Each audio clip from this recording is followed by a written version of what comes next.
Hello everyone, welcome to this session by me, Krishna Bajuria.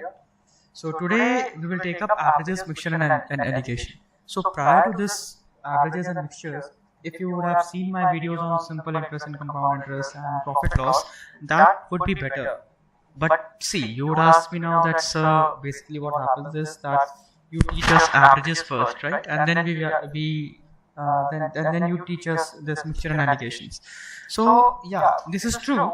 But basically, if you have basic idea about profit loss and simple interest and compound interest, you would see how can we solve those questions that we would have solved there by the K method or any other method by mixture and alligation also. So that is why that is where you can use this concept really easily, and you would find that you are using mixture and alligation to solve even the questions of SICI, even the questions of profit loss. You will also find one more interesting thing, that the question of mixture alligation, where most of the people they find that okay, how to do it, what was the formula. See, no formula is required, okay, just the basic concept will be required, and once you and once the basic concept, you are clear with the basic concept, then you can solve any question. So I am urging you guys to please go through the video on CISI and profit loss once prior to starting this video on mixture and alligations. Okay. So let's start today's lecture with the very first question. This again, see, I always follow this rule. You might have seen in my videos that the first question that we deal is the very basic question, and then we move to the advanced questions. Okay. So just take your time, solve this question any manner, any way you deem fit. Just solve this question, and then let us proceed. Okay, guys. I hope you have solved this question.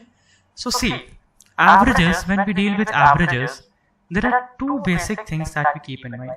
First of all, if I ask anyone what is averages, they will simply tell me that it is total divided by n. This is not averages, this is just the formula of averages, right? There's a difference between formula and what actually is averages. Averages is basically that number by which you can represent the entire series. What do I mean by that? 1, 2, 3, 4, 5.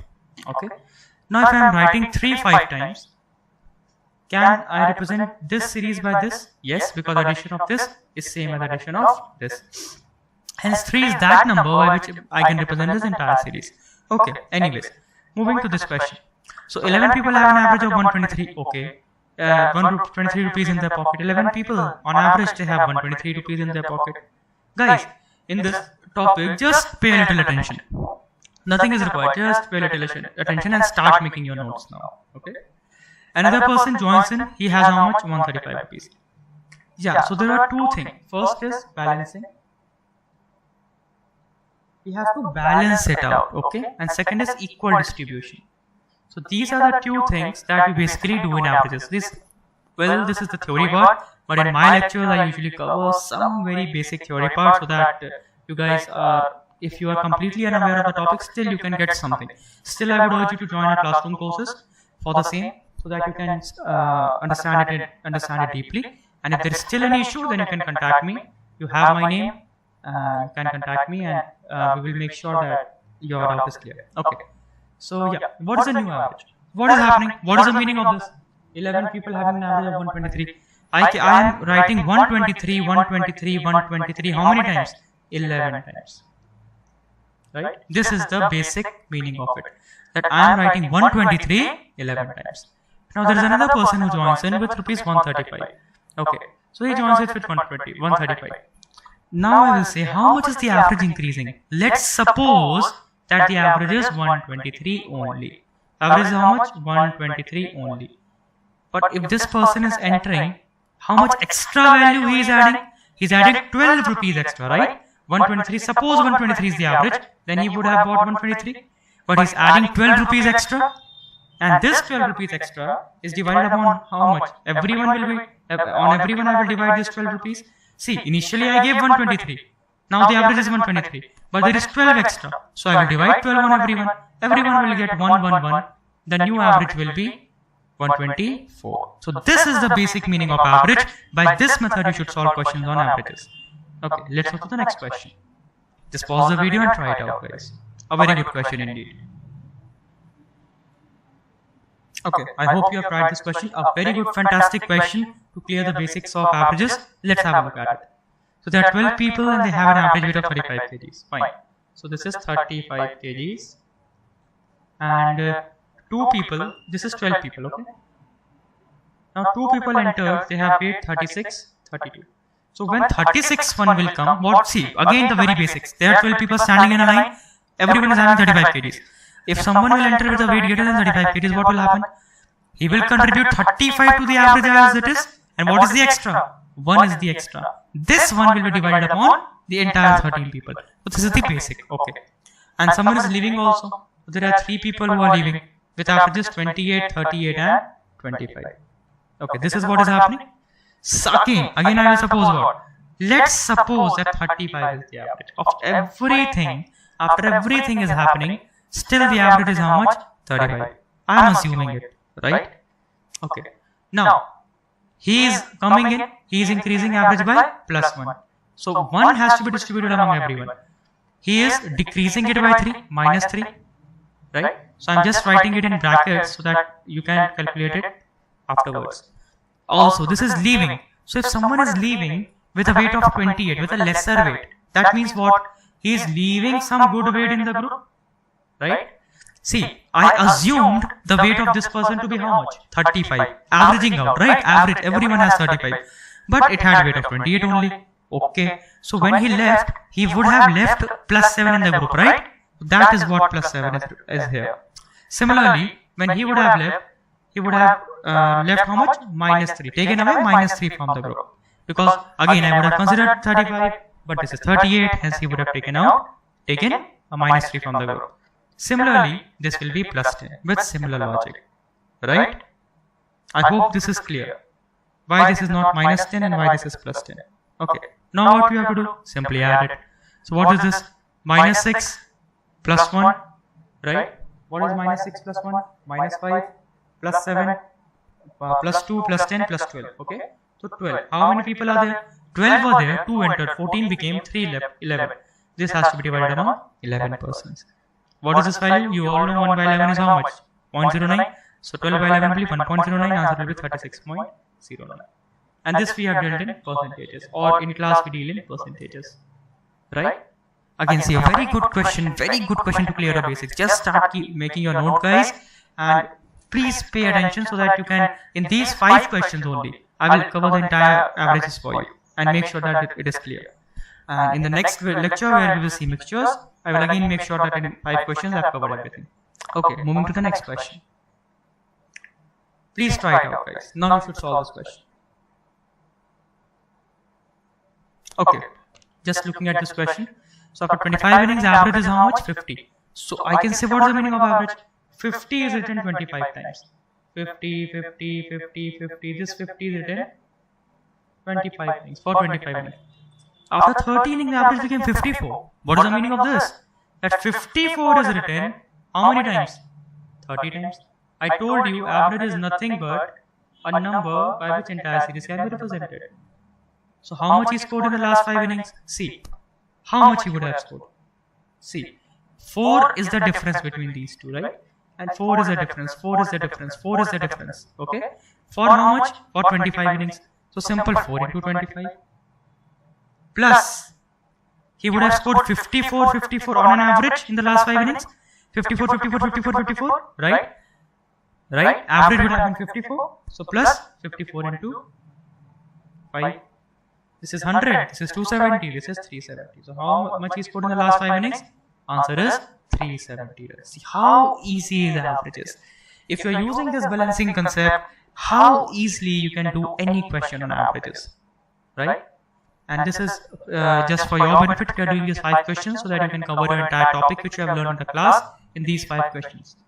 I hope you guys are solving these 5 questions on your own and by this method only. Why by this method? Because if you are not solving by this method and you are using other methods, making equations and calculating, in that case you will take longer time in CAT and there is a possibility that the question will get too complex for you to solve. That is why I always prefer this method. Moving to the next question. Please try this question. See, I have tried to bring different type of questions for you so that you can be clear with the concept of average, mixture and allegations. Okay, let's have a look at this question. So averages of a group of 11 students is how much? X years. So there are X written how many times? 11 times. Right? Because 11 students, X years. A teacher of 40 years join in. So there is a teacher who is of 40 years, he or she joins in. Fine. Average increases by 1.5. So how much is the average now? X plus 1.5.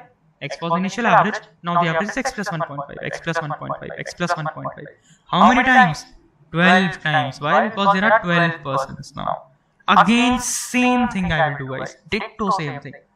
What is the difference? 40 is the difference because teacher who is entering is of 40 age.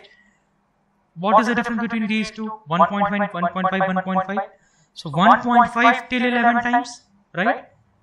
Right? Again, and this 12th person will be what? X plus 1.5. As simple as that. Again, the concept of previous question, just I am using X here. You can simply calculate the value of X will be 22. See, if I use this balancing concept, the question on averages become an oral question, even in CAT. We'll see how. The very next question is a CAT question, a very good question indeed. Must try it out, and you can do it orally as well, but still it would require a little calculation. So please try this question. Pause the video and please try it out, guys. Okay, let's look at the solution of this question. Again, a very good question indeed, and a very basic question on averages. There are a class of 40 students, average weight is 40 kg, fine.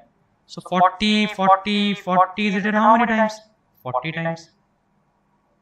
Now, M new students join the class, whose average weight is n kgs, okay.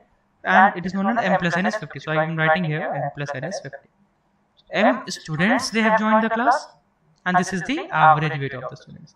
What is the maximum possible average? Now guys, tell me, when will the average be maximum? When the persons those who are joining, they have a weight greater than 40, right? Suppose a person joins with a weight of 30 kgs, he will decrease the entire average of the group. So that is why it is unsaid, but n would be greater than 40 in any case, right? What will happen? 40 was the earlier average. Now n minus 40, whatever the value is. Suppose there is a person of 50 kgs. So 50 minus 40, 10 kgs will be added, right? Upon what? Upon m plus 40. Right? This is a very basic concept of average that I am using here. The very basic concept of average. I hope this is clear. We have been doing this from the past 2 questions, and this is also a CAT question, but a very similar concept. Because m students joined, so m plus 40, right? And what is the contribution? N minus 40. Now, see, now what will happen? There are 2 methods. One, you can do it by hit and try as of now, or you can be smart enough and make something out of it. How to solve such questions? M plus n is 50. You have to maximize this value. How to do it? See, again, just observe, guys. Here, observation will work. So if m is 1, what's the value of n? 49, right? If m is 2, what's the value of n? 48. M is 3, what's the value of n? 47, and so on. This will happen, right? I hope this is, I'm doing nothing, I'm just balancing this m by n and nothing else. Now, if suppose the value of m is 1, just put the value of m as 1 and n as 49, what you are getting? You are getting 9 here in the numerator and you are getting 41 in the denominator. So just refer to the top left corner. 9 by 41 when m is 1. What about 2? When m is 2 and n is 48, so this will be 8, and because there are m persons, so how much will this increase by? 16 by 42? Yeah, do it, make it m here. For your clarity, make it m here. So this will increase it by 16 by 42, right? Next person, what will happen? He is coming in with a weight of 47. So 7 will increase per person. 21 effectively will increase, right? And in downward it will be 43, total number of persons on which it will be divided. Again, 24 will be increased for the next case upon 44. Again, 25 by 45.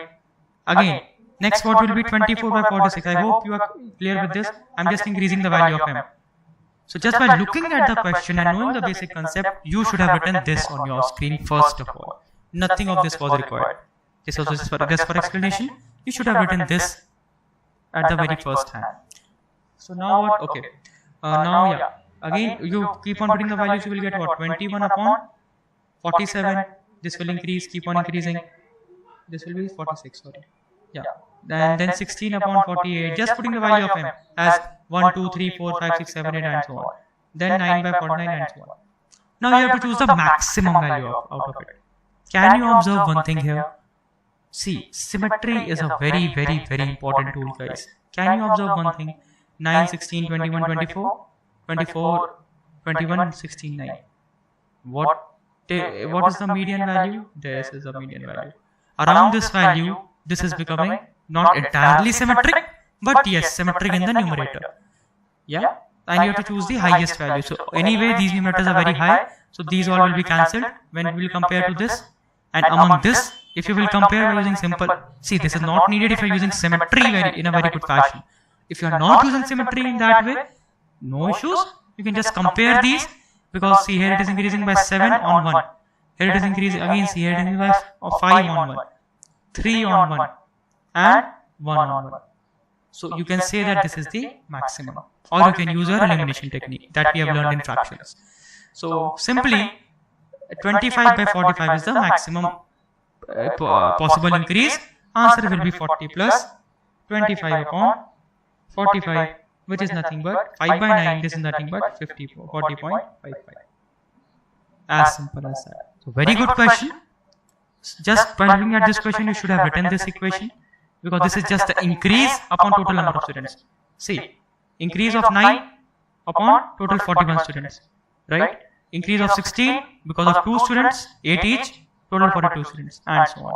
By symmetry also we can say this is the part, or just by looking we can eliminate these, and because there is a comparative increase, or you can also check by cross multiplication as you wish, but I won't prefer that. It is a longer method.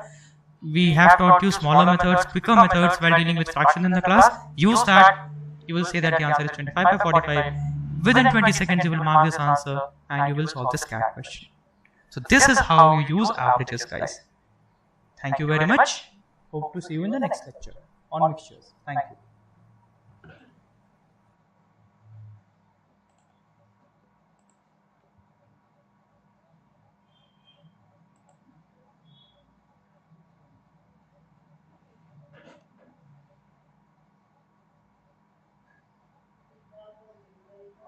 Hello everyone. Welcome to this session by me, Krishna Bajoria. This is our second session on averages and mixtures. So in this session, we have already dealt with averages in the first session. In this session, we will be dealing with mixture and alligation. Now this is a very important topic, and most of the students, I don't know why they have some fear from it. So let's just tackle that fear in today's lesson. We will see 5 questions. Each question will carry a different concept, and you will thoroughly enjoy the video. Do watch it. I'll make sure that I have covered entire allegation as crisply as possible, and that too with some very good questions. Similar questions you can expect in CAT if you get questions from mixture and allegation. So stay tuned. Let's have a look at the very first question. Just take your time and solve this question, guys. Okay, let's have a look. Now, this question can easily be solved by using averages as well. How? Average cost of variety A is 123. Let me suppose that there are x kgs of A. So what is the total cost? 123x of A, right? What about B? What will be the total cost? 134. Let's say there are y kgs. So of A, this will be the total cost of variety A apple. Variety B apple, this is the total cost of variety B apple, right? And they are mixed together. So the average cost of mixed variety is how much? 129, right? So 123x is the average of is a total of this A variety. 134y is a total of B variety. So what is the average of this? Average cost is 129. So upon x plus y is 129. This is one way of solving this question. Okay. See what is happening. 129 will go here, x plus y. 129 minus 123. 134 minus 129. Can you see this? 129 minus 123. 134 minus 134 minus 129. Whenever we are mixing two things together, then we can directly use the mixture alligation concept. This is basically this is known as weighted average. Okay, this is basically just a weighted average only, represented in different form. How to represent it? 123 kgs of A written on this side, 134 per kg, that is the rate, written on B on this side. What is the average? 129. Just write it here. Okay. Now, what am I doing here? 129 minus 123. Similarly, 129 minus 123. What it is? 6. 134 minus 129. What it is? 5. Answer is 5:6. So this is just a shortcut method. The concept is this that we have shown here. This is really a shortcut method to do the same question. Again, we have started with a very simple question. In the longer run, we will solve some really good questions. Okay, let's move to the next question. Let's try out this question, guys. Okay, let's have a look at the solution of this question. See, that was the reason why I told you to watch CISI and profit loss prior to watching this video on mission allocation. Why? Because we will solve some profit loss and CISI questions in a different fashion, where I won't be using the concept of CISI or profit loss as such. I will use the concept of mixture allocations or averages. So that is why I told you to just go through these videos, so that you might be clear with those concepts, and you will solve the question by those concepts, and you will also solve the questions by averages in this video, right? Let's have a look at this question. So there are two rice, one with cost price of ₹10. So there is one with cost price of ₹10, other cost price of ₹20. They are getting mixed. So this is cost price, okay? This is cost price. You cannot write 13.2 here and solve this. Why? This is selling price of the mixture with 10% profit. Now I have told you one very simple thing, N by D, N upon N plus D. If you remember this, guys. If not, just revisit the videos of profit loss, CISI and all, okay? Because this was a really damn interesting thing by which you can calculate, you can convert and calculate these values easily. So selling price is 13.2, profit is 10%. What will the cost price? 12 rupees, right? Many methods of solving, one by using this formula, other let cost price be 100k. K method and LCM method we have used each and everywhere in the entire arithmetic, and we have seen how we have solved question within seconds by using those methods. So other thing can be 110k equal to 13.2. The value you get the value of k as 0.12. The value of this will be 12. Now just taking difference, 20 minus 12, 8, right? 20 minus 12, 8, 12 minus 10 is 2. Answer is 4:1. Without using the sheer concept of profit loss as such, we have got the answer as 4:1 just by using mixture allocation. The two things are getting mixed. One with cost price of 10, other with 20. Final cost price of the mixture is 12. Now let's have a look at some interesting questions, and that too some difficult ones. See, this is an application based question. Basically this question is from CISI. Just read the question. I'm giving you a second. Just read the question and try it on your own. Pause the video. You can use any concept, be it of CISI or mixture allocation, but I would urge you to use the concept of mixture allocation, because that is what we are dealing with right now, right? So just pause the video, guys. Okay, so if you would have used concept of CISI, you would have assumed total has to be 100k or 50k, that we have seen in the past video. Why 100k, 50k?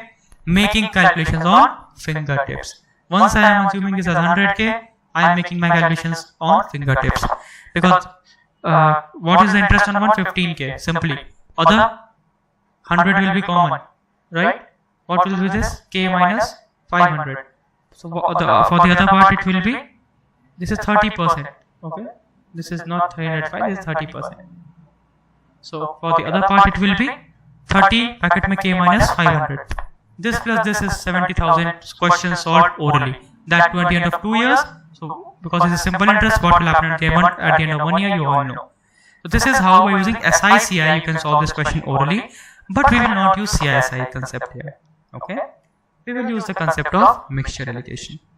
Okay, how to use the concept of mixture allocation in this question? See, what is the question? 50,000 is there. Suppose X part is at 15% and 50,000 minus X part is at 30%. I am getting 20,000 interest, right? I am receiving a total of how much? 70,000 at the end of 2 years. So 20,000 interest in 2 years, or how much interest in 1 year? 10,000 interest in 1 year. That's what I told you. You will not equate this to 20,000, you will equate this to 10,000 if you are following this method. You will write 15k plus 30k minus 500 equal to 10,000. Simple calculation by simple interest concept also. And what about SICI mixture allocation concept? 10,000 interest is for 1 year, right guys? So effectively, what is the interest percentage? Say 10,000 interest you are getting, that is fine. On how much? On 50,000 rupees. So what is the effective percentage of interest? 20%. This question becomes a question of mixture allocation. See how beautifully we have converted this question from a question of CISI to a question of mixture allocation. I have, say, a person who is investing at 15% interest, some amount at 30% interest, resultant is effectively 20% simple interest. So what will be the answer? 10 is to 5 or 2 is to 1. So he is representing it, he is dividing it in the ratio 2 is to 1. So what is the amount he invested at 15%? Simply 2 is to 1 is the ratio. So 2 by 3 into 50,000 or 33,333.33. This is your answer.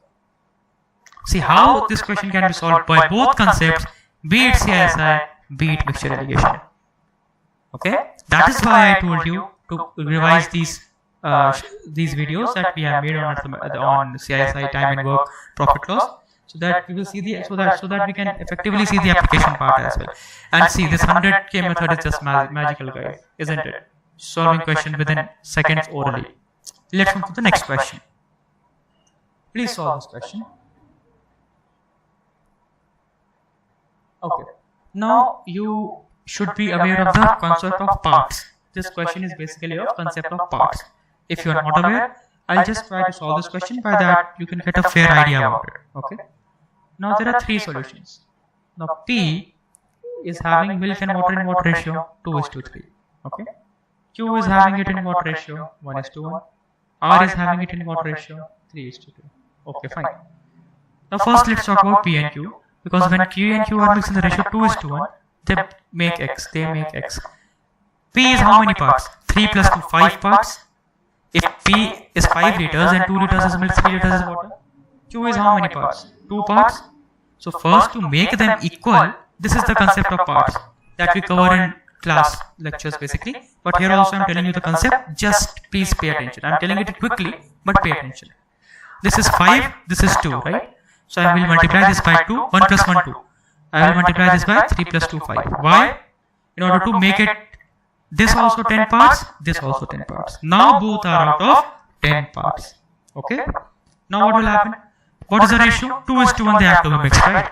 So this is 2 because they have to be mixed in 2 is to 1 ratio. This is 1. Right? I hope this is clear to you guys. What is this simply? This is nothing but 8 is to 2. This is what? 8 is to 12. Right? 2 to the 4, 2 to the 8, 3 to the 6 is to 12. And this is what? 5 is to 5. 5 1 into 1, 5 is to 5. So x will be how much? 13 is to 17. 8 plus 5, 13. 12 plus 5, 17. This is the concept of part that we discuss in class. But it is very easy, guys. Just the concept of it, calculation part, that I won't be discussing here. But just to give you a brief idea, 3 plus 2 is 5 parts, 1 plus 1 is 2 parts. I'll just multiply this by 2 and 5 so that make both of them 10 parts. Now the ratio is 2 is to 1 because both of them are having equal parts. I can simply add them. The value of x is 13 is to 17. Similar thing I can do with Q because I know that Q and R are mixed. This Q and R are in the ratio 1 is to 2. Okay. This is 2 parts, this is 5 parts. So again I will multiply this by how much? I will multiply this by 2, right? And I will multiply this by 5. Correct? Now again when Q is multiplied by 5, also the ratio is 1 is to 2. So into 1 into 2. What you will get here? You will again get 5 is to 5 and here you will get 12 is to 8. So what this will be? 13 is to 17. 17 is to 13, sorry. 17 is to 13. 12 5s are 17 is to 13. Find the ratio and x, this is solution x, this is solution y, and they are mixed in the ratio 1 is to 1. If they are mixed in the ratio 1 is to 1 only, again you will see parts, guys. See what we did here, we saw parts. This is 30 parts, this is 30 parts, same number of parts. So this they are mixed in the ratio also 1 is to 1. So into 1 into 1, right? Find the ratio of milk and water in the new solution. Simply 30 is to 30 or 1 is to 1. How simply by using concept of parts we have solved this question. This will become an oral question for you now if you are clear with the concept of parts. See how beautiful this concept is. Also, let me quickly erase everything on the slide and tell you one similar question regarding to this question. Quickly, that is, suppose there are 120 liters of water, 120 liters of mixture, having milk and water in the ratio, say, what? Okay, let's take it as 100 liters of water to make calculation easy. Milk and water in the ratio 5:1. Another 60 liters of water, milk and water in the ratio 4:1. Right? How you would solve such question? This is 6 part, this is 5 part. Now you have to do what? Multiply this by, this is 5, multiply this by 6. Right? And it is given that this is 100 liters, 60 liters. What is the ratio of these two? See, here I have told you the ratio, but here what is the ratio? Just this is 3:2. That's what the ratio is. Sorry, 3:5. That's what the ratio is. So just multiply this by 3, multiply this by 5. You will simply get your answer. So that is how beautifully you can apply the concept of parts to any question. Okay, let's quickly move to the next question. This is the last question, guys. This question is of replacement. Again, you might have learned the formula in replacement. I will not in this lecture tell how that formula is coming, but the logic behind it, somewhat I will tell you guys. That what's the logic behind that formula. Please try this question out, and post this question, our session on mixture allegations will be over. Just pause the video and try it out. We have covered the application part, we have covered some basic questions, then we have also covered a question on the application of parts, and now this is the application of replacement. Please pause the video. And I hope you guys are making notes, because that is one really important part of it. Do make notes, and please try to use my methods, whatever methods I have taught you in TST, time and work, profit loss, CSIs, mixture allegations in your mocks that you are giving. And I am sure, because my rest of the students are getting at least 90% accuracy as of now in Arthematic. So I'm really happy about it, and you should also get at least 90 to 100% accuracy in Arthematic post watching these videos and attending the lecture classes if you desire. So once again, you can search by my name also, Krishna Pajoria. You can also search for us, Cat King, so that we will help you with the preparation part. Okay. So regarding this question, what is given? There is 120 liters, okay, and milk and water is in the what ratio? 5:1.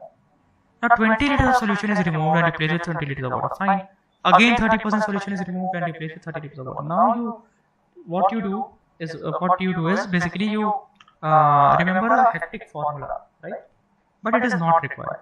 What is asked? Amount of milk in the solution, right? There is 120 liters of solution. Milk and water is in the ratio 5:1. So how much milk will be there? Very simple question. 5/6 into 120. Right, guys? This is 100 liters. Okay. So I have 100 liters of milk at hand. Now what am I doing? I am replacing 20 liters of it with water. Right? So I can simply write this. This is 1 minus 20 upon 120. Clear? Why 1 minus 20 upon 120, guys? Because see, I replaced how much? 20 liters I have replaced. But what, so effectively what I had? I have, how much milk I have? I have 80 liters of milk now. Right? Effectively, if you see, out of 100. Right? So, or you can also say that in this fashion, that I remove 20 liters of milk and replace it by water. Out of how much? 120. Why? Because what is the total now? The total becomes 120. Similarly, what will happen? Similarly, initially it was also 120, right? And I replaced 20 liters solution with water. So that is why it will remain 120. Right, guys? So again, what will, and why this minus 20? Because water, this milk has been decreased. 100 was the milk. In this, milk has been decreased in this proportion. Similarly, 1 minus, how much milk is decreased? 30. And replaced, what is the total solution now? See, 30 liters were removed and replaced with 30 only. The total solution remained 120. Suppose that we tweak this question a bit. This would have been 30 liters of solution is removed and replaced with 50 liters of water. Now what happened? 30 liters gone, milk gone, right? So 50 liters of water entered. This would have become 140 in that case. Okay? As simple as that. Very simple calculation. Into 5/6 into 1.4. So this will get 2 times. So 1/8 is 12.5. So you will get into 5, this will be 62.5. Simple. As a formula if you want, Just see, I'm not giving you the core formula, the concept of it. Just calculate whatever milk is there if you want to calculate milk. So there is 100 liter of milk in the solution. What is the change that is happening?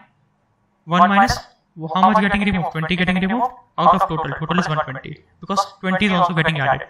How much getting removed? 30 getting removed out of 120. Why? Because 30 getting added. If 50 would have got added, I would have done this 140. Right? You will get the answer as 62.5. Right? So this is how simply you can solve any questions of average mixture and alligation. I hope the concept is clear.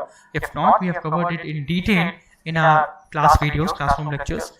I hope we have made justice to the entire arithmetic portion. Please go through it. We have solved the question by a really unique method which you won't find anywhere. Be it the K method, be it the LCM approach, and just by using concept and no formulas at all. Right? No hectic formulas involved anywhere. Just make sure that you watch these videos once. Have a good day, guys, and all the best. Thank you.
Hi guys, welcome to today's session. This is me, Krishna Bajoria, and we will be covering profit and loss today. So we will be covering this topic profit and loss in 3 sessions. Each will consist of 5 questions and they will be in increasing level of difficulty. So I hope that after watching this video sessions on profit and loss, the 3 sessions, you can easily solve any question orally of profit and loss. We will also do some CAT questions, so stay tuned guys. Starting with question number 1. So this is a fairly simple question. Just to give a brief introduction about the topic, what is profit and loss actually? So there are 3 terms: cost price, selling price and market price. So what is cost price? Suppose I have just bought a pen for 100 rupees. Okay, I have bought this pen for 100 rupees. This becomes my cost price. Okay, now I am putting a tag on this pen. I want to sell it further and I am putting a tag on this pen of, let's say, 200 rupees. The tag, the MRP tag that you see in daily life, this is nothing but market price or MRP or shelf price or list price and so on.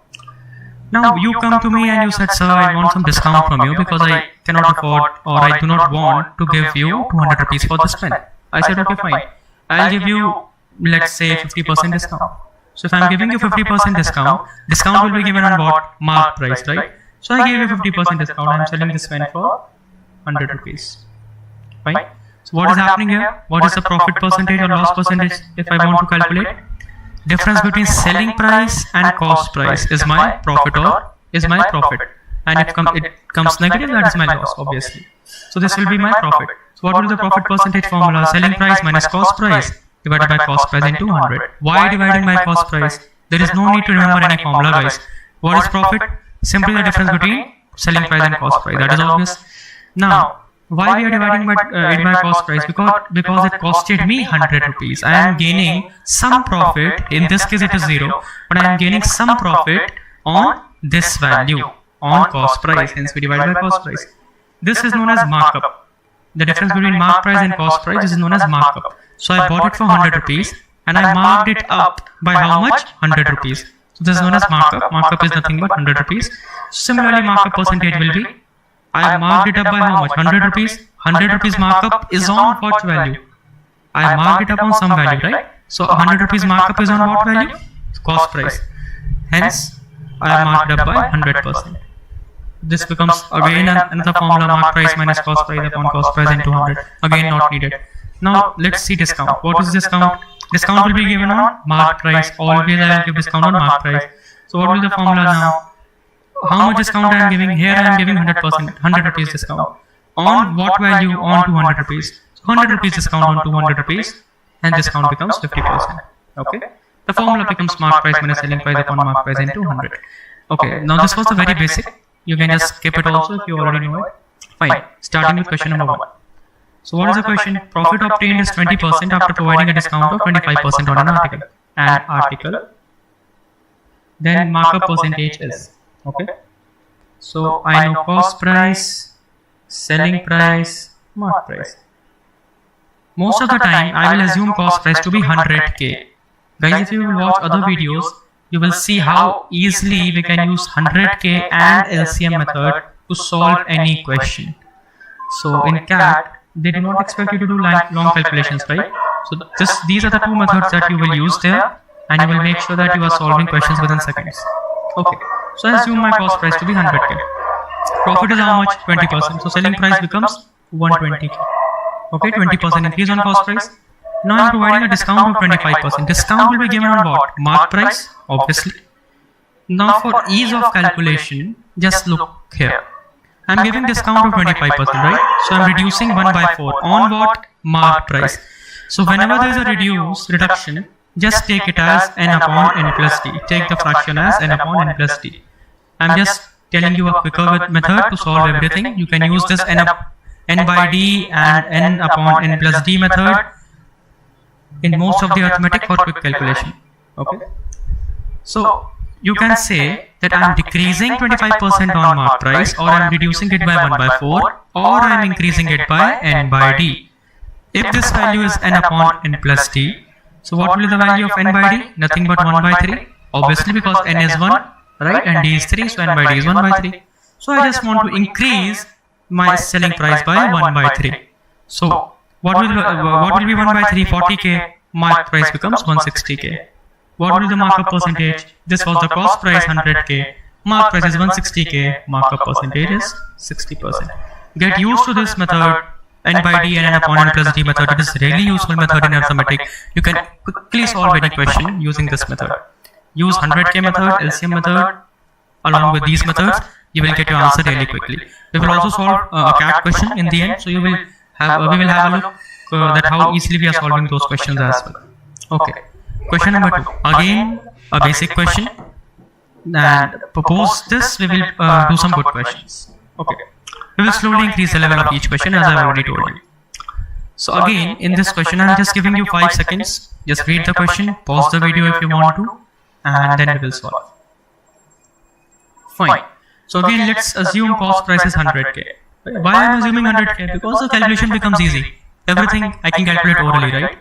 What will be the selling price? Because there is a profit of 50%, selling price will be 150k, right? Again, I am having a selling price. I want to calculate my mark price. Discount is how much? 12.5%. In percentages, this 12.5% is nothing but 1 by 8. This you already know. So I want to decrease this value by 1 by 8. And if there is a decrement, it is n upon n plus d. Okay. So the value of 1 by 8 is n upon n plus d. So what will be the value of n by d? Nothing but 1 by 7. So easily I can say either reduce 1 by 8 on MP, you will get this value, or by increasing 1 by 7 on SP, you will get this value. So just increase 1 by 7 on SP. Okay. This is very easy calculation. You will get mark price as 171.42k. I have my cost price. How? Simply 150 divided by 7 and adding to this value.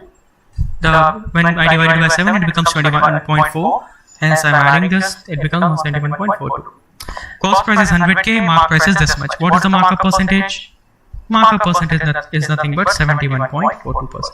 So we got the answer for part A. Find the markup percentage. This we calculated now. I hope this method is clear, guys, because this method is really important. This method makes the calculation real quick.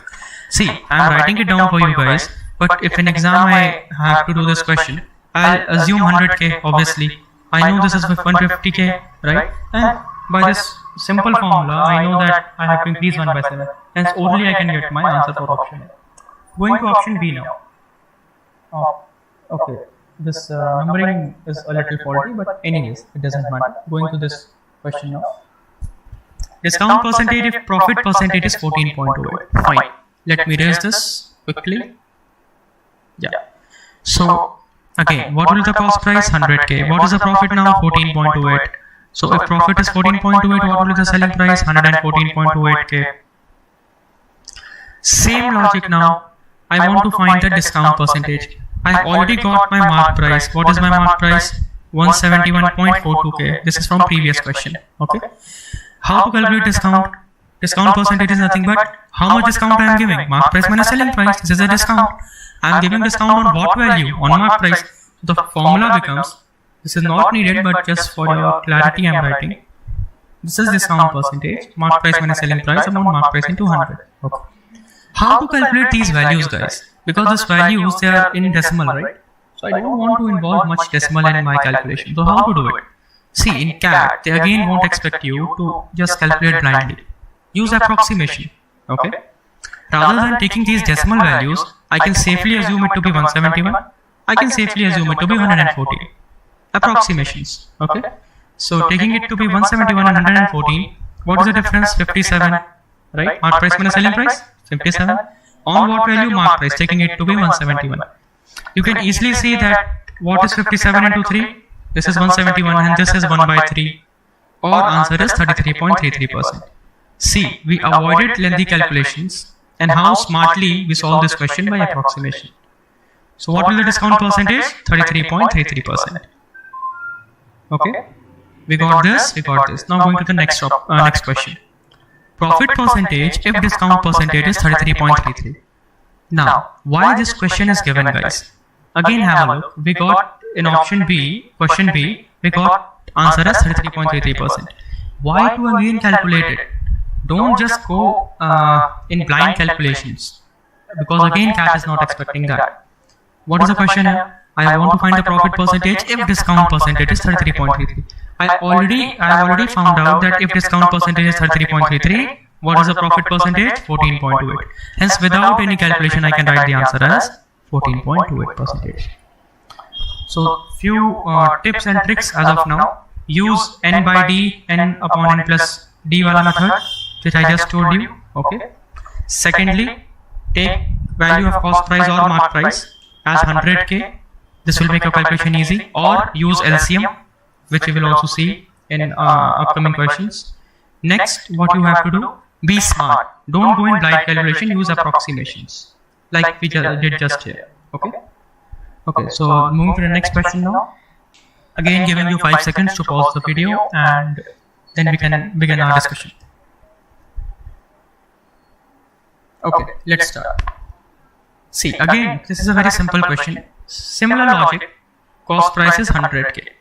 See, I am not using any formulas because I don't believe that in CAT you will remember so many formulas for a topic. That's why it is always better to solve questions without formulas. So let's say cost price is 100k. Right? Had he sold the pen at 2 by 3rd of the actual selling price, he would have incurred a loss of 10%. So he would have incurred a loss of 10%. Fine. So what is the new selling price? If he would have done something like this, what would have been the new selling price? Cost price is 100k, loss of 10%, hence 10% reduction in this value. So new selling price is 90k. Okay. This is 2 by 3rd of actual selling price. So 2 by 3rd of selling price, which is old selling price, actual selling price is 90k. What is the actual selling price? 135k. So how much amount Arvind actually made? So Arvind actually made how much? 35% profit. Because cost price was 100k, selling price actual or old was 135k. Answer is 35%. Right? Fairly easy. See, you can see how by using 100k method I am solving questions in seconds. Next question. Again giving you a few seconds just to read the question out. Pause the video. Okay.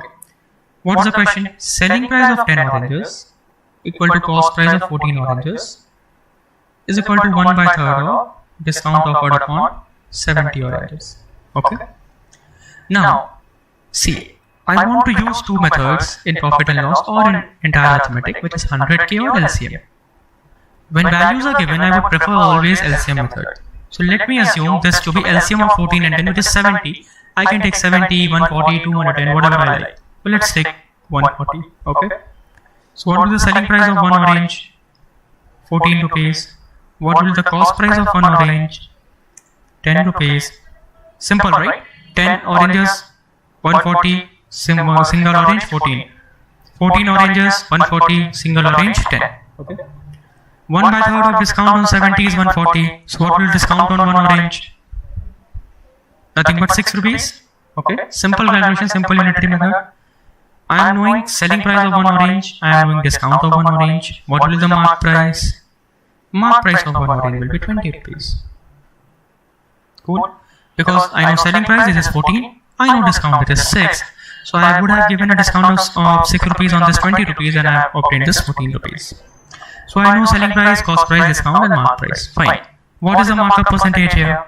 Now this single question tests entire knowledge of profit and loss. So this is a very good question in this regard. So what is the markup percentage? What is markup percentage? On cost price I marked it up by some value. So how much I marked it up by? 10 rupees because 10 rupees was the cost price. 20 rupees was the mark price.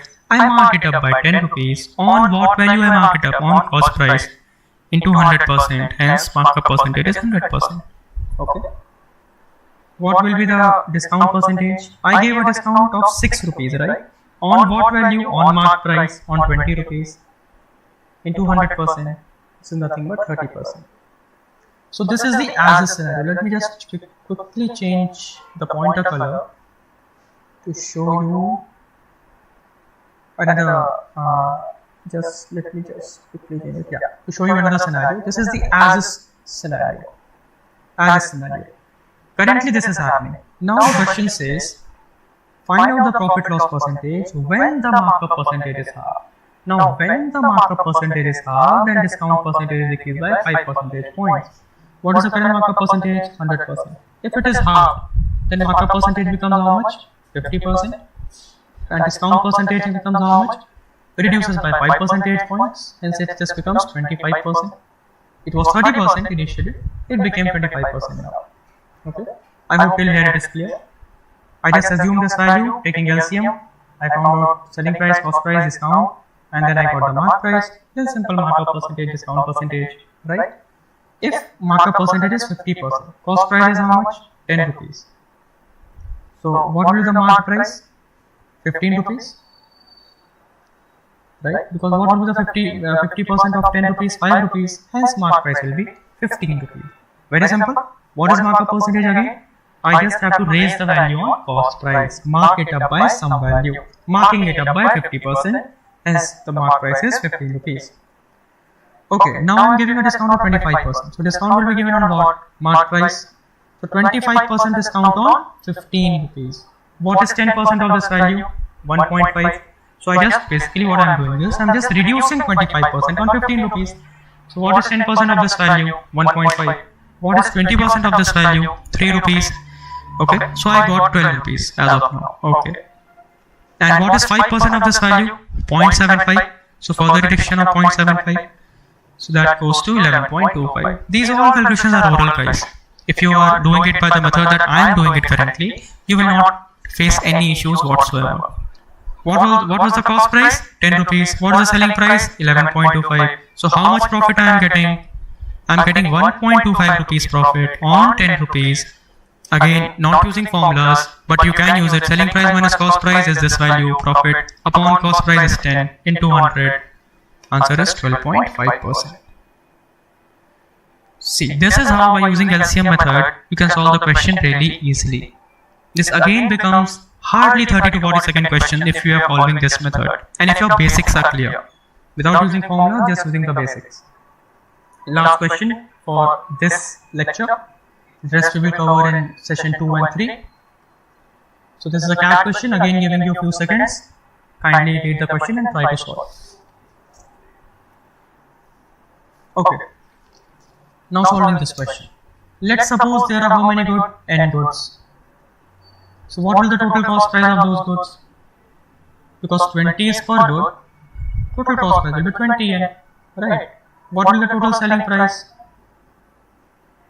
2 plus 4 plus 6 plus 8 and so on till how much in terms?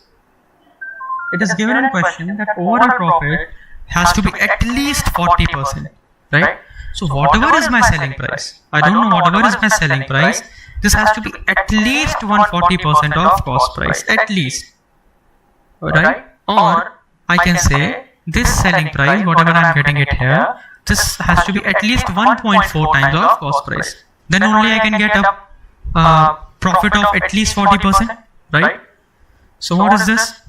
2 plus 4 plus 6 plus 8 and so on till n terms should be greater than 1.4 into 20 yen, because total cost price is how much? 20 yen. So 1.4 times of total cost price, at least this should be the scenario.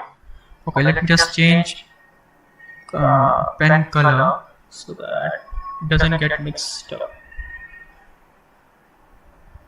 Okay, so yeah, where were we? Yeah. So now to just you have to just solve this. How will you solve this? Taking 2 common, 1 plus 2 plus 3 till n terms is greater than equal to 1.4 into 20, which is nothing but 28n.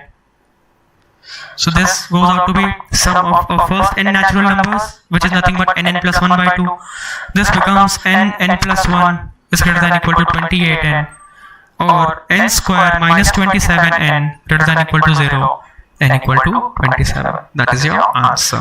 Simple basic question, and just by using the basics we solve this question. So rest I will cover in second and third lecture. I hope this was useful to you. Thank you.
Hello everyone, welcome to this session on profit and loss. So this is our second session. This is me, Krishna Bajoria, in association with Cat King. You might have already seen profit and loss first video. If not, then kindly check that out first. What we are doing is we are covering important topics in CAT by some very good questions. So I am also including few CAT questions here so that your entire topic is covered by these videos. In each video there will be 5 questions. So let's start. Okay. Yeah, one more thing that the questions will be in increasing level of difficulty. So yesterday we went up to question number 5 and this is the 6th question for today. Okay, I'm just giving you a few seconds to pause your screen and solve this question. Okay, so again, see, we will follow the same method. Let's say the cost price is equal to 100k. Assuming 100k makes the calculation really easy, guys. So again, I will assume it to be 100k. So what is the loss given? 20%, fine. So what is the selling price? 80k. Because if cost price is 100k, 20% is the loss, selling price is 80k. If he had sold it for 450 more. So if selling price would have been, if new selling price would have been 80k plus 450. Right? Because if he had sold it for 450 more. So if he had sold it for 450 more, he would have made 10% profit. So what is the cost price? 100k. If there is 10% profit, what is the selling price? 110k. This is equal to 110k. You got the value of k as 15. What is the cost price? K K is 15, answer is 1500. So you can see by using this K method how the question becomes really simple. It becomes an oral question, no involvement of x or any fractions, so you can quickly solve the question in seconds. Okay, let's move to the next question. Again, this is a very good question. Before solving this question, I quickly want to introduce a new concept to you if you already if you are unaware of it. So let's quickly introduce it. If when cost price of two items are same, let's say cost price of two items are 100 and 100 rupees, okay, and there is x% profit on one item and y% profit or loss on one item and y% profit or loss on second item, then overall profit loss will be x plus y by 2. Anyway, this will be covered in concept classes, so I am just quickly revisiting it so that you can use this concept in this question. Also, when selling price is same, let's say selling price of both the articles are 125 and 125 rupees, okay, and there is, let's say, x% profit on first and x% loss on second. In case of selling price, this value should be same, that is x.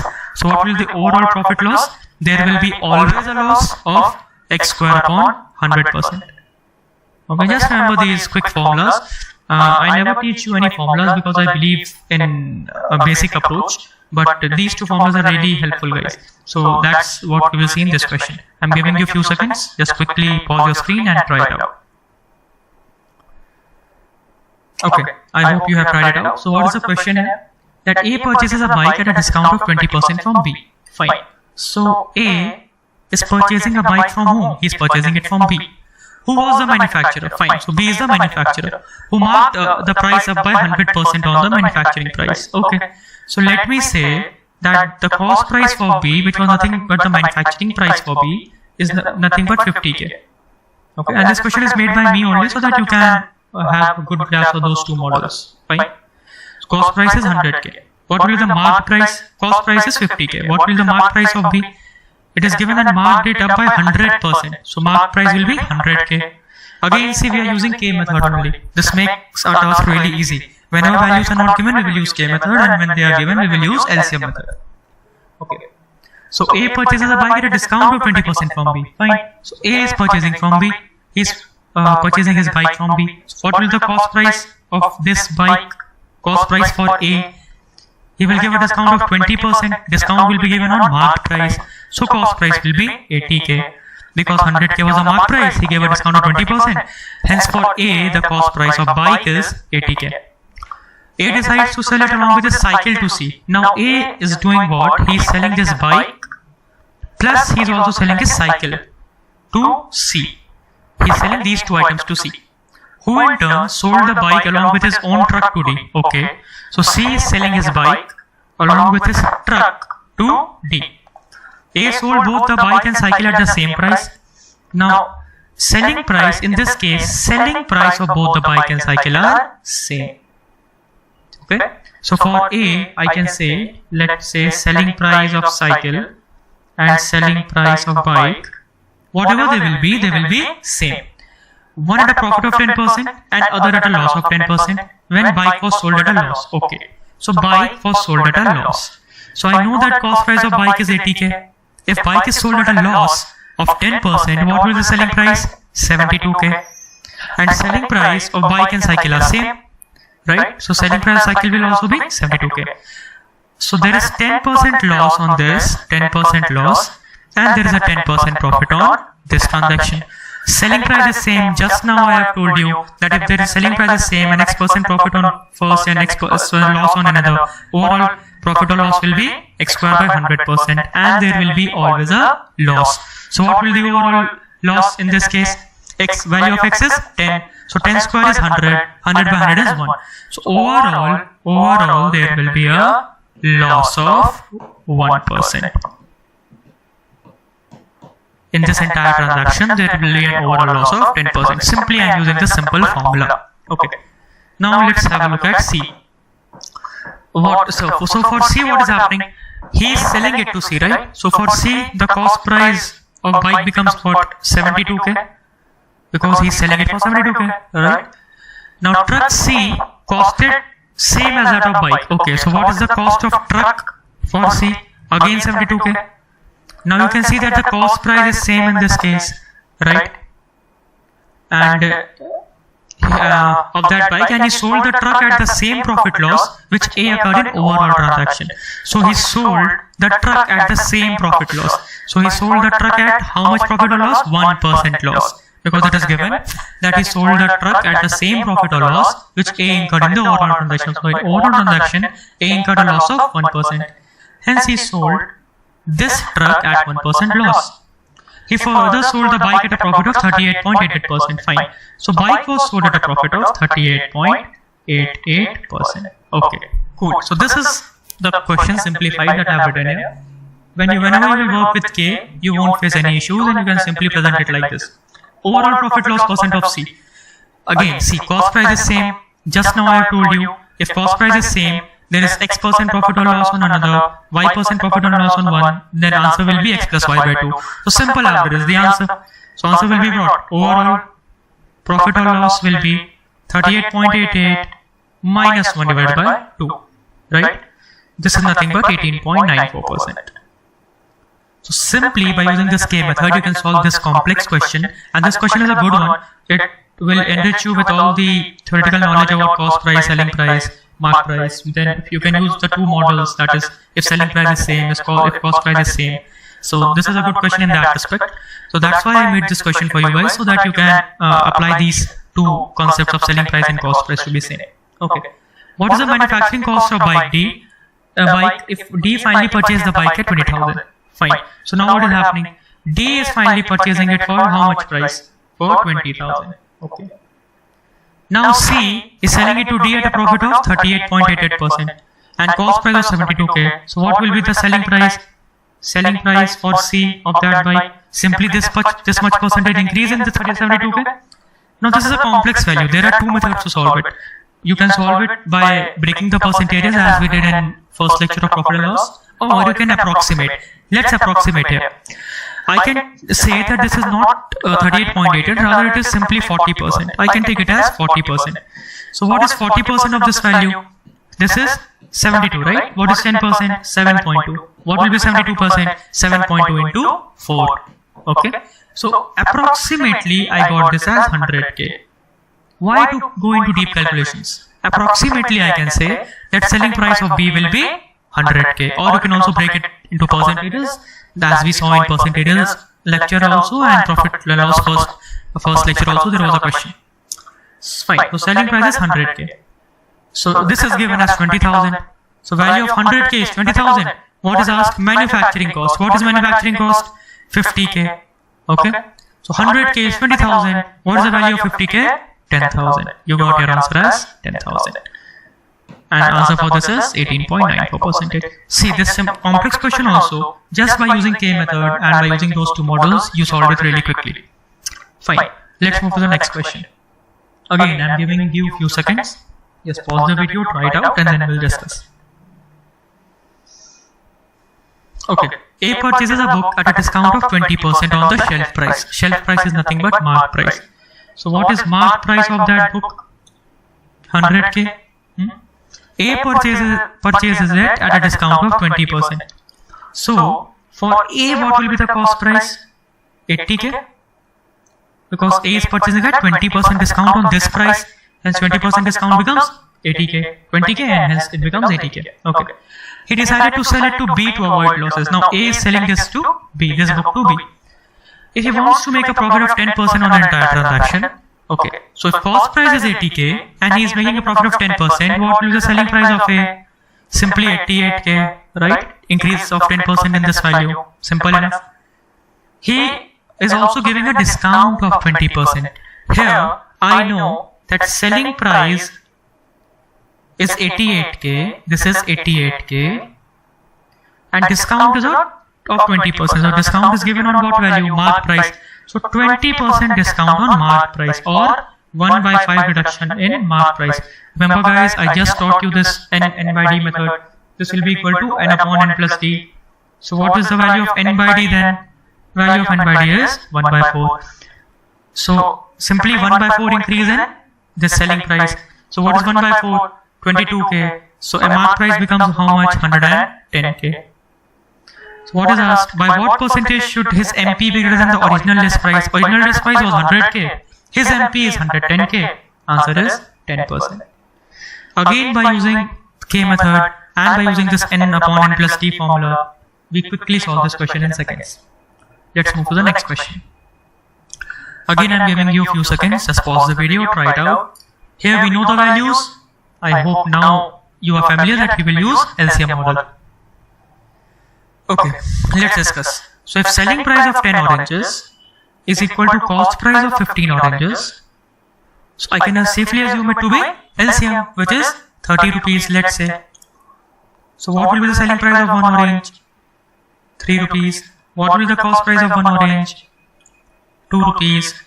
What will be the profit on one orange? Simply selling price minus cost price, 1 rupees. Okay. What is also given? Discount on 16 oranges. Discount on 16 oranges is equal to profit on 8 oranges. What is profit on one orange? 1 rupees, right? So what will be the profit of 8 oranges? 8 rupees. Because profit on one orange is 1 rupee. Profit on 8 orange will be 8 rupees. And this is equal to discount on 16 oranges. Hence what will be the discount on one orange? 1 by 2 rupees. What is the difference between profit percentage and discount percentage? So what will be the profit percentage?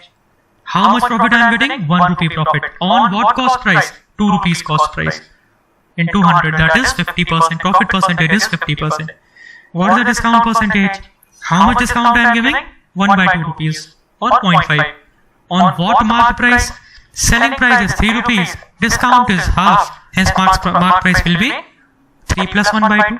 Right? That is 3.5. Or I can also say 7 by 2. So this is nothing but 7 by 2. This becomes 100 by 7. By percentages, you might know that this is 14.28%. You might be knowing that for 1 by 7, what we do is 7 into 2 times 14, 7 into 4 times 28. So what is asked? Difference between this is asked. What is the difference between 50 and 14.28? 35.72% is your answer. Again, see guys, by using LCM method, how simply we solve this question. That's why I always prefer not using formulas and using the very basics of any topic. If you are clear with the basics of any topic, you can solve any question with ease. Okay, last question for the day, for this video. Kindly try it out. Again, use the LCM approach only. Okay, so I hope you guys have tried this question out and probably till now you were able to solve this. So let's discuss this one. What is given? Cost price is given at the rate of rupees 2 for 6. Hence for 2 rupees, he is getting 6 oranges. That person is getting 6 oranges for 2 rupees. Okay. What is the selling price? Selling price is rupees 3 for 7 oranges. So 7 oranges is selling for rupees 3. 6 oranges is purchasing for rupees 2. So let's use the LCM method. What is the LCM of 6 and 7? 42. So if for 6 oranges, cost price is 2 rupees. So for 42 oranges, what will be the scenario? Simply this into 7, hence this into 7. So cost price is 14 rupees. For how much oranges? 42 oranges. Again, I am using the LCM method only. Now selling price for 7 oranges is 3 rupees. So selling price for 42 oranges will be how much? This into 6, this into 6. Right? Simple entry method. 18 rupees for 42 oranges. I know cost price for 42 oranges. I know the selling price for 42 oranges. The question is asking what is the profit percentage. So what is the profit percentage? I am getting 4 rupees profit on what cost price? 14 rupees cost price into 100. This is 2 by 7. What is the value of 1 by 7? 14.28. What is the value of 2 by 7? 28.56%. Now, how many oranges must he have purchased in order to make a profit of 20 rupees? Here he is getting a profit of how much? 4 rupees profit. Here he is getting 4 rupees profit on how many oranges? 42 oranges. So to get 20 rupees profit, what he must do? Simple entry method again. This into 5 and this into 5. What will be the number of oranges? 210 oranges. Hence answer is 28.56 and 210. Again by using LCM method, see how quickly I solve this question. So for now, I am ending this video guys. These were the 5 questions for the day. And in next video, we will complete profit and loss. We will also discuss faulty weights. Okay, by means of question. And we will also solve few CAT questions. Thank you.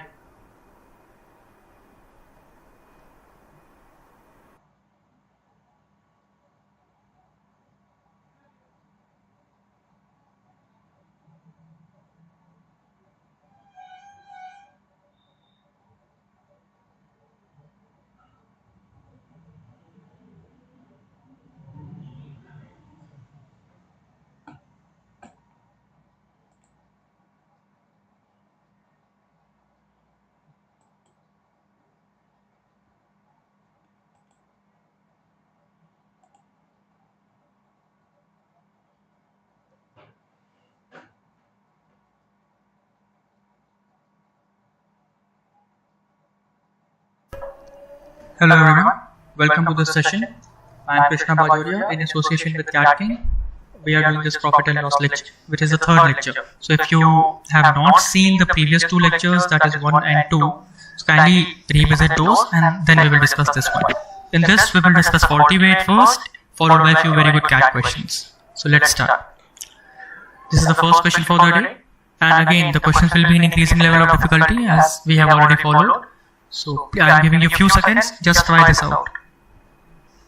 Okay, I hope you have paused the video and tried this out. Let's solve this question. A purchases an article at a discount of 24% on the list price. So let's say that list price is nothing but 100k. Okay. So what is the discount? 24%. I have already mentioned the usage of this 100k and LCM approach when making your calculation easy. What will be the selling price? 76k, right? Because there is a discount of 24%. Then he decided to sell it to someone to avoid losses. Okay. If he wants to make a profit of 25%, now currently what he's doing, he's selling it at 75k only, right? Because he wants to avoid losses. So cost price was 76k only in this case. But if he wants to make a profit of 25% after allowing a discount of 20%, okay. So what is happening? What is the selling price now? Cost price is what? 76k? Because it is given that he decided to sell it to someone to avoid losses. So if he is avoiding losses, that means the cost price is 76k. Fine. If he wants to make a profit of 25% after allowing a discount of 20%, so profit will be made on what? This cost price. So profit will be 25% profit or an increment of 1 by 4. And selling price is directly 5 by 4 into 76k. I don't want to calculate it right now. Why to go into unnecessary calculations? Okay. What is the discount? 20%. Again, I know my selling price. I want to take out my mark price. And what is the discount? 20%. 20% is 1 by 5. So decrement of 1 by 5. Decrement is nothing but n upon 1 plus d. I'm always using this method for easy calculations. So what is the value of n by d in that case? 1 by 4. I can simply increase my selling price by 1 by 4 to get my mark price. What will be my mark price? 1 by 4 increase or simply 5 by 4 times of selling price, which is this, into 5 by 4 into 76k. Right? Now I'll just cancel it. This becomes 19. Calculation becomes easy. 25 into 19. Because 25 into 10, you know. Right? 250 into 20 is 500. And just you want to reduce 125. Right? So 475 by 4. This becomes 118.75. Oral calculation. What is the question asking? By what percentage should his mark price be greater than the original list price? What is the original list price? 100k. What is the new mark price? 118.75k. So by what percentage should it be greater? 18.75%. Again, by using this K method, we solve this question really easily. Let's move to the next question. Again, I'm giving you a few seconds. Here we have started faulty weights. Faulty weights. I'm just giving you a few seconds to try it out. Okay. Question says a dishonest dealer marks up the price by 20% and then gives a discount of 10%. Fine. But he also uses a weight of 900 grams instead of a kg. He is using a weight of 900 grams. Okay. So what is he doing? He is marking up the price by 20%. Fine. So let's say cost price of 1000 gram was 100 rupees. Now he has marked up this price, right? He has marked up this price by how much? We see in faulty weights we will always use this method because this method comes in really handy when solving faulty weights problem by assuming this 1000 grams to be 100 rupees. This always comes in really handy. So it increases.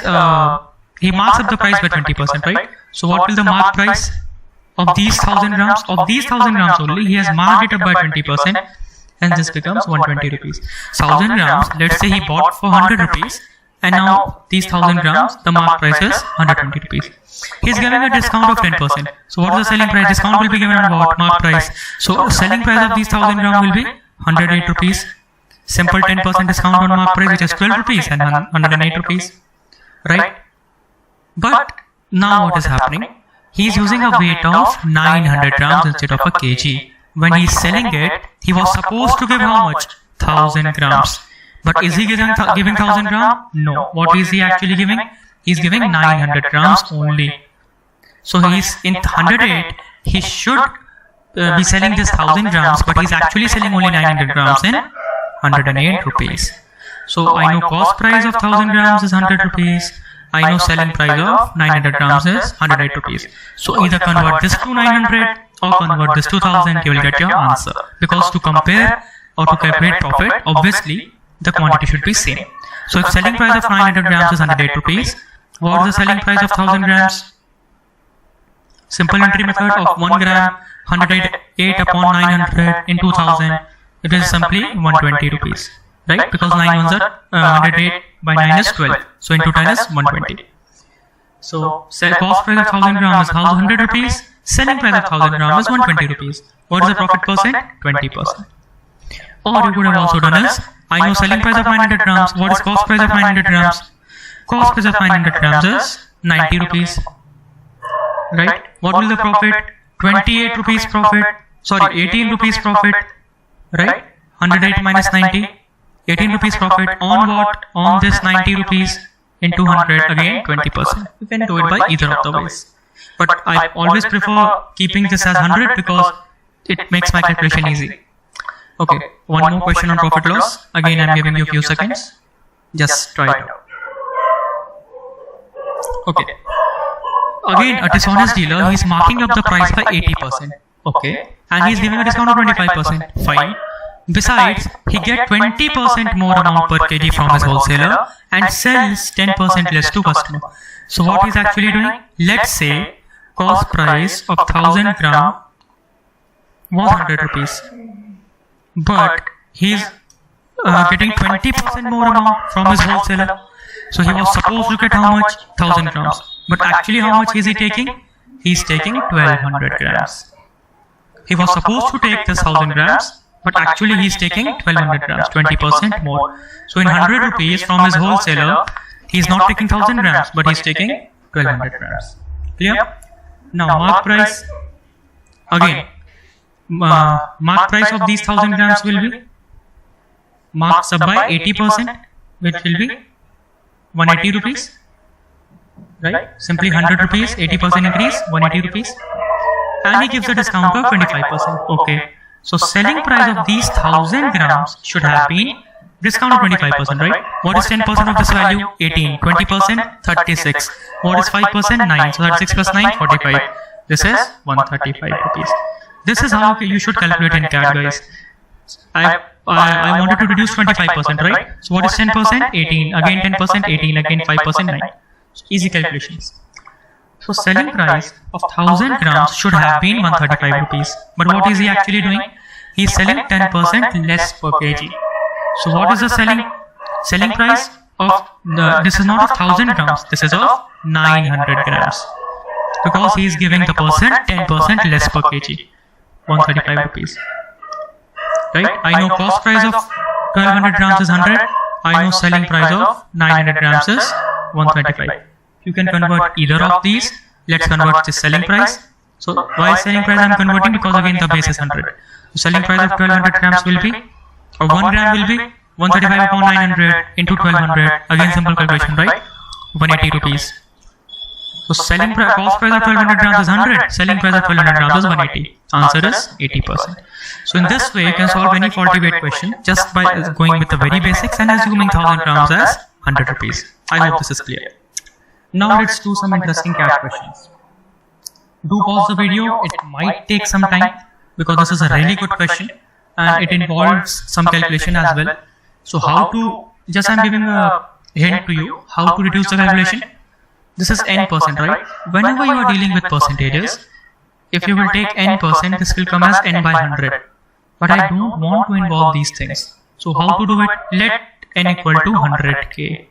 Again, K method comes to our rescue. Now please try. I am giving you a few seconds. Just pause the video. Okay.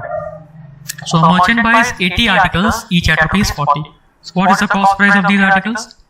80 articles are there at 40 rupees. This is the cost price. Right? 80 articles at 40 rupees. He sells n of them at a profit of n%. So what is the selling price of first n articles? N articles is he is selling, right? And at a profit of n%. Okay. So what I should write here? 1 plus n by 100 because this is the profit part of 40 rupees because this is the cost price. So what I'm doing is, cost price is 40 rupees. I'm increasing it by n% because there is an n% profit. So 1 plus n by 100 into n, or I have taken n equal to 100k.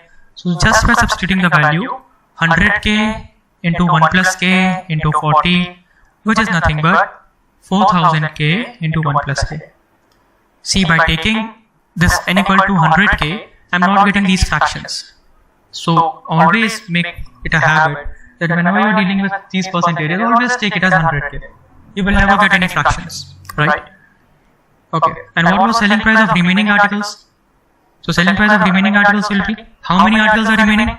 There were 80 articles. So articles remaining is 80 minus n. The value of n is 100k. And they are sold at a profit of 100 minus n percentage. So if value of n is 100k, what is the value of 100 minus n? 100 minus 100k, right? 100 minus 100k or 100, 1 minus k. Correct? So this is the number of articles into 40 was the cost price, right? And I am selling it at a profit of this much. So 40 into 1 plus this divided by 100, this I should do.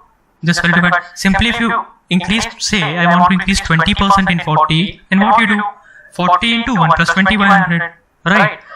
Here I increased n percentage in 40. Here I am increasing 100 minus n percentage in 40. Why in 40? Because 40 is the cost price. Okay. So because I have taken it as k, this I will get it as 1. Just showed you, I think. Yeah. This will be 101 minus k, right? So this will be 1 minus k, hence effectively this will be 2 minus k.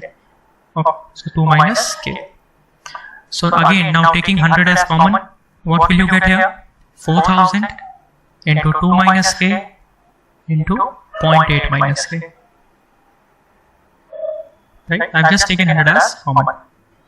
Okay. I hope this much is clear. Now let's move forward. Then I've got the selling price of these n articles, I've got the selling price of these remaining articles, and I also know the cost price. What I want? Minimum profit. Okay. Let me just quickly change the color of the pen so that there is no confusion. Let's take green. Okay, I'm solving it here, guys. Okay. So what is the total selling price? This is 4000k 1 plus k. This is 4000 2 minus k 0.8 minus k. So 4000 is common. I'm just adding these to total selling price. So k plus k square, simple addition, guys, plus 2 minus k into 0.8 minus k, which is nothing but 4000. I'm just solving it now.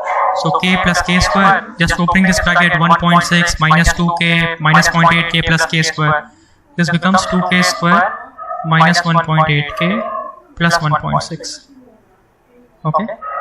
Again, let's take 2 common. So 8000 into, I'm just calculating it here. You can do it on your own also. I'm just doing the calculation part. Minus 0.9k plus 0.8. So this is the selling price. What is the cost price? 3200, right? Minus 3200. This should be your profit.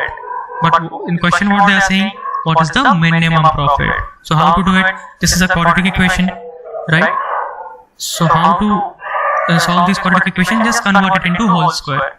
So okay, this we will learn in more in quadratic equations topic. I hope you have gone through it. So just by converting this, I can convert it as k minus 0.45 whole square. Because this was 0.9k, and this will be 0.45 whole square. Plus 0.5975 minus 3200. Now when this will be minimum, this value can minimum be what? 0. So when the value of k will be 0.45, in that case this will be 0. Hence your answer simply becomes 8000 into this minus 3200, which is 1580. This was a really good CAT question, because in this, if you will take it solve it by taking n by 100, it will get really nasty. So you should better take it as 100k. Then you will get these two expressions orally, the expression of these two selling prices, and then there is a simple calculation of profit. And the application of quadratic here, if you are unaware, please make sure that you are going through the quadratic equation videos so that you are clear with this. Okay? And you will get your answer as 1580. Okay, next question. Now this is a very interesting CAT question, because in this question you can, just by seeing at the question, Not, you will not even lift a pen and paper, you can solve this. Try it out guys, I'm giving you a few seconds. Okay, I hope you have paused the video and solved this. Let's solve this one. So what is the discount percentage given? What they are asking is discount percentage. Okay, let's take B first. Only 2 and 3. What is 2 saying? If there had been no discount, 30% would have been earned as profit. And what is 3 saying? The cost price was this much. So I know the cost price in option B. I know the cost price. So I know the profit percentage, and hence I know the selling price. And as there is no discount, okay, because it is given if there had been no discount, okay, suppose there had been no discount, 30% would have earned as profit. So if there would have been no discount, this would have been the selling price and this would have been the mark price. But this is assuming that discount equal to 0, assuming. And what is the question asking? What was the discount percentage given? Here I am assuming discount to be 0. Can I compute discount percentage in this case? No. Hence B cannot be my answer. This is a very simple question. Just by looking into it and knowing the basics, you can answer this. Okay, taking 1 and 3. 3 says again cost price. So I am aware of the cost price. Cost price I am knowing. See, again, don't go on calculating. CAT will not expect you to calculate these values. Just look and answer this question. What is 1 saying? I am dealing option C now.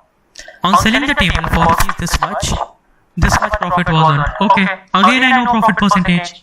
Hence again I can calculate selling price. And in this, again selling price is given. So is mark price given? No. So if mark price is not given, can I calculate discount? No. Option C is also not my answer.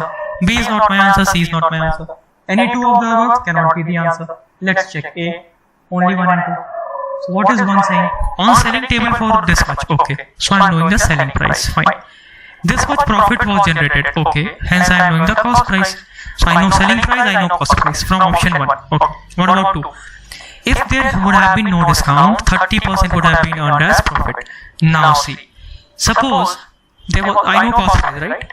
So suppose there would have been no discount. In case of discount equal to 0, what would have been the profit? 30% would have been the profit, right? So this becomes my mark price. So I know my mark price and I know my current selling price. In first case, I assumed discount equal to 0, which was my mark price, and this was also my selling price. Hence, I cannot compute discount percentage. But here, what is happening? I am knowing the selling price, and because I am knowing this mark price, when discount equal to 0, I can compute what is the discount percentage. Hence, without calculation, just by looking at the options, I can say answer is option A. I hope this session was helpful to you. I have covered entire profit loss in these 3 videos. If you are viewing this video for the first time, please make sure that you are viewing the first and second part as well. Thank you. Have a good day. Happy learning, guys.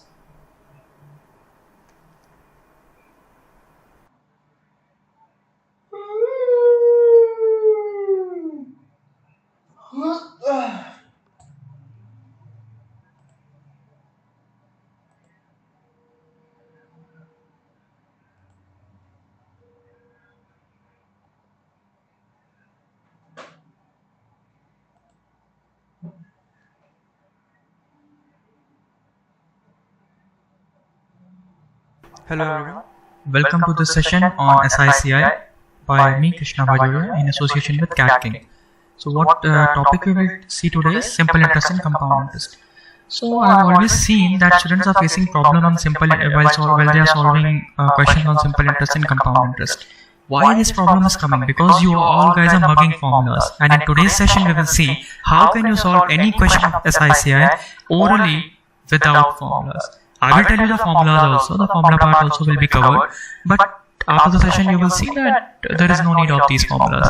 I will cover this topic in 3 sessions, there will be 3 videos, this is the first part of it, kindly do watch the others as well. Okay, let's start. So before solving the first question, let me just quickly give you an overview of SICI for those who are new. This will be covered in our detailed lecture courses, but still, let me give you a quick overview. What is simple interest, what is compound interest, and what is the basic difference between simple interest and compound interest. Suppose if I am having 100 rupees and the rate of interest is 10%, I will just cover it really quickly, so just for your clarity. And in first year, I will get an interest of how much? 10 rupees. And second year also in simple interest, 10 rupees. Interest will be same. each and every year interest will be same. This is known as simple interest. What happens in compound interest? We get interest on interest. So first year interest will be nothing but 10 rupees. But for next year what will happen? Why this 10 rupees? 10% on principal amount, which is 100. Next year what will happen? Interest will be 10 rupees which I was getting on this principal amount plus interest on interest. So on this 10 rupees also I will get 1 rupees. Hence I will get how much? 11 rupees. In third year what will happen? Here again 10 rupees same. So what will happen in this case in third year? So 10 rupees I was getting anyhow from my principal amount, which was 100 rupees. 1 rupee I will get on this interest, first year interest, and 1.1 I will get on second year interest. Right? Interest on interest. And this becomes 12.1 rupees. That's why in CI you say that by this amount, what will be the amount in this case? Let me just write it here. What will be the amount in this case? 110 rupees, right? This amount becomes your principal. Why? Because amount is actually principal plus interest. Hence you are getting interest on principal also, you are getting interest on interest also. That's why directly 11 rupees is the interest. Now what is the amount? 121. Again 12.1 is the interest. Okay. One more thing you should observe. Here, what will be the amount here in simple interest? 110, 120, 130. So these amounts are in arithmetic progression. Okay. Meanwhile, these amounts or interest, they are in geometric progression. How? What is the first interest? 10 rupees. What is the second interest? Again, simple 10 into 1.1. What is the next interest? 1.1 square into 10 and so on. The interests are in geometric progression as well as the final amounts are in geometric progression. So this was just a quick overview. One more thing guys, you can quickly observe that in first year the interest of simple interest and compound interest, it is same. But from second year, interest is changing. So I'm just giving you one formula. How we got this formula? It's a very simple derivation that we do in class. So I'm just telling you the formula. Difference between simple interest, compound interest of 2 years and simple interest of 2 years is nothing but P capital R square, where capital R is small r by 100, which I have taken for my ease. Similarly, difference of compound interest of 3 years and simple interest of 3 years is what? PR cube plus 3PR square. I just want you guys to learn these two simple formulas, and I promise you that I won't ask you to learn any other damn thing. Just use these two simple formulas just to make your calculation easy in the examination. So difference between some compound interest of 2 years and simple interest of 2 years will be PR square, which in this case is how much? 1 rupee. So this PR square is 1 rupee. Principal is 100 and rate of interest is 10%. So what's the value of capital R? 10 by 100, which is 0.1. Okay. So you can check also 100 is the principal and 0.1 means 1 by 100 is the R square. So this goes to 1 rupee. And what will be the difference between 3 years? PR cube plus 3PR square. Just remember these simple terms. Okay, let's solve this first question. This is just giving you a few seconds. Just pause the video and just try to solve this question. Okay, so this is just a simple application of the formula that we just discussed. What is given? The difference between SI and CI for 3 years is 366. So PR cube plus 3PR square is nothing but 366. What is the difference between 2 years? It is 120. I have just now discussed this formula. So PR square is 120. I am simply taking the ratio. Dividing by PR square, I will get R plus 3 is equal to 366 by 120, which is 3.05. The value of R is 0.05. Hence, what is the rate of interest? 5%. Because I assume small r to be capital R by small r by 100 to be capital R. Correct? That's why small r became 5%. Very simple application from this formula.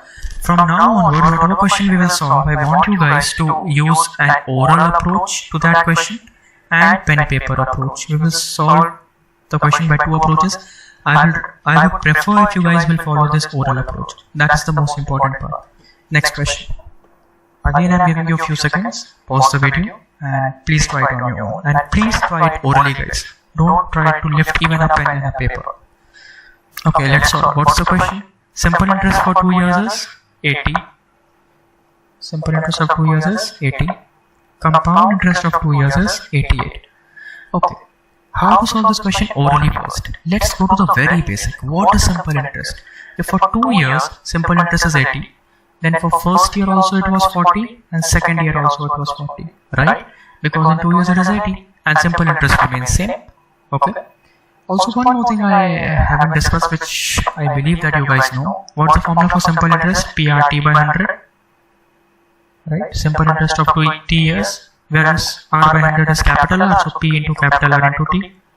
How this formula is coming? Again, we discussed this in class. It's not needed in this session. What's the formula for amount in compound interest? P into 1 plus R by 100 to the power n, small r by 100 to the power n, where n is the time, okay? And this is the amount in compound interest. This is just simple interest. How this formula is coming? Again, the same GP concept, okay? Compound interest is 88 of 2 years. So what is happening? In first year, the simple interest and compound interest both are same, right? In first year, you can see that the compound interest and simple interest, they both are same. So that is 40 rupees. What was happening then if in 2 years the compound interest is 88, in second year how much interest will they get? 48 rupees, right? Why is this 8 rupees extra? Why is this 8 rupees extra? Because this 40 rupees is coming because you are getting this on the principal amount. You are getting this interest on principal amount. Why is this 8 rupees extra coming? Because this 8 rupees you are getting on interest on interest. Hence, just by looking at the question, you can say this will break into 40 and 40. This will break into 40 and 48. Hence, 8 rupees interest on 40 rupees. This is nothing but a rate of interest, which is 20%. Now you got the rate of interest orally. What about principal? 20% of some value in 1 year is how much? 40, right? Because you are getting 40 as interest on some principal, and it is 20%. So 20% of some value is giving you 40 rupees. So what? So 20% of some value is 40. What will be that value? 200 rupees. Correct? Okay. Now there is one more method to solve this by formula. What is the difference between 2 years? I have just now told you the formula PR square. PR square is 8. And what is compound interest for 2 years? 80. So let's use this formula from simple interest. PRT by 100. So P into T, which is 2 years, into R by 100, which is capital R, is nothing but 80. So value of PR is 40. Just putting the value of PR as 40, I get R equal to 8 by 40, right? And small r equal to 20%. Just by putting r equal to 1 by 5, you can get the value of principal. This is by formula, but don't use this approach. Don't use any formula. You can solve each and every question in SICI orally. Almost any question can be solved orally. Okay, next question. Now for this question, guys, I have written the formula here. Okay, and this is a shortcut for the same. So I don't want you guys to use this formula. Not needed, not needed. Just written for your, what can you say, for those who require formula, for those who want formula, just written it for them, but it is not at all required.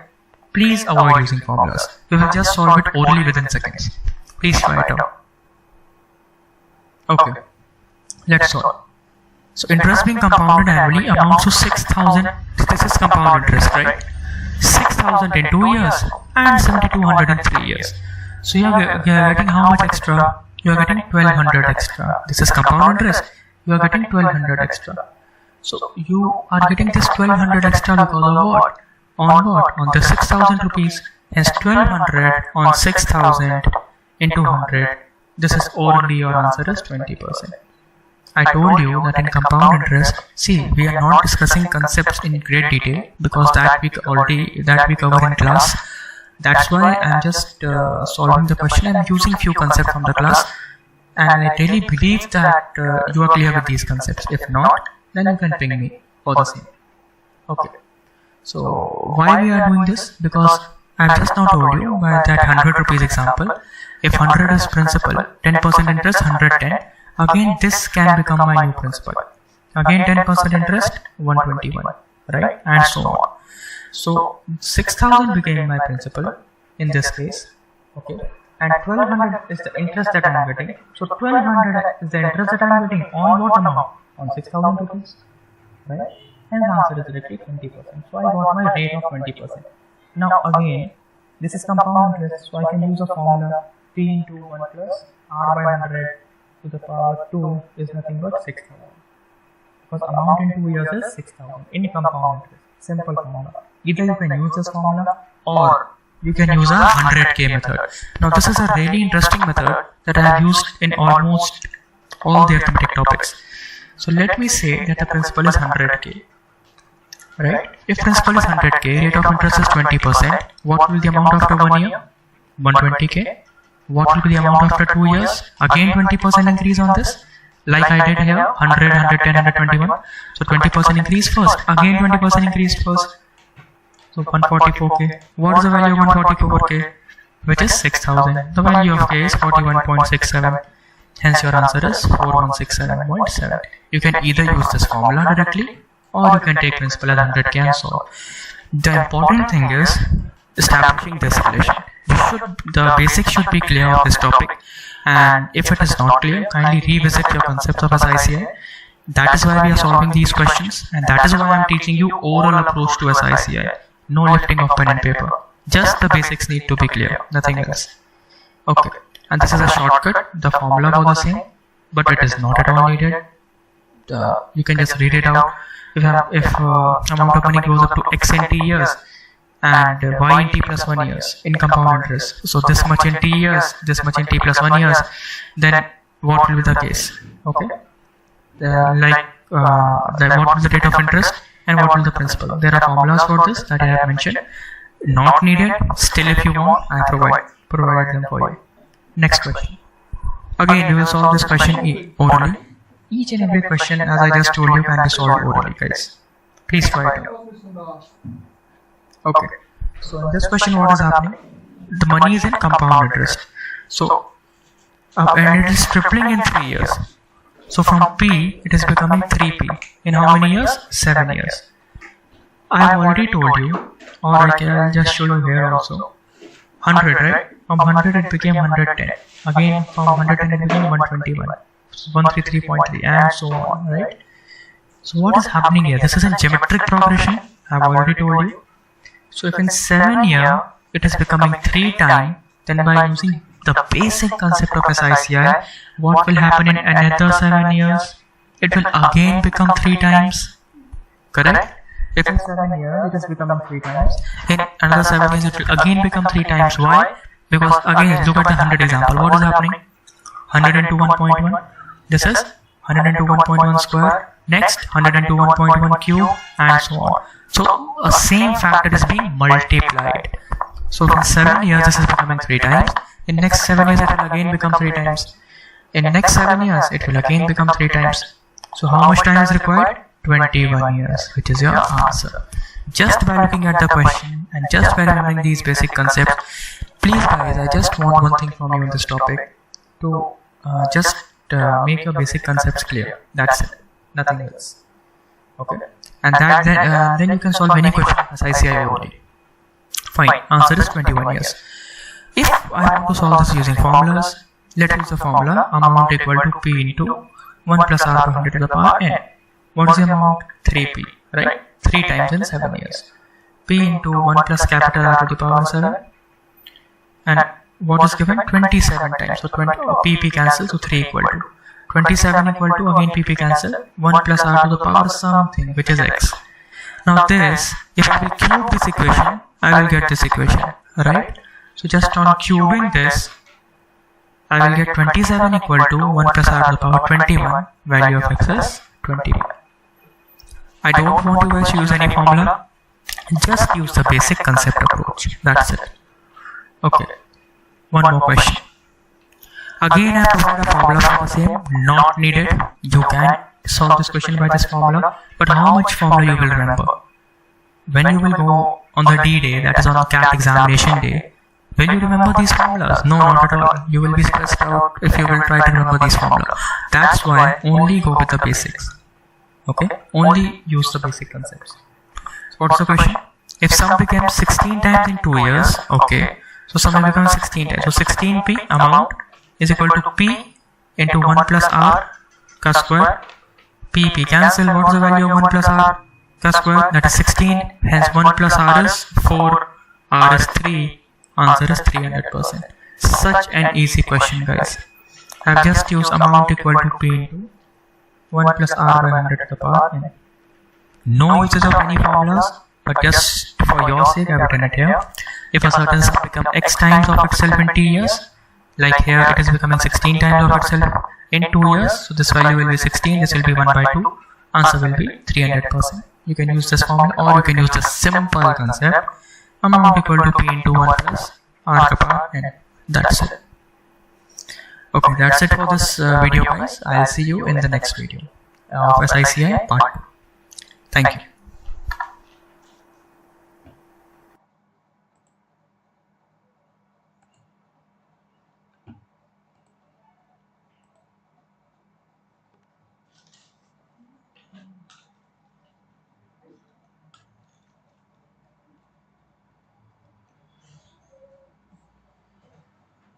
Hello everyone.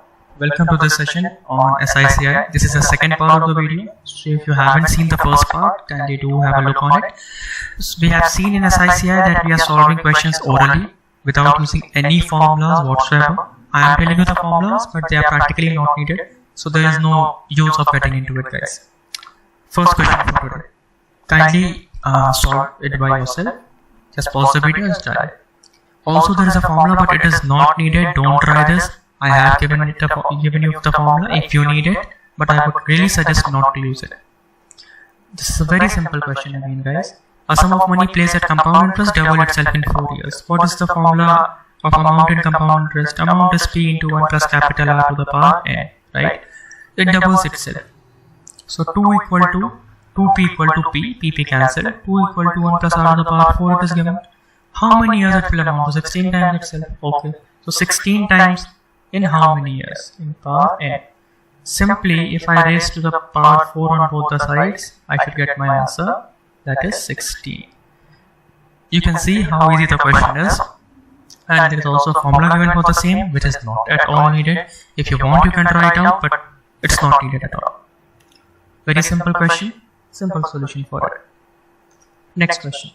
Again, try to solve it orally guys, without using formulas. Just try to solve it orally. No formulas required. And this is simple interest. Pause the video and then we'll discuss. Okay. So a sum of money amounts to rupees 1200 at the end of 2 years, right? And also amounts to 1800 at the end of 5 years under simple interest. In 2 years, it amounted to 1200. In 5 years, it amounted to 1800. So in 3 years, it grew by 600 rupees. And this is simple interest. So every time the interest would have been same. First year also 200, then also 200, then also 200. Right? Because this is simple interest. Simple interest remains same each and every time. Okay? So, yeah. So what is the simple interest for each year? This is 200 rupees.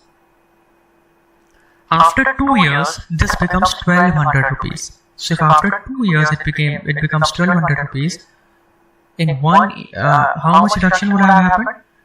400 rupees, right? After 2 years, how much interest he would have received?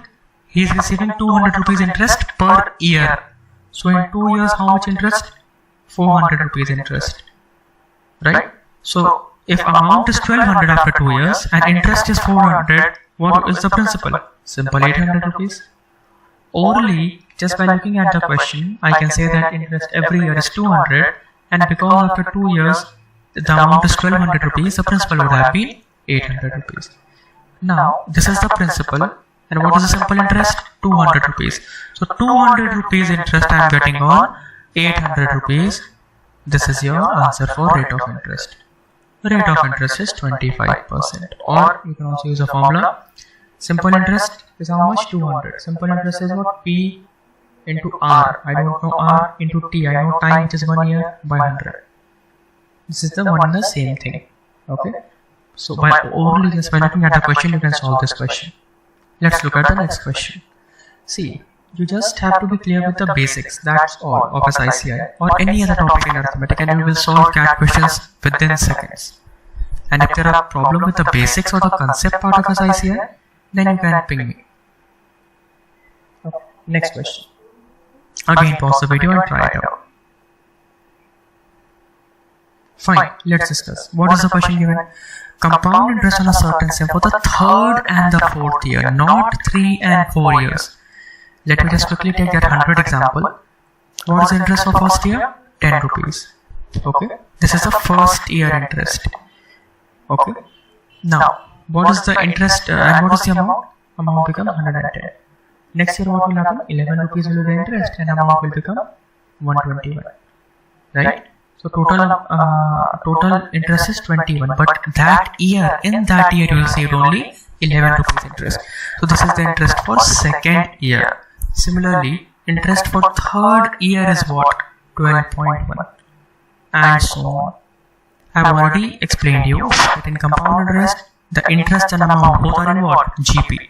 This is nothing but 10 into 1.1. This is nothing but 10 into 1.1 square and so on. Right? So this is the interest for third year.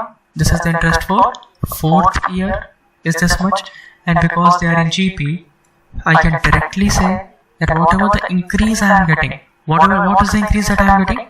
I am getting an increase of 181.5.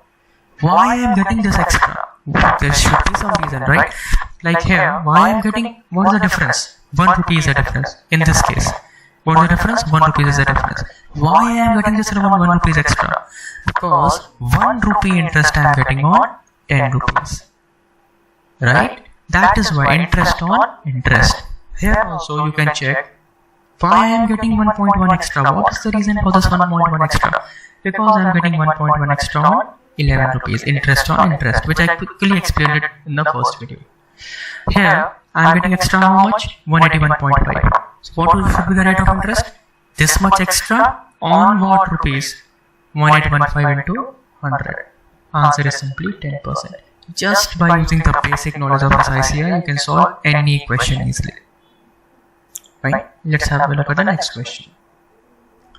What is the question given? Now this is a very good question, because in this question there are different rates. For a simple interest it is this, and compound interest it is this. So I'll just tell you an easy method. Again, we will use the same LCM method which I have always used to make question easy for you guys. And if you will find any such question in the exam, you can solve it really easily. Just try it out after pausing the video. Fine, let's discuss. So we will use the LCM method. What is the compound interest rate? Rate for compound interest is 6.25. What is the value of 6.25 in fraction? 1 by 16. How? I know 1 by 8 is 12.5. Basic percentages. I think you might have read it in that. 1 by 8 is 12.5. So what is the value of 6.25? It is 1 by 16. Okay. And it is for 2 years, right? So I will take LCM of. I am not telling the logic here because that we cover in the main classes. Just remember one thing. If it is how many years this is, just raise the power of 16 or the fraction. So LCM of 16 is square. And what is 5%? 5% is 1 by 20 and 20. Nothing else. Suppose this would have been 3 years. CI for 3 years. Then this would have become 16 cube. Simple interest. In simple interest, you will leave it as it is. Whether it is for 2 years, 3 years, 10 years, you will leave it as it is, which is 20. And in compound interest, if it is 2 years, then 16 square. If it is 3 years, 16 cube, and so on. Why this 16? Because I just converted into fraction. Okay, what is the LCM? 1280. So now I will assume my principal to be 1280k. I will assume that this is my principal, which is 1280k. Fine. What is simple interest? 5% for 2 years. Right? So what is the simple interest? Simply I can write 128k. What is 5%? 64k. So 1 year 64k is the simple interest. 2 years 128k is the simple interest. What about compound interest? This is how much? 6.5% or 1 by 16. So just quickly multiply this by 1 by 16, which is 80k. So for first year, compound interest is 80k. Next year what will happen? This 80k to anyway I am getting. This 80k I will get on this principal amount, right? And what will happen? Interest on interest. Again, I will get 1 by 16 of 80k as the interest. Again, the very basics of simple interest and compound interest, which is 5k. So what is the total interest? 165k. That is why I asked you to take square here. Because see, we are doing 1 by 16 into this value. Again, we are doing 1 by 16 into this value. That is why I asked you to take square here. Right? So what is the difference between compound interest and simple interest? 37k. And what is the value that is given? Difference actually is 37. The value of k is 1. And what is the principal? I have assumed it to be 1280k. Value of k is 1. Answer is 1280. This was a good question. We are covering these questions quickly so that you can just revise each and every topic and you can be really comfortable when you are giving exams. I hope this is clear. Thank you.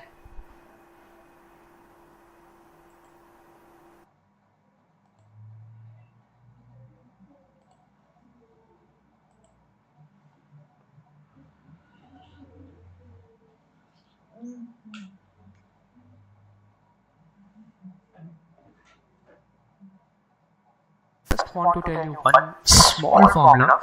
See, we haven't remembered any formula in this series apart from PR square and PR cube plus 3PR square. That's all you need, and we will solve each and every question orally. One more formula comes in really handy. When principal becomes from P to 2P, or the principal is P and amount becomes twice the principal. Okay, let's say this in compound interest. Let's say this happens at R% compound interest in n years. Then R equal to 72 by n. Just try to remember this small formula. This also comes in really handy in simple interest. Apart from these 2-3 basic formulas, nothing at all is needed. Okay, fine. Let's discuss this. Just pause the video, try it out. A hint for everyone. CAT has given you a range. When will CAT give you a range? When they expect you to solve it by approximations. Then and only then they will give you a range. Hence they have given you a range. That is why we will use this approximation. Kindly pause the video and try. Okay, so what is given here? Amount becomes 16 times in 20 years. So 16p, amount becomes 16 times, is p into 1 plus r by 100 to the power 20. In 20 years, this is becoming 16 times. Okay. So I'll just square root on both the sides. So 4 equal to 1 plus r by 100 to the power 10. Again I'll square it on both the sides. So 2 equal to 1 plus r by 100 to the power 5. Why am I doing this? Because I want to convert it to double. If principal is p, then if principal becomes 2p, then only in compound interest, then only I can apply this approximation. And because CAT has given you a range, that is why we have to use this approximation. Okay, now I know the value of n is 5. So what will the value of r? 72 by n, which is 5. Now this is this thing between 15. I don't know the exact value, something between 14 and 15, 14.8 or whatever. I don't care, just don't go on calculating each and everything in CAT. Not required at all. CAT doesn't require calculations. That I have already told you, and I have told you in multiple times in multiple lectures. Try to use approximations always. So R will be something between 14 and 15. Okay, let's see. What is the value of simple interest if the value of R is 15? What is the value of simple interest if the value of R is 14? That's what we want to calculate. So what will the value of simple interest? Simple principal. If it would have been given at R% simple interest for 20 years, P into R, which is 20, R by 100 basically, into time, 20 years time into R, which is 15%, 15 by 100 basically, right? This is the simple interest. This is nothing but 3p. What they have asked you? Amount. So if interest is 3p, what will the amount? Principal plus interest, amount will be 4p. When I have taken rate as 15%, I got amount as 4p.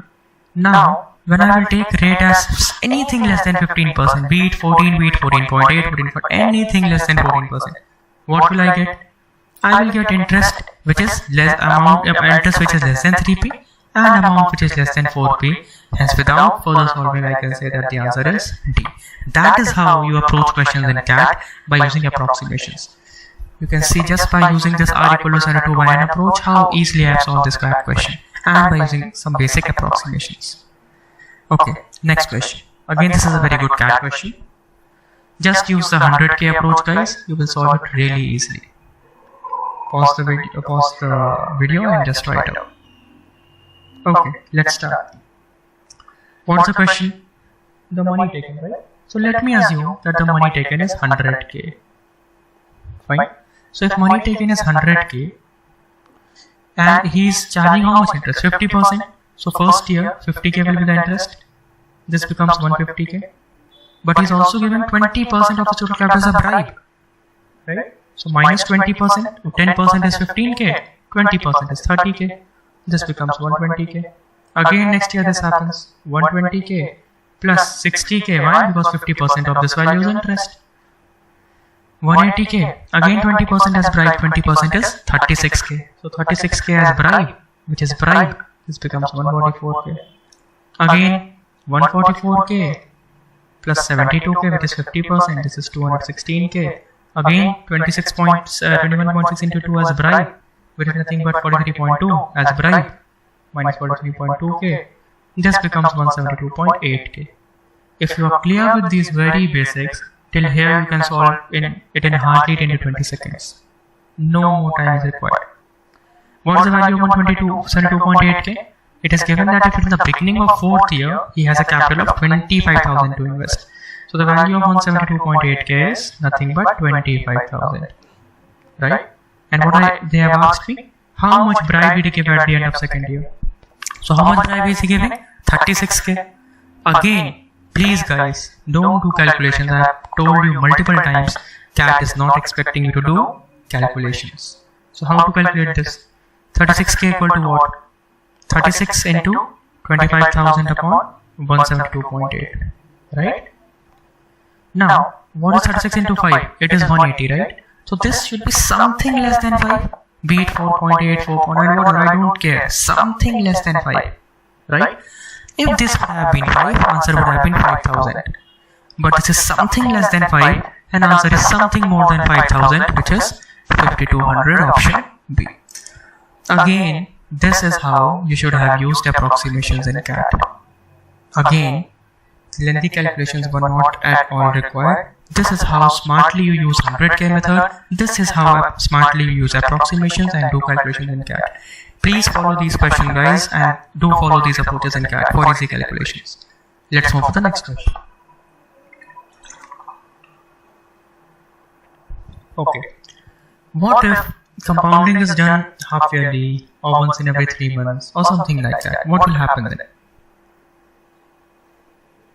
I know that amount is 1 plus r per to the power n.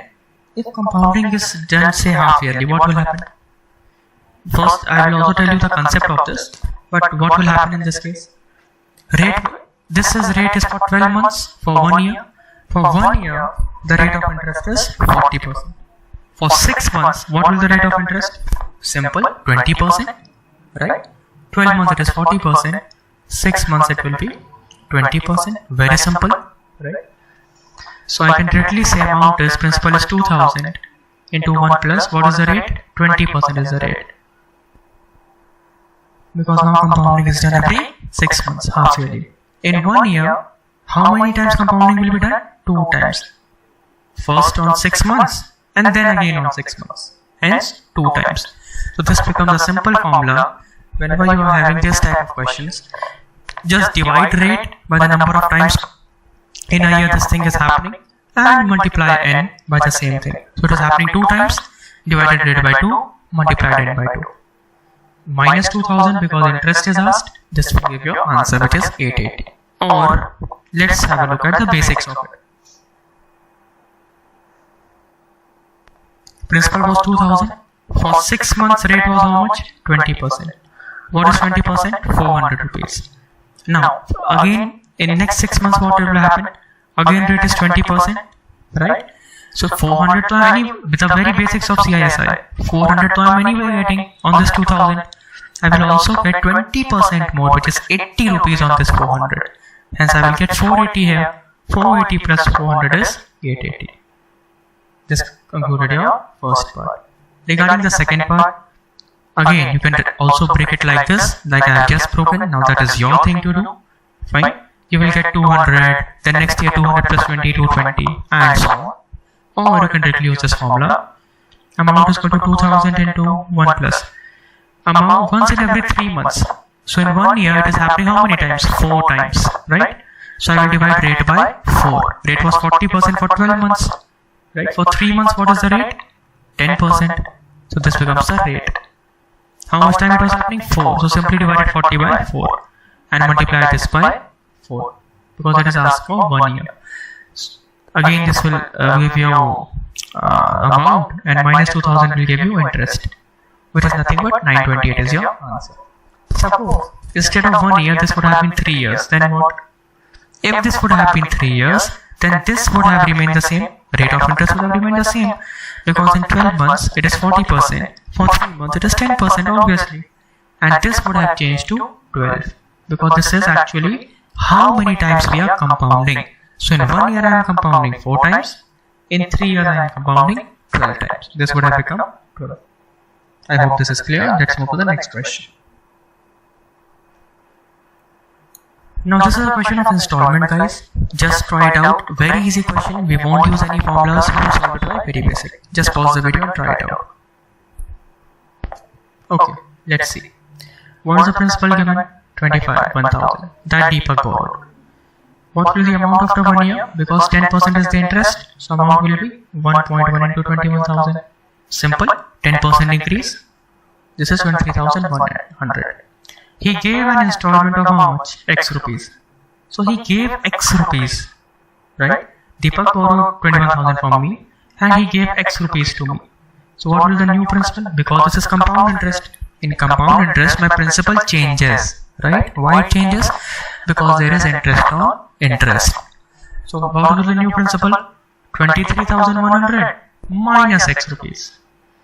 If you are not getting this, let's take it by a simple example. Suppose you borrowed 100 rupees from me at 10%. Okay? And after first year, what will happen? This will become as 110 rupees. But you said, no sir, I will only give you 40 rupees or say 50 rupees because I can't give you more. I said, okay, fine. 110 rupees is what you should pay. You are paying me 50 rupees. Okay, what is the remaining amount? 60 rupees. On this 60 rupees, I will again charge 10% interest, and this becomes 66 rupees. You have to pay me 66 rupees next time. Right? The same is happening here. First time this much, then amount became this. He paid X rupees. New principal became this. Okay, new principal became 60. Here this. What will the amount? 1.1 into this. 23,100 minus X. Again 10% increase. See, I again increased 10%. 60 to 66. And this is nothing equal to X because he is giving it in 2 equal installments. If there are 2 equal installments, this first installment is X and this is also X. Just solve it. Very simple calculation. This will be 23,100 plus 2,310 minus 1.1x equal to X. And this becomes 2.1x divided by 2.1. You will get very simply the answer is 12,100. Correct? See, this is nothing but 23,100 upon 2.1. Now this can be directly divided. 21 ones are, okay, 21 ones are. You can directly divide this, and directly 11 into 11 is 121. Answer is 12100. Very simple calculation. This was installment in compound interest. Now let's discuss installment in simple interest. I am just giving you a few seconds. Pause the video and then we'll discuss. Okay. So what is the difference here? Here again the principal is how much? 5,000. What happens in simple interest? In simple interest, my principal doesn't get changes. It doesn't get changed. Why doesn't it get changed? Because every time on the same principal I am giving interest. Now in this case what will happen? Again if you borrowed 100 rupees at 10%, after 1 year it became 110. You gave me 50 rupees. I said okay fine. What is the remaining part? 60 rupees. Right? But I won't charge you interest at 10% on this. Why I won't charge you at 10%? Because this is simple interest. Your principal was how much? 100 rupees. Right? You gave me 50 rupees. So how much principal is remaining? 50 rupees principal is remaining. I will only charge you on these 50 rupees. I won't charge you on these 60 rupees. The 60 rupees also including interest of 10 rupees. And in simple interest, there is no interest on interest. Hence, I will only charge you on 50 rupees. That's what I will do here. Suppose principal is 5,000. What will the interest of first year? 500. Simple 10%. And you gave an installment of X rupees. And also guys, once you are clear with this basic concept, you can solve any question of installment quickly, really quickly with this method. Okay, installment is, there is also a very big formula, but I don't want you guys to learn any formula, so please avoid it. Still, if you want to know the formula, just ping me, I'll tell you. But trust me, it's not needed, especially in CAT. When you will get questions which are in AP, including AP and SICI, no formula will be of any use, just this basic concept will come to your rescue. Okay, so next year what will happen? Your principal will become 5,000 minus X. Like here what we did, principal was 100, he gave me 50, principal became 50. Principal was 5,000, he gave me X, principal changes to 5,000 minus X. There is no interest on interest. Now I will only charge interest on this amount. What is it? 10%. So this is 500 minus 0.1x. Again he gave me X rupees. Again I will reduce it in principal. So this principal will become 5,000 minus 2x. Again 10% interest. So 500 minus 0.2x is the interest. And he again gave me X rupees and settled everything. Right? What was the principal? 5,000. What are the interest? These are the interest. So 500 interest first time. Then 500 plus 0.1x minus 1.1x next time. Then again 500 minus 0.2x next time.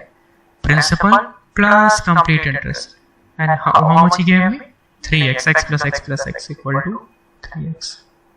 Again very simple calculation. Just calculate. I am not showing the calculation part, not at all required. I showed it here. How easily you can calculate to get it. I am just avoiding it here. What is the value of x? 1969.69. Hence, he will need to pay this much amount in equal installments to get the loan cleared. So just understand the basic difference between SICI and you can solve any question easily, be it installment, be it compounding after n years, be it any CAT question like we discussed here.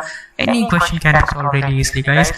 Just you have to know the basic of any topic and few very good methods like the K method, the LCM method that we are using right now. I hope this is clear. If not, you can ping me anyway.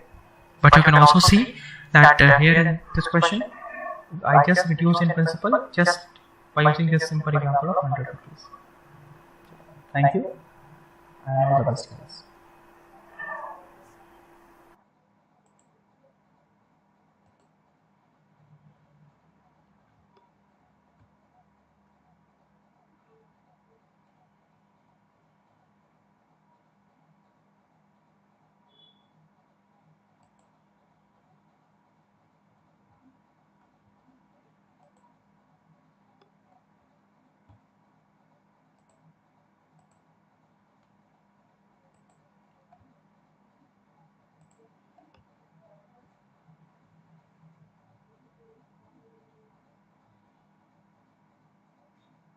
Hello everyone, welcome to this session on time and work by me Krishna Bajoria in association with Cat King.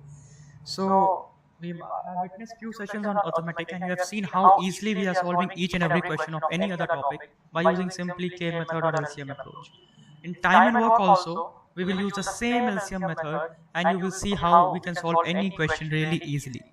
I will not tell you any formulas or I will tell you few formulas if required because according to me, Arthematic is not a section or in fact entire quant is not a section to be mugged up. Just ask yourself, how many formulas can you mug up? Suppose generally we solve 40 to 50 questions when we teach any topic and approximately 15 to 20 formulas or even 30 to 40 formulas can be formed on each topic. But I personally don't prefer this method because in CAT examinations you won't remember any formula. So what will help you out is the concept part. So we will focus on the concept part and we will see how easily we will solve any question, be it any damn topic of quant. Currently we will deal with time and work and you can also see other arithmetic videos that we have posted to get a better grasp of the basic concepts. Okay, let's start this session. A very simple question on time and work. We will progress from basic to advanced. We will also solve few CAT questions on this journey. So stay tuned, there will be 5 questions per lecture and there will be 3 lectures on time and work. So this question I will teach you 3 methods to solve this question. Just pause the video, try it out with any of the methods. So first method is, you might have seen during your school days, you take 1 by 10 plus 1 by 15. So what is this one? What actually is this one? This one is nothing but total work. I assume total work to be 1 unit. Now A is completing this total work in how many days? 10 days. This is method 1. But we will not follow this method. I will never follow this method. So I'm just telling you guys for the sake of completion of the topic. But we won't follow this method. I will solve this question by 3 methods. And method 2 will be the method which we will follow mostly. So let's say total work is 1 unit. And A can complete a work in 10 days. So in 1 day we will do how much work? 1 by 10. Small a will be representation of 1 day work. Because in 10 days A is doing 1 unit. In 1 day is doing 1 by 10. Similarly, B in 1 day will do 1 by 15. Why? Because in 15 days B is doing 1 unit of work. So A and B together in 1 day will do this much work. Together in 1 day, LCM will be 30. 3 plus 2, this is nothing but 1 by 6. So together in 1 day, A and B both are doing 1 by 6 units of work. And they had to do 1 unit of work. So how many days will be required? 6 days. This is method 1, which we will not use. Method 2. This method I will use each and every time, barring few topics which I will teach you in the due course of time. So what is this method? Just taking LCM. I am assuming total work to be LCM of 10 and 15, which is 30 units. Now total work is 30 units. Okay. A completes the work in 10 days. So in 1 day is doing how many units of work? 3 units. B is doing the same work in 15 days. So in 1 day B is doing how many units of work? 2 units of work. Total A and B are doing how many units of work? Per day, 5 units. How much work needs to be done? 30 units. Days is requirement is 6 days. This is the method that you will follow. There will be no fraction involvement and the task will become really easy for you. There is one more method, method 3. Let's quickly discuss this. This is called total work method. Here I have assumed total work to be 1 unit.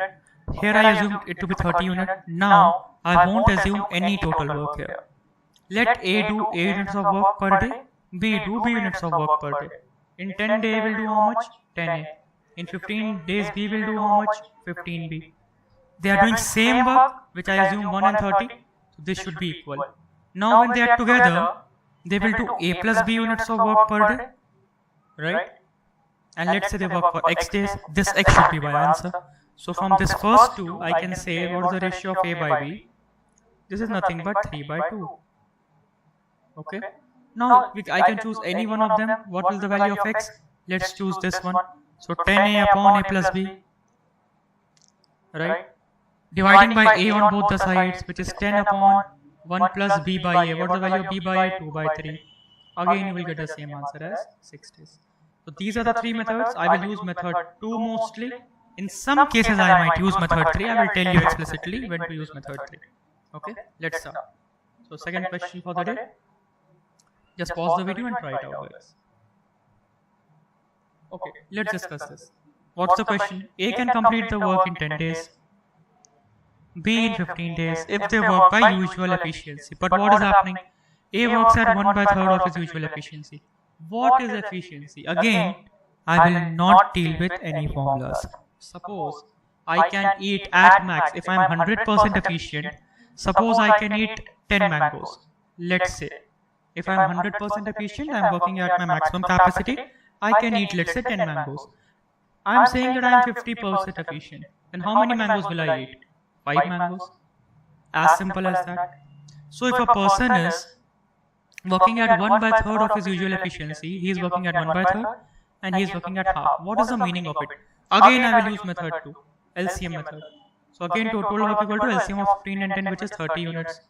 In 1 day he is doing 3 units, in 1 day B is doing 2 units. This is when they are 100% efficient.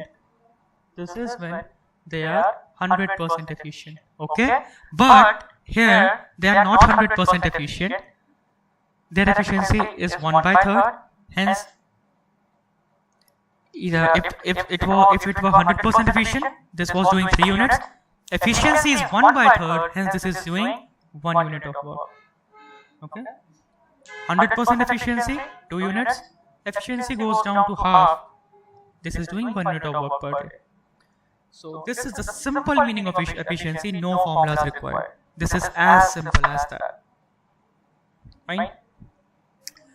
Then this is 1 unit of work is done by A, 1 unit of work is done by B. Total they are doing 2 units of work. What is the amount of work that needs to be done? 30 units. Answer is 15 days. Every question will sort of become an oral question for you if you will use this method. One more thing, guys.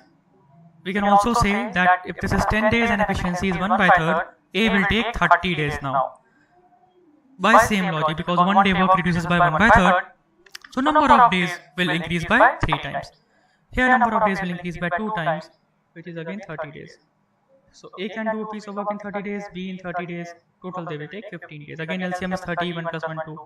Okay. Next question. So pause the video and try it out.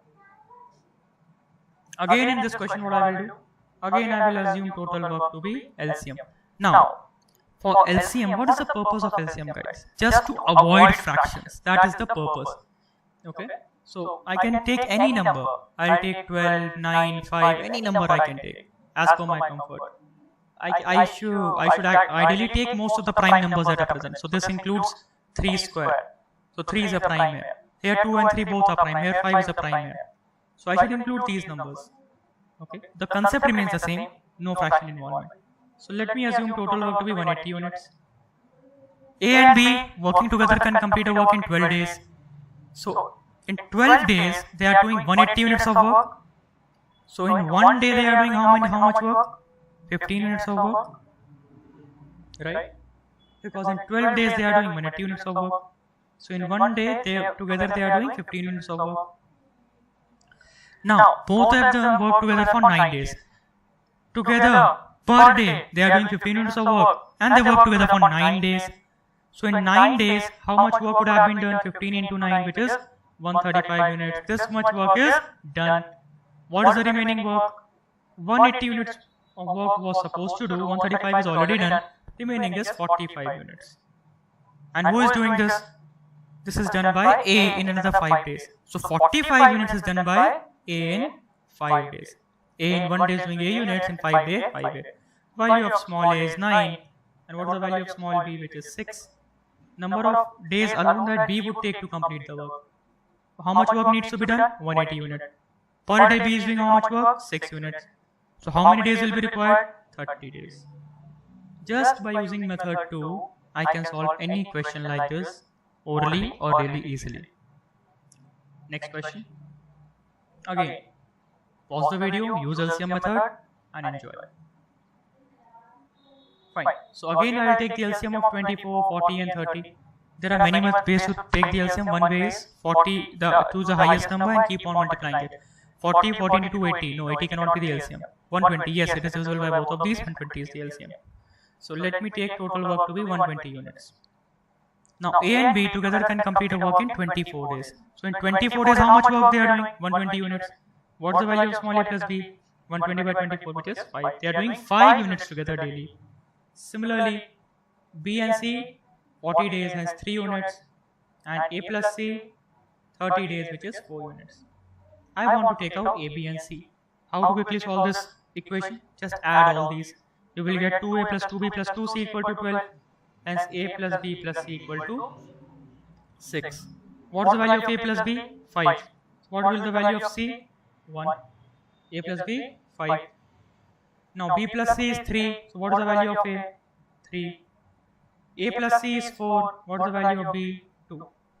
Now C is doing 1 unit of work per day. Total work that needs to be done is 120 units. How many days will be required? 120 days. For A, how many days will be required? 40 days. For B, how many days will be required? 60 days. Now suppose the question was asking that together they will take how much time? So together they are doing how many units of work? 6 units. This much needs to be done. Together answer is 20 days. Clear? Next question. Now for this question, I have a direct formula as well. I have told you I won't give you any formulas until unless required. So in these type of question, this formula comes in handy. But we will solve it by sheer concept as well. Please try it out and pause the video. Okay, looking at the solution now. So A and B together can complete a work in X days. Okay. B alone can do the same work in 10 days more than when they work together, while A can do it in 12.5 days more. Okay, so let's say, well, first of all, the answer to this question is what? The answer is simply root over A into B. Value of A into B is 125. The answer is simple, root 125. Okay, this is your answer, or 5 root 5. This many days, number of days. Okay, now this will come in decimal. So suppose if the options are in decimal, then you will mark this exact answer. But if the options are not in decimal, then what you will do? Suppose I'm just explaining you. If I am taking 21.6 days, that's a hypothetical number, to complete a work, and in the option there is 21.22, how many days will you mark as the answer? You will not mark 21. Why? Because in 21 days work is not completed. In 22 days work is getting complete. Okay. Even if this is 21.1, then also you will mark 22, because in 21 days work is not getting completed. Exactly in 21.1 it is getting completed, or 22. Anyways, let's solve this question. This is direct formula. Let's look at the concept. So let me take that if A and B together can complete a job in X days.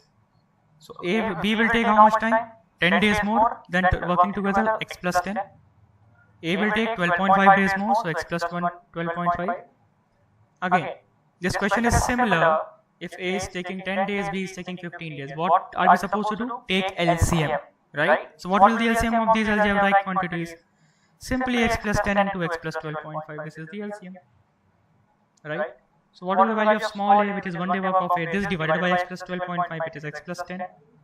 What the value of small b? X plus 12.5, right? Now, if they will work together in 1 day, how much work they will do? 2x plus 22.5, right? And total work is this. So this much work needs to be done. This much work needs to be done. And this is that amount of work that they are doing in 1 day, 2x plus 22.5. And this is already, I know this as x. This is equal to x. That A and B are working to complete a job in x days. So from here also we will get the value of x as 5 root 5. Clear? So I hope this is clear to you guys. This is how you can take algebraic quantities as LCM. I'll see you in the next video and we'll continue the topic further. Thank you guys.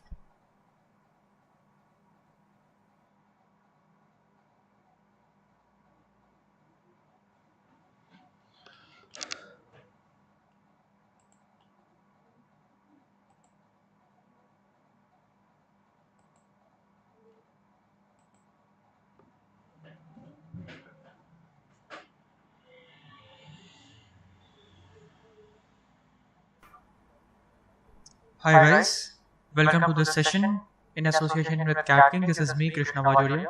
You might have already watched the first lecture of Time and Work 1, that is. So now we will discuss the second lecture. We will again cover 5 questions today, and you might have seen that how easily we are doing the questions without using any formula, and that too, it is hardly taking us 10-20 seconds to solve any question. We will follow the same approach today.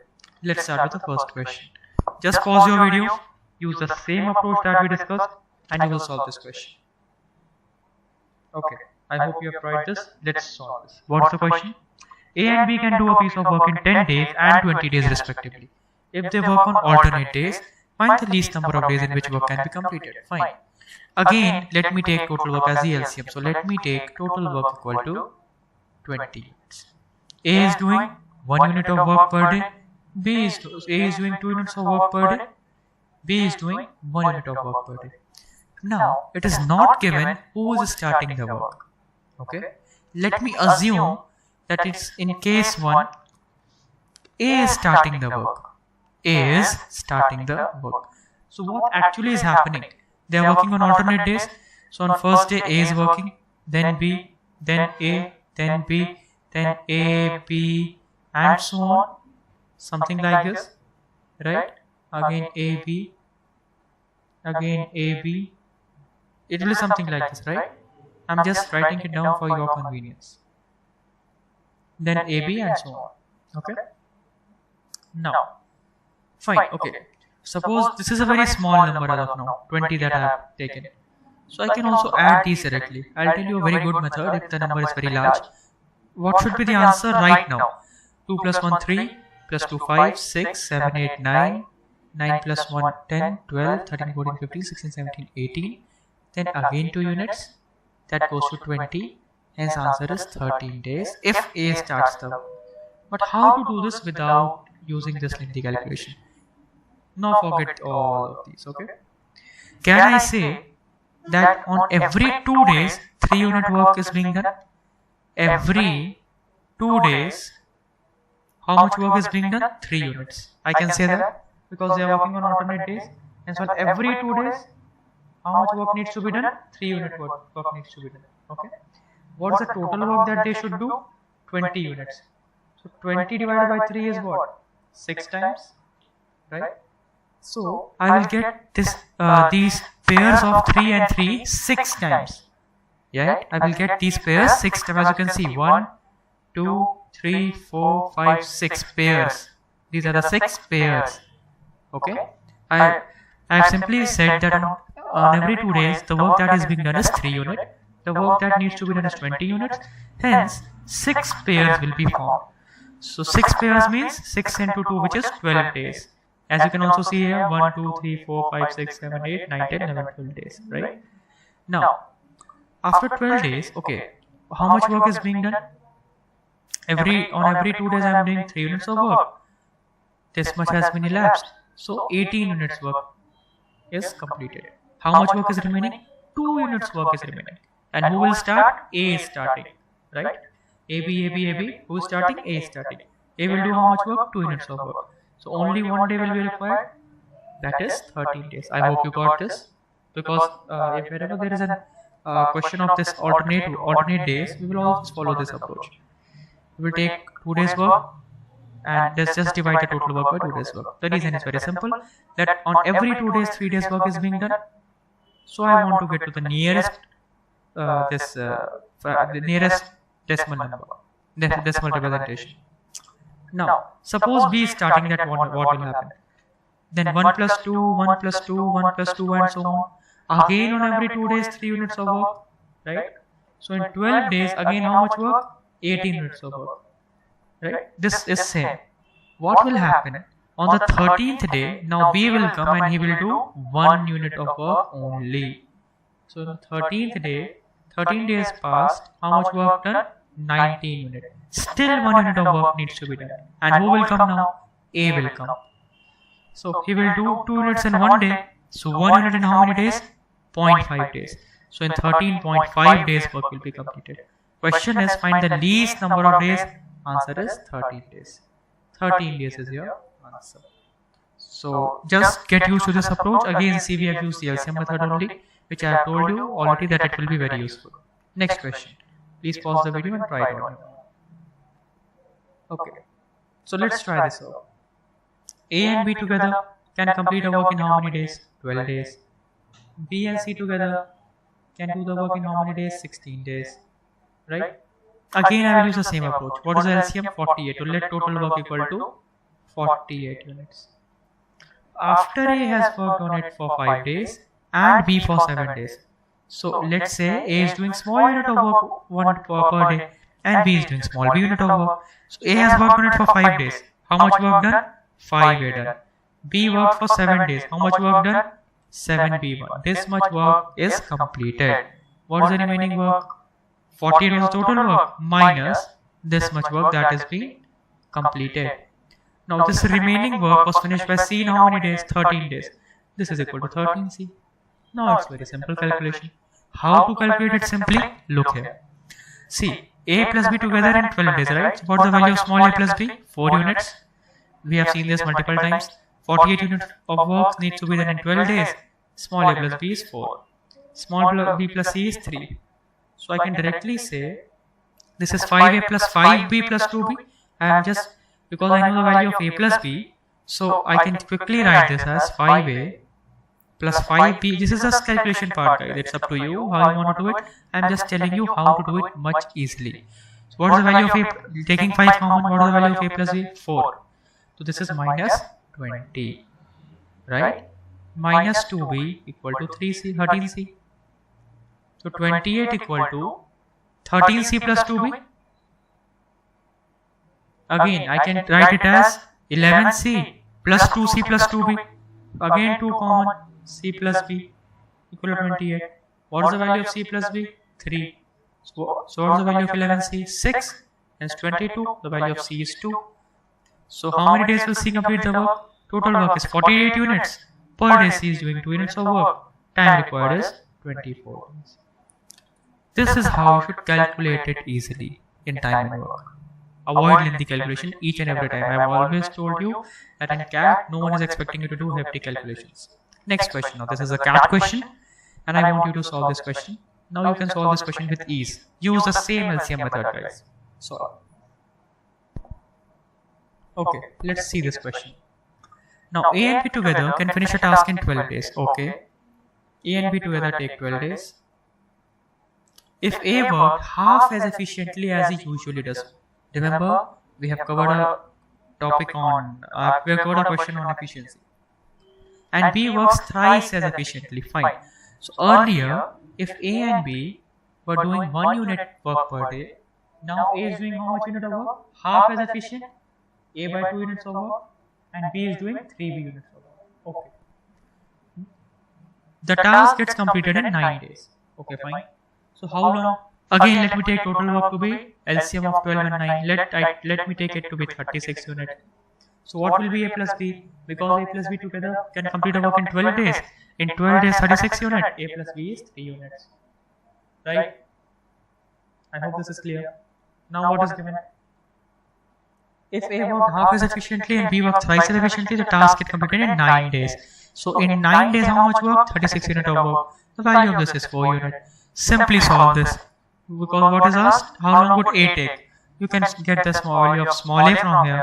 The value of small a will come to be 2. Hence the work to be done is 36 units. 2 units of work per day. Answer is 18 days. And how to solve this? Again, this is fairly simple, guys. How to get A from here? Multiply this equation by minus 3. So we will get minus 3A. Minus 3 equal to minus 9. Just add this. Minus 2.5A equal to minus 5A equal to 2. I hope this is clear. Again, see, we have solved this CAT question within seconds using this LCM method. Next question. Now, if you remember, I have told you method 3. Whenever in any question, the question is like 4 girls, 6 boys, 6 women, 4 men. In short, when the question involves more than one individual, not individual, but more than one different individuals, but more than one quantity of the same individual, like 4 girls, 6 boys, 7 women, 10 girls. Okay? Then what we will use is method 3 preferably. We can also solve this by method 2, but we will try to use method 3 preferably. This question I will make use of method, let's say method 2, to just give you an idea how to do it. From the next question onwards, we will use method 3. Just pause the video and try. Okay, what is our method 2? Method 2 will work always, but in these type of questions where there is AND involved, 4 girls and 3 boys, always try to use method 3. But let's also do this by method 2 so that you can get an idea. What is method 2? Taking LCM. So let me assume total work is nothing but 72 units. LCM, simple LCM, okay? LCM of what? It is 18, 6, 4, 4, 3, whatever. The objective is not getting fractions. Now, it is given that 4 girls or 6 boys can do a work in 18 days. Fine. So 4 girls are doing, in 18 days are doing 72 units of work. So 1 girl in 1 day is doing how much work? 18 into 4. Right? This is 1 unit. Simply because 72 units is being done in 18 days by 4 girls. So 1 girl, 1 unit is 1 girl in 1 day is 1 unit of work. What is 1 boy in 1 day? 72 upon 18 into 6. This is nothing but 2 by 3 units. Right? So in 1 day, 1 girl is doing this much work, 1 boy is doing this much work. So 4 girls will do how much work? 4 units. 3 boys will do how much work? 2 units. Total they will do 6 units of work. 4 girls and 3 boys together. They will do 6 units of work. What is the total work? 72 units. 6 units daily. Answer is 12 days. This is one method. Now what can be another method? I'm not using method 3, that we will use from next question. What can be one more method whenever there is an OR involved? Whenever there is an OR involved, you can easily solve by method 2, or there can be one more method. I can say, because 4 girls or 6 boys can do a work in 18 days, so 4 girls is equivalent to what? 6 boys? Right? Question says 4 girls and 3 boys. Right? Question says 4 girls and 3 boys. That is what the question is saying. So I know that 4 girls is equivalent to 6 boys. So this is effectively 9 boys. And I know that 6 boys can do a piece of work in 18 days. So one boy will do it in 18 by 6 days. So 9 boys will do it in 18 by 6 by 19. That is, this way also I can get the answer. Now, in the next question, I'll explain you how to use method 3. Also in the next video, we'll solve some CAT questions, and there also you will see how to use method 3. Please try this out. Try using method 3, guys. Okay, let's have a look at this question. What is method 3? Total work method. When to use it? See, what is the data here? 6 women and 2 men. This is more than one quantity of women, more than one quantity of men, and is there. Whenever you see such type of questions, by default, you can solve it by LCM, like I have done in the previous question. But by default, use method 3. That will be much easier to you. What is method 3? Total work method. Okay. Let me assume I'll also make it much easier for you. Don't worry. I will make method 3 much easier for you. But let's first see the conventional approach of method 3. Now, 6 women and 2 men works together for 10 days. So what will the total work done by then? Just remember method 3. 1 woman, 1 day, W units. So 6 women, 6 W units. 2 men, 2 M units. This is in 1 day. So in 10 days, this much work will be done. This is what? Total work. Again, same work is done by 4 women and 8 men in 5 days. So in 5 days, 4 women and 8 men are doing same amount of work. This is also total work. This is also only method 3, right? This is also total work. This is also total work. And if 6 men and 8 women want to do the job, 6 men and 8 women, they want to do the job, 8 women, they want to do the job, they will take, say, X days. This is also total work. So method 3 is nothing but equating total works. That's it. Where W is 1 day work of 1 woman and M is 1 day work of men. 1 day work of 1 man. Okay. Now simply solve these equations. 5 2s are 10. That is 12W plus 4M equal to 4W plus 8M. You will get what? M equal to 2W. Okay. And I can equate this with either this or this as per my wish. It hardly matters. Let's equate with this. X equal to 5 into 4W plus 8M upon 6M plus 8W. Now what is the value of M, which is 2W? Putting M equal to 2W here, or 2W equal to M, we can do it either ways. So 8M plus 2M, this is 10M upon 6M plus 4M, this is 10M, that is 5. Answer of X is 5. Very simple method, just using method 3. This is also total work, this is also total work, this is also total work. Now, I am making method 3 easier for you guys. See, I am just changing pen color, and look how can you even solve this question in a much easier fashion by using method 3. Okay, look at it. See, so this is what? Total work equation? Okay. I have this equal to this equal to this. Whenever this is the scenario, I can safely assume any value of W and M. Why? Because what I am getting at the end, a relation between W and M, right? So I can safely assume, let's say W equal to 1 unit. Let's say W equal to 1 unit. If W equal to 1 unit, total work equal to total work, right? What's the value of M? By same method, 5 2s are 12 and all, same equation, you will get. Okay, how we will solve this? 10 into, let W equal to M. 6 plus 2M equal to 5 into 4 plus 8M. Very simple calculation, equal to X into 12 plus 8. How 12 plus 8? Because from these two you will get M equal to 2. And this should be equal to X into 6M plus 8W, 12 plus 8. Right? So this is 20 x into 20, and you've already got the value of m as 2. So rather than deriving this equation, that is m equal to 2w, I'm just assuming w equal to 1 and solving my question. We can do this also in method 3. This is method 3 modified. So I hope this class is clear to you. And please guys, in CAT I am again and again suggesting you, don't use formulas, just use these methods and you will solve any question in seconds. And if you still have any doubt in any question, you can ping me, whatsoever the question is, and I will make sure that you are solving that question within seconds, using the same methods, be it any level of question. So, thank you guys, good night, all the best.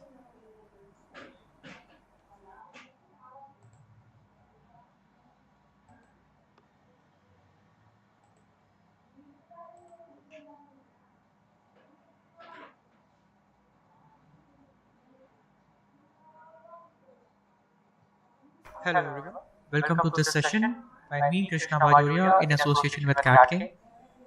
We have already discussed 2 lectures of time and work, so this is the 3rd lecture, time and work 3. If you haven't seen those videos, I would urge you to see those videos because the methods that we have discussed are some unique methods by which you can solve question orally, be it CAT question or be it any other question.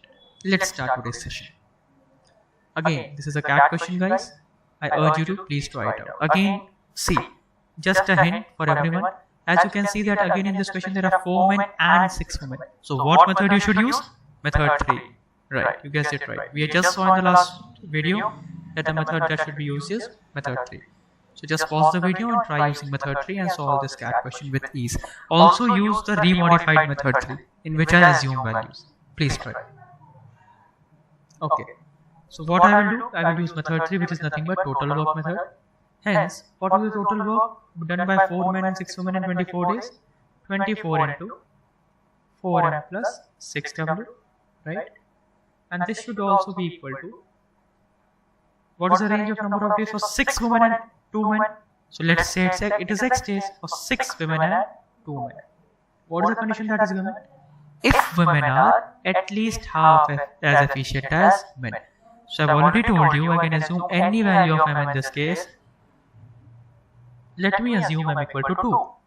So what will the value of w then? If women are at least half as efficient, so w should be greater than or equal to 1, right? Because women are at least half as efficient, but not more efficient. Hence w should be less than or equal to 2. So I've got 2 cases, m equal to 2, w equal to 1, m equal to 2, w equal to 2 as a limiting case. Just put these values, you will get your answer. Let me put one value, 24 into, what is the value of 4m plus 6w? Value of m is 2, 4 to the 8. Let's say w is 8 plus 6, 14. I'm taking first case, x into 10. What is the value of x? 33.6. Just by calculating this part without even calculating the second part, hardly in 10 to 15 seconds, I can say that the answer to this question is what? Quickly guys, A. Obviously, why? Because now when you will increase w, the number of days is bound to decrease, obviously, because when efficiency of women will increase, they will together take less time. So answer should be A. If you want to check it out, let's check it out. Put w equal to m equal to 2. So 24 into 20 equal to x into 16. X is 30. Answer is again option A. See, again I have told you repeatedly, see, this is the method that CAT wanted you to follow. No calculations. Simply assumption of value of m and modification of method 3 as we discussed in the last lecture. This is what you should follow. In fact, this calculation was even not required. If you calculated this, answer is this. Even if you calculated just this, answer is this. Right? So this is what CAT is expecting from you. Okay, so if you calculate 30, then there are 2 options for it. So 33.6 needs to be calculated anyway. Okay, next question. Again solve this question. Okay, so I think that you might have tried this question now. Should we use method 3? Can we use method 3? Yes. Should we use method 3? No. As a rule of thumb, I have already told you when to use method 3. So what will you use here? Total work, LCM method. So let total work equal to LCM of 16, and because this is 30%, so let me take 3. So LCM of 16 and 3, which is 48 units. Okay. Now, what is the value? Ramesh and Ganesh can together complete the work in 16 days. So Ramesh and Ganesh together will do how much work? 3 units of work in one day. Because in 16 days they are doing 48 units of work, right? After 7 days of working together, so they work together for 7 days. So if in one day they are doing 3 units, 7 days how many units? 21 units, right? So they have completed these 21 units. So what is the remaining work? 48 minus 21, which is 27 units. Now what is happening? Ramesh got sick and efficiency fell by 30%. So if Ramesh got sick, so Ramesh was doing 1 unit of work earlier. How much units will he do now? That is R units of work earlier. Not 1 unit, sorry. R units of work earlier. How much work he will do now? 0.7 R. Obviously, we saw this in the very first video, right? So they together will do this much unit of work. And they completed the work in 17 days instead of 16. So what is the meaning of the 17 days? 7 days was already covered before, after 7 days of working. So after 7 days of working, this was the remaining work. So if they are completing in 17 days, so how many days are remaining? 10 days are remaining. So in 10 days they are doing this 27 units. And in complete 17 days they are doing 48 units. So one equation I have R plus G equal to 3. One equation I have 0.7 R plus G equal to 2.7. This is a very simple calculation. See, R plus G equal to 3. 0.7 R plus G equal to 2.7. How many days? If Ganesh would have, so I want to know the value of G. You can simply get the value of G from here. You can just subtract this, you will get the value of R, put the value of R, you will get the value of G. Or multiply this by 0.7 minus 0.7 and add them. Anyway, you will get the same value. So the value of G that you are getting is 2. How? Multiply this by 0.7, so minus 0.7 R minus 0.7 G equal to minus 2.1. Just add these. So this will go to 0.3 G equal to 0.6, right? So the value of G is 2. He would have to do the remaining work. So what is the remaining work? 27 units is the remaining work. And he's doing how much? 2 units of work per day. So 2 units of work per day, answer is 13.5 days. Again, by using LCM method, I can solve any question, however complex the question seems to be, in such easy manner. Fine, let's move ahead. Now, we will start pipe and systems. We will do 3 questions on pipes, and you will see how pipes is related to time and work. Let us solve this question together first. Tap A alone takes 20 minutes. Okay, tap A takes 20 minutes. Tap B takes 30 minutes. And tap C can empty the tank in 60 minutes. So these two are filling the tank. This is emptying the tank. All the 3 are open together, find the time taken. Isn't the question similar, guys? A take 10 days, B 15 days, C 30 days. Isn't this similar? The only thing that is different is in this I will assume volume. Let me assume total volume is nothing but LCM of these 3, which is 60 liters. A is filling these 60 liters in 20 minutes. What's the value of small a? 3 liters per minute. So small a pipe is pumping 3 liters per minute into the tank. And in 20 minutes it is filling the 60 liters. Again, why 60 liters? Because it is LCM. Why LCM? Because I don't want to involve fractions or avoid fractions. What is the value of B? 2 liters per minute. B is pushing water at the rate of 2 liters per minute. What is the value of C? 1 liter per minute. But it is draining out. Right? Because it is draining out. So in 1 minute, A is pumping 3 liters into the, let's say, a container. This is 60 liters. A is pumping 3 liters. B is pumping 2 liters. Total 5 liters pumped in. And C is draining out 1 liter. So what is how much amount is the total pumped in per minute? 4 liters per minute. And what is the total volume that needs to be filled? 60 liters. And 60 by 4, answer is 15. What is the unit? Minutes. Answer is 15 minutes. I hope this is clear. Similar, very similar to time and work. That's why I am discussing this in continuation. Next question. Now, this is a CAT question and you will solve this question on your own. Try it out, just guys. Same LCM method, same time and work concept. Just pause the video and try it out. Okay, let's see. So a drain pipe can drain a tank in 12 hours. Okay. So what is the volume? I can assume it to be 12 liters. LCM of 12 and 6, which is 12 liters. Right? So a drain pipe can drain in 12 hours. So there is a drain pipe, let it be A, which can drain in 12 hours. So 1 liter per minute or per hour, whatever it is, let's say per hour. 1 liter per hour it is draining out, and a fill pipe can fill the same tank in 6 hours. There is another pipe which is fill pipe in 6 hours, hence 2 liter per minute is filling at the rate of 2 liter per minute, right? A total of n pipes, which include a few fill pipes and a few drain pipes, can fill the entire tank in 2 hours. So tank needs to be filled in 2 hours. So if total volume is 12 liter and I want to fill this tank in 2 hours, so how much water should be pumped in? 6 liter per minute should be pumped in. Per minute or per hour, whatever that is, per hour. 6 liter per hour should be pumped in. There were 12 liters. I want this entire tank to be filled in 2 hours. How much should I pump in? I should pump in 6 liters per minute. Fine. So what is one way of doing it? Let there be no drain pipes. I don't want any drain pipes. Let's leave this drain pipes. If I put just fill pipes into the system, fill pipes are filling by the rate of what? 2 liter per minute, and I want 6 liter per minute. So how many fill pipes I will use? 3 fill pipes. Simply, if I bluntly ignore these drain pipes, but just by using 3 fill pipes, I can simply fill this entire tank. Am I right?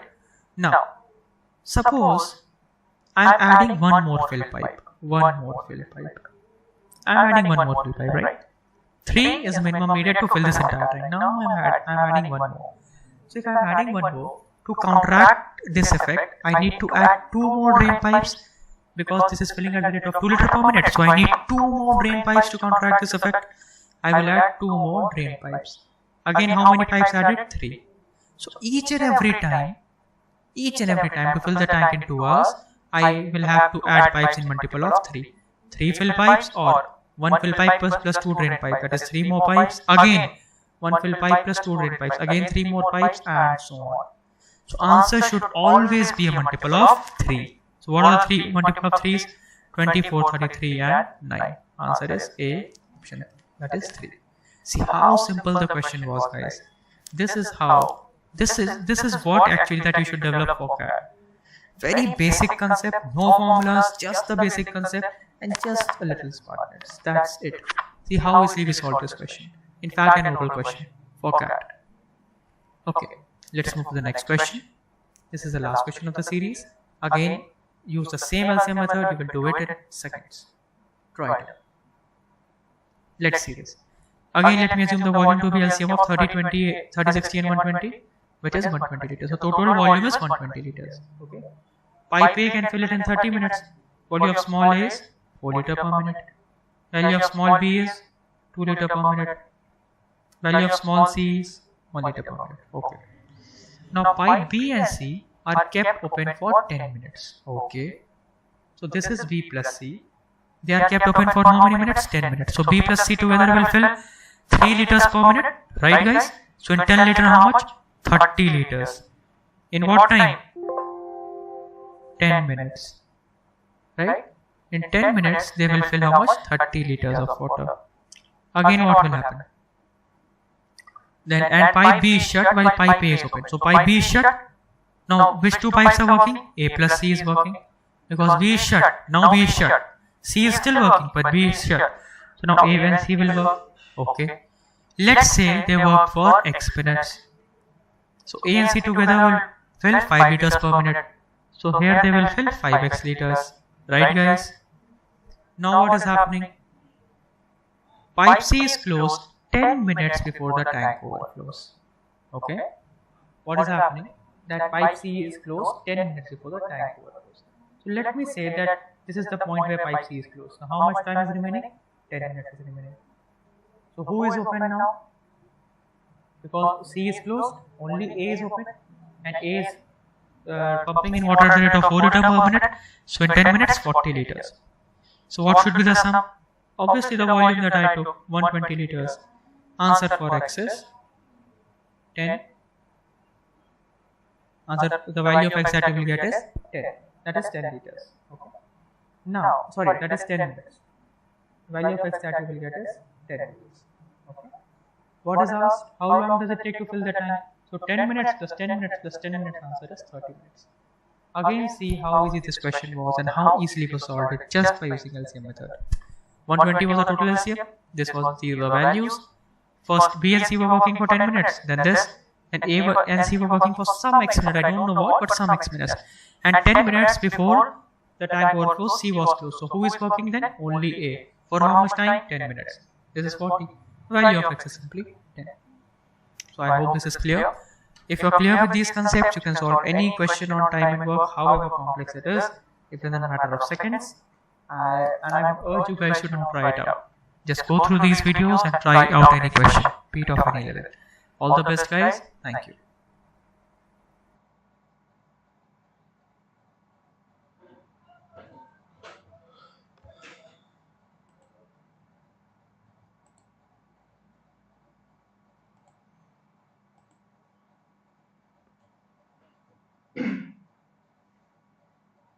Hello everyone, this is Krishna Bajoria in association with Cat King, and our today's topic is time, speed, distance. So time, speed, distance is a very interesting topic, guys, because there are many formulas floating in the market.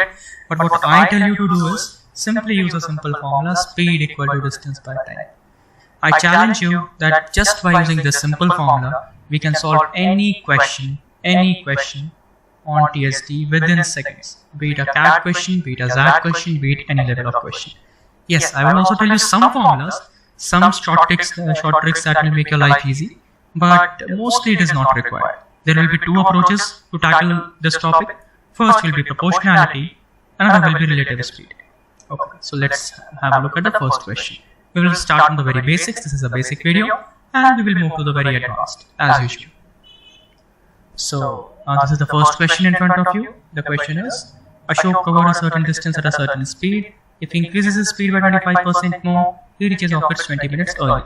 Now most of you, what you do is you are habitual of doing these questions by equation method.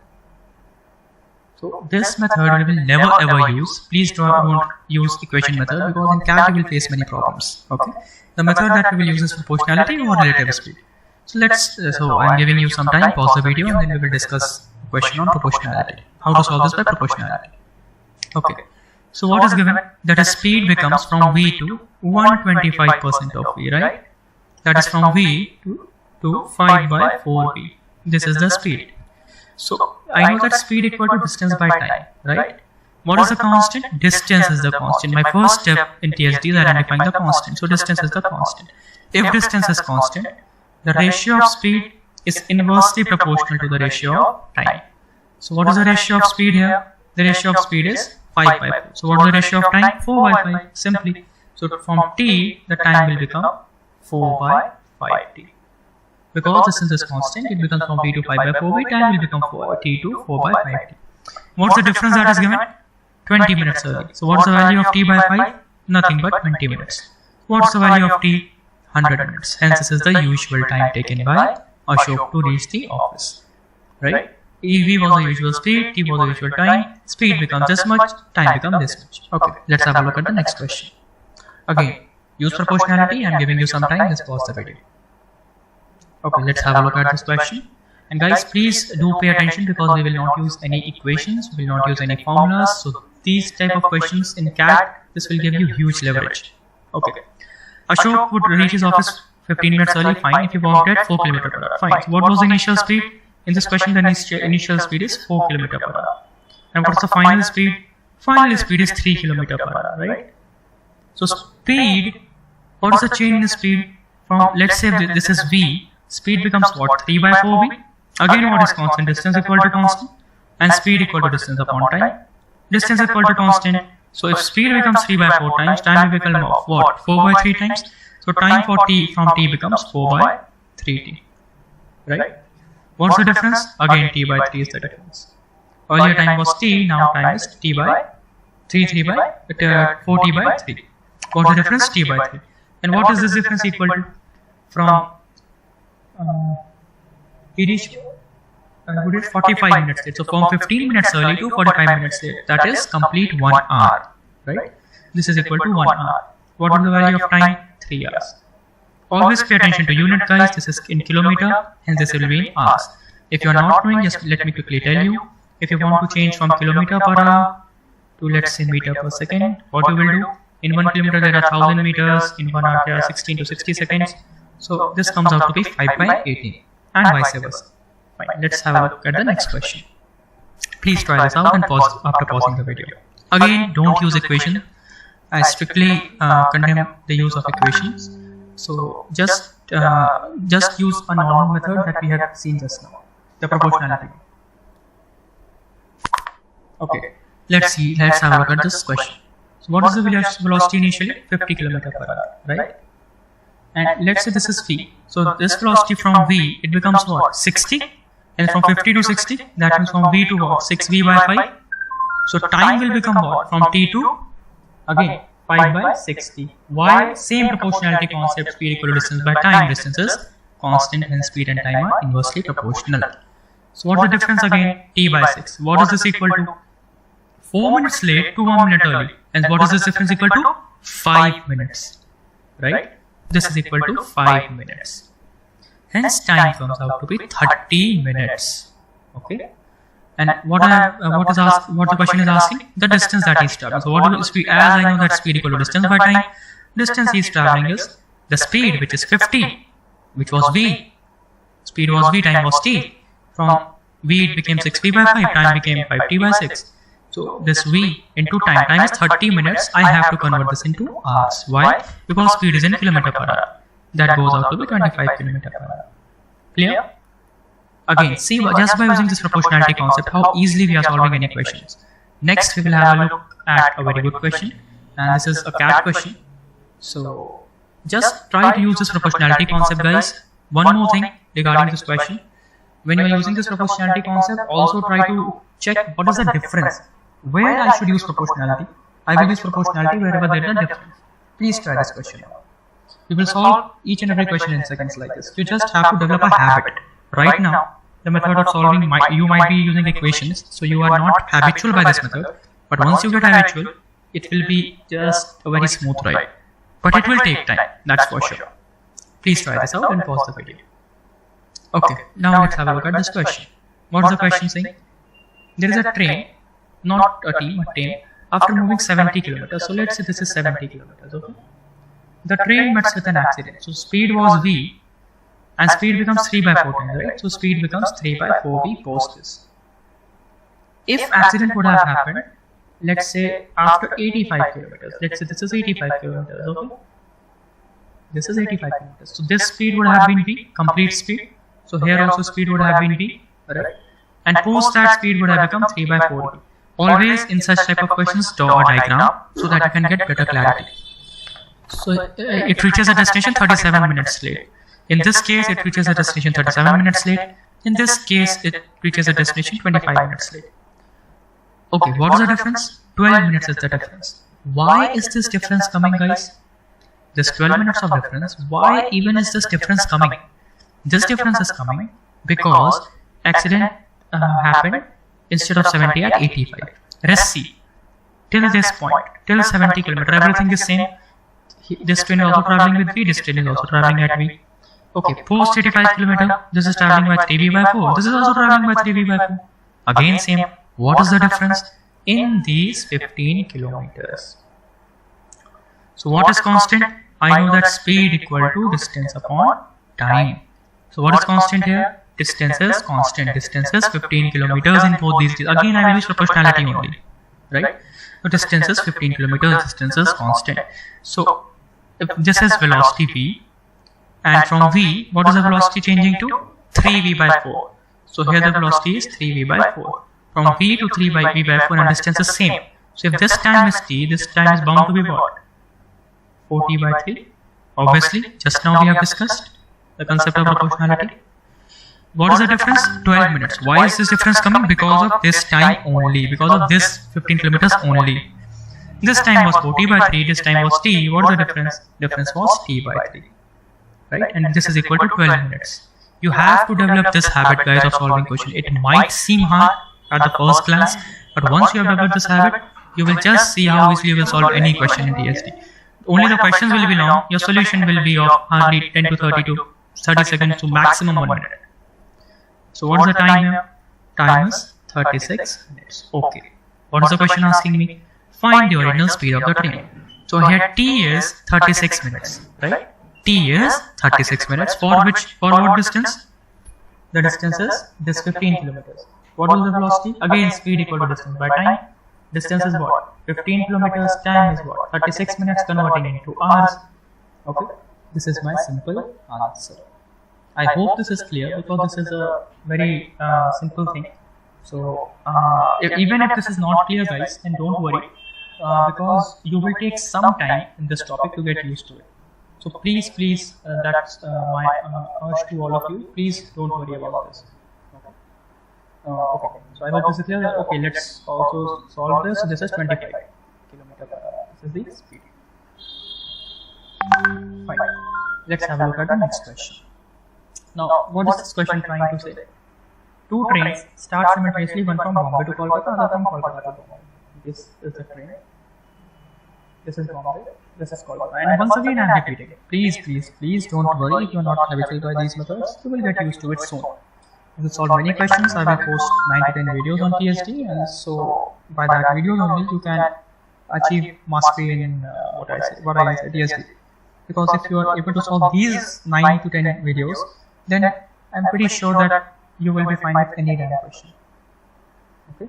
And also I need your conviction for this, because this is one topic which is a very long topic, right? And in this topic you would require concentration and this new method that I am following. That is it. Okay? And this type of similar questions have come in many exams that we will discuss today. Okay? So please pay attention. What about this question? The two trains are standing simultaneously, one from Bombay to Kolkata, other from Kolkata to Bombay. Fine. So one train is moving in this direction, other train is moving in this direction. Fine. They meet each other at Nagpur. Fine. And this distance is 700 kilometers. Total distance is 1600. So this distance is 900 kilometers. Right? 700, 900. They are starting from a particular point and meeting. So what is constant here? Time is constant. Same time they are starting, and after some time they are meeting. So what is the constant? Time is equal to constant, right? So if time is constant, speed, I know speed equal to distance by time. So ratio of speeds will be same as ratio of distances. So what will the ratio of distances? Simply ratio of speed, simply ratio of distances, which is 700 is to 900 or 7 is to 9. See how easily you have solved this question. You cannot find a better way of solving this question. In fact, any other question that we have discussed till now. Okay, so this is the first part of the video. All the best, guys, and stay tuned for the next part. Thank you.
Hello everyone, this is me Krishna Bajoria in association with Cat King.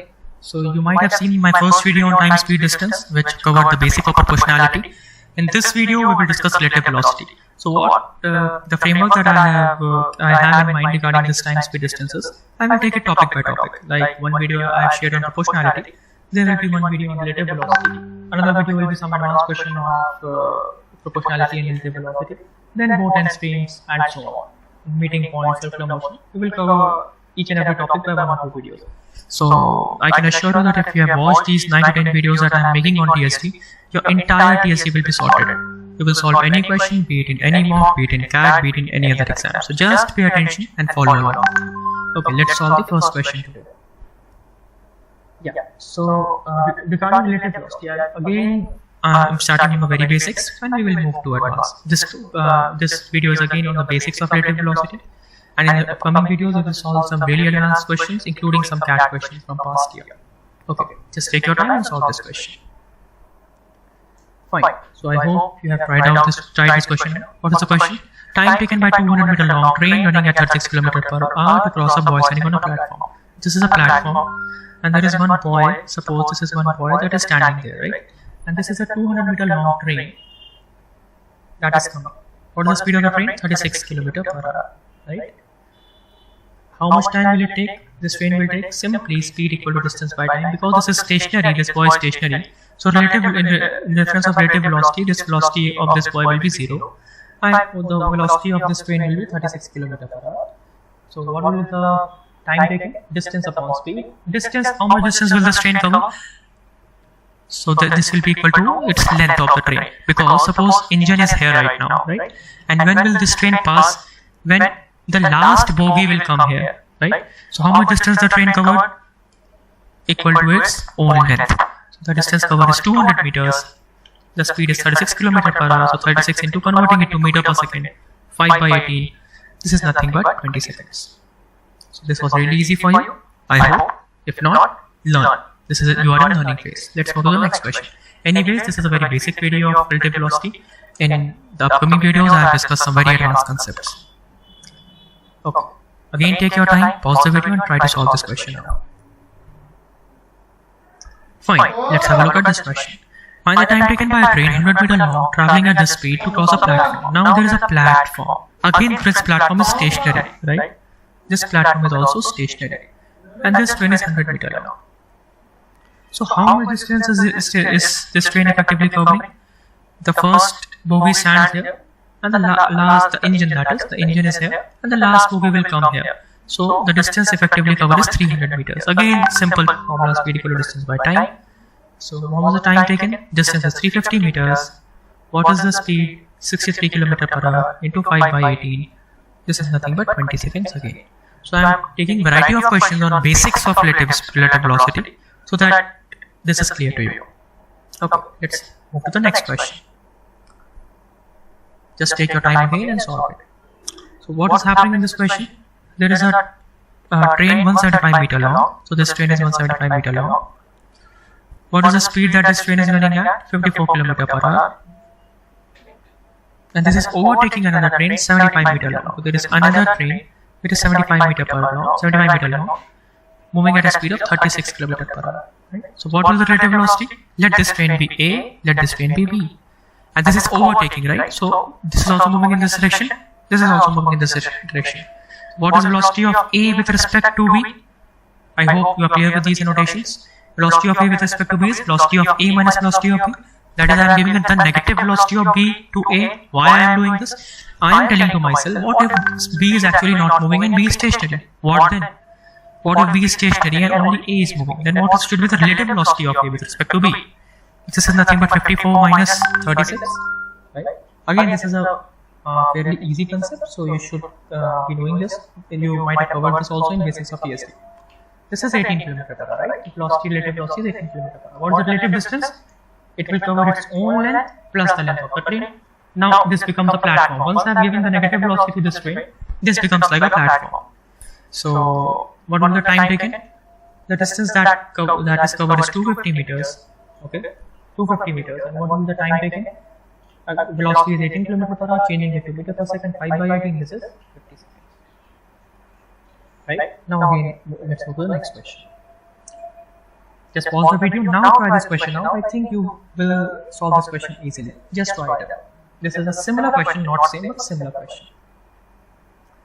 Okay, let's discuss this now. A train overtakes two persons. Now, these two videos, TSD1 and TSD2, they are the basic videos, guys. So that's will clear, set up a foundation of proportionality and relative velocity. And in the upcoming videos, you will see some really dynamic questions. Just wait for it. A train overtakes two persons cycling at 9 and 18 respectively, 40 and 48 seconds. Find the length and speed of the train. So let the length be L. So if there is a person who is cycling, what is the relative distance that will be covered? L. I know speed equal to distance upon time. So this is relative distance L. What is the speed? Train cycle is moving at a velocity of 9, and there is a train which is moving at a velocity of v. So v minus 9 is the relative speed, va minus vb. Relative velocity is v minus 9, right? And what is the time taken? Time taken is 40 seconds. So converting this velocity to meter per second, then into 40. Also similarly, with respect to this cycle, L equal to v minus 18, again converting it to meter per second, 5 by 18 into 48. Just quickly solve this equation. This is a very simple equation. How to solve this equation? One of the methods is simply equating these lengths. In this 5 by 18, 5 by 18 will get cancelled. You will directly get the value of v as a very simplified value. You will find the speed and then you will find the length. Right? You will get the velocity of 63 km per hour and you will find the length of 600 meters. Okay, let's go. Okay, in the next video, I will cover some very advanced questions. That's it for the session on relative velocity. All the best, guys. I'll see you in the next session.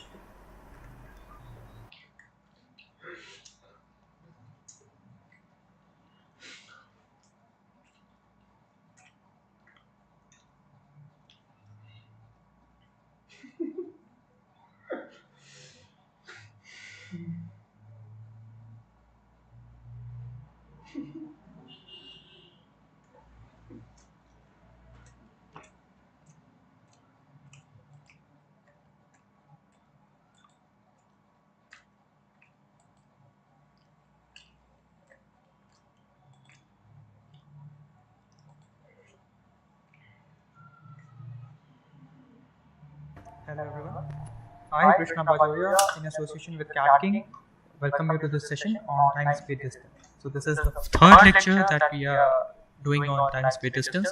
In the initial two lectures you might have seen the basic concept of time speed distance and relative speed. If you haven't watched that lecture, please go back and watch that. In this lecture we will see the application part, so that's why I have named this lecture as application 1. Okay, so let's get started. Just I'm giving you say 10 seconds. Just try this question now. Again, use proportionality and you will get your answer within seconds. Just try it out. Okay. So guys, in the initial two videos also we saw how to approach any question by proportionality or relative speed. Time speed distance is all about that.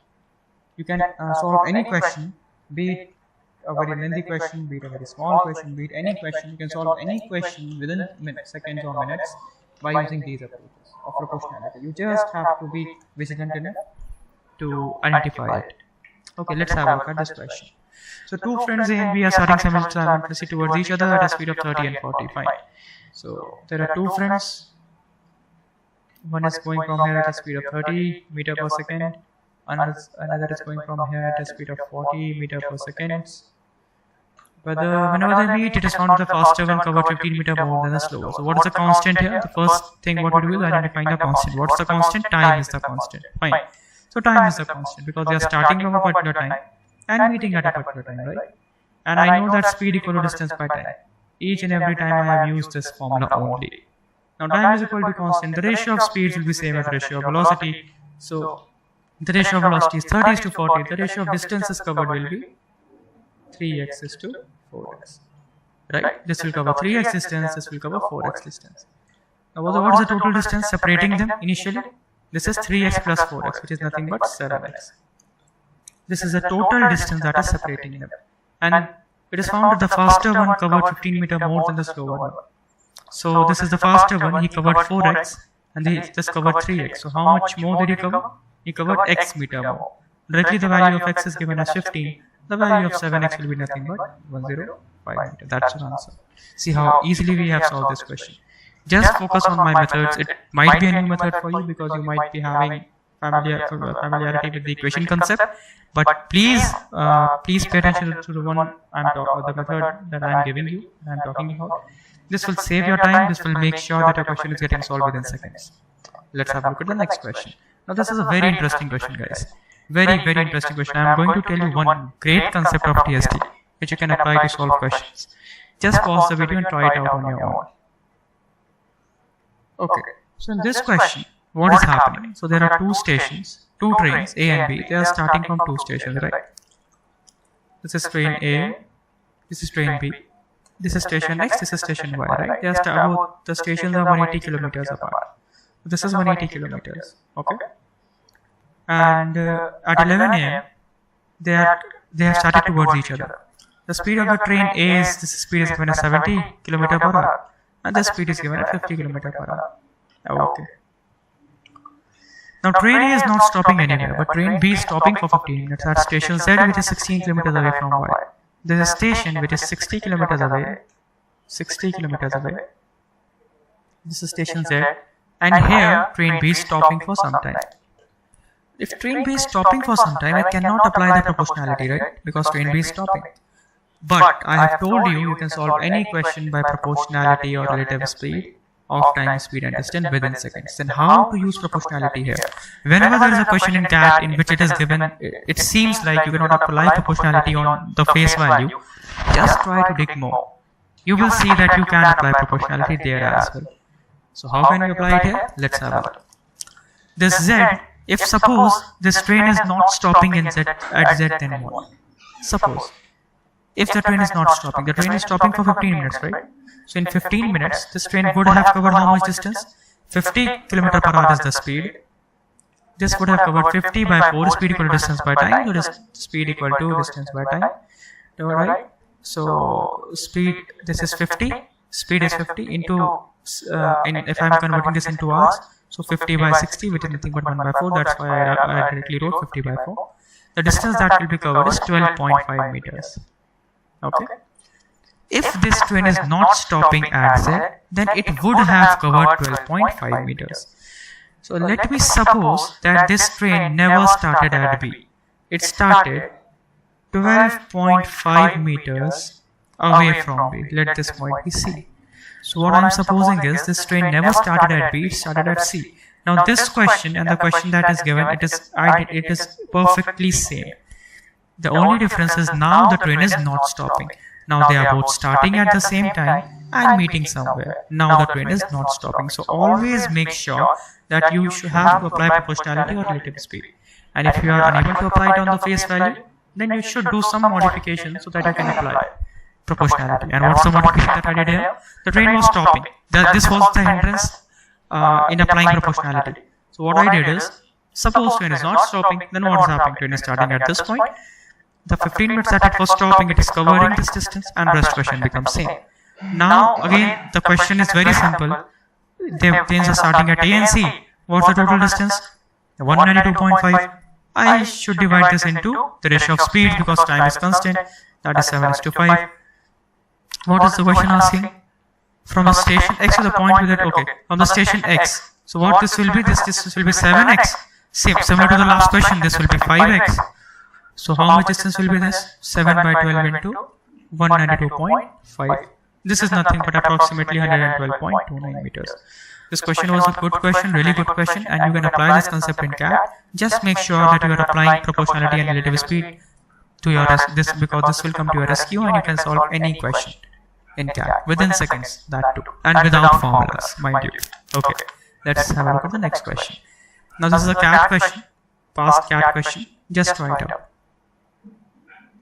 Okay guys, see in this question also, the questions that, whatever questions that we are doing in this video, you might be seeing that we are covering the entire topic by those questions, and also you are getting some really unique concept in each and every question. So I have chosen the question in such a manner that if you are solving these questions, you are good to go for the exam. Now just have your concepts clear, start giving mock, and you're good to go. There's a train that is approaching a tunnel AB. Suppose this is a tunnel AB, right? And inside the tunnel there is a cat here, right? Let me say, assume that length of this tunnel is 8 meters.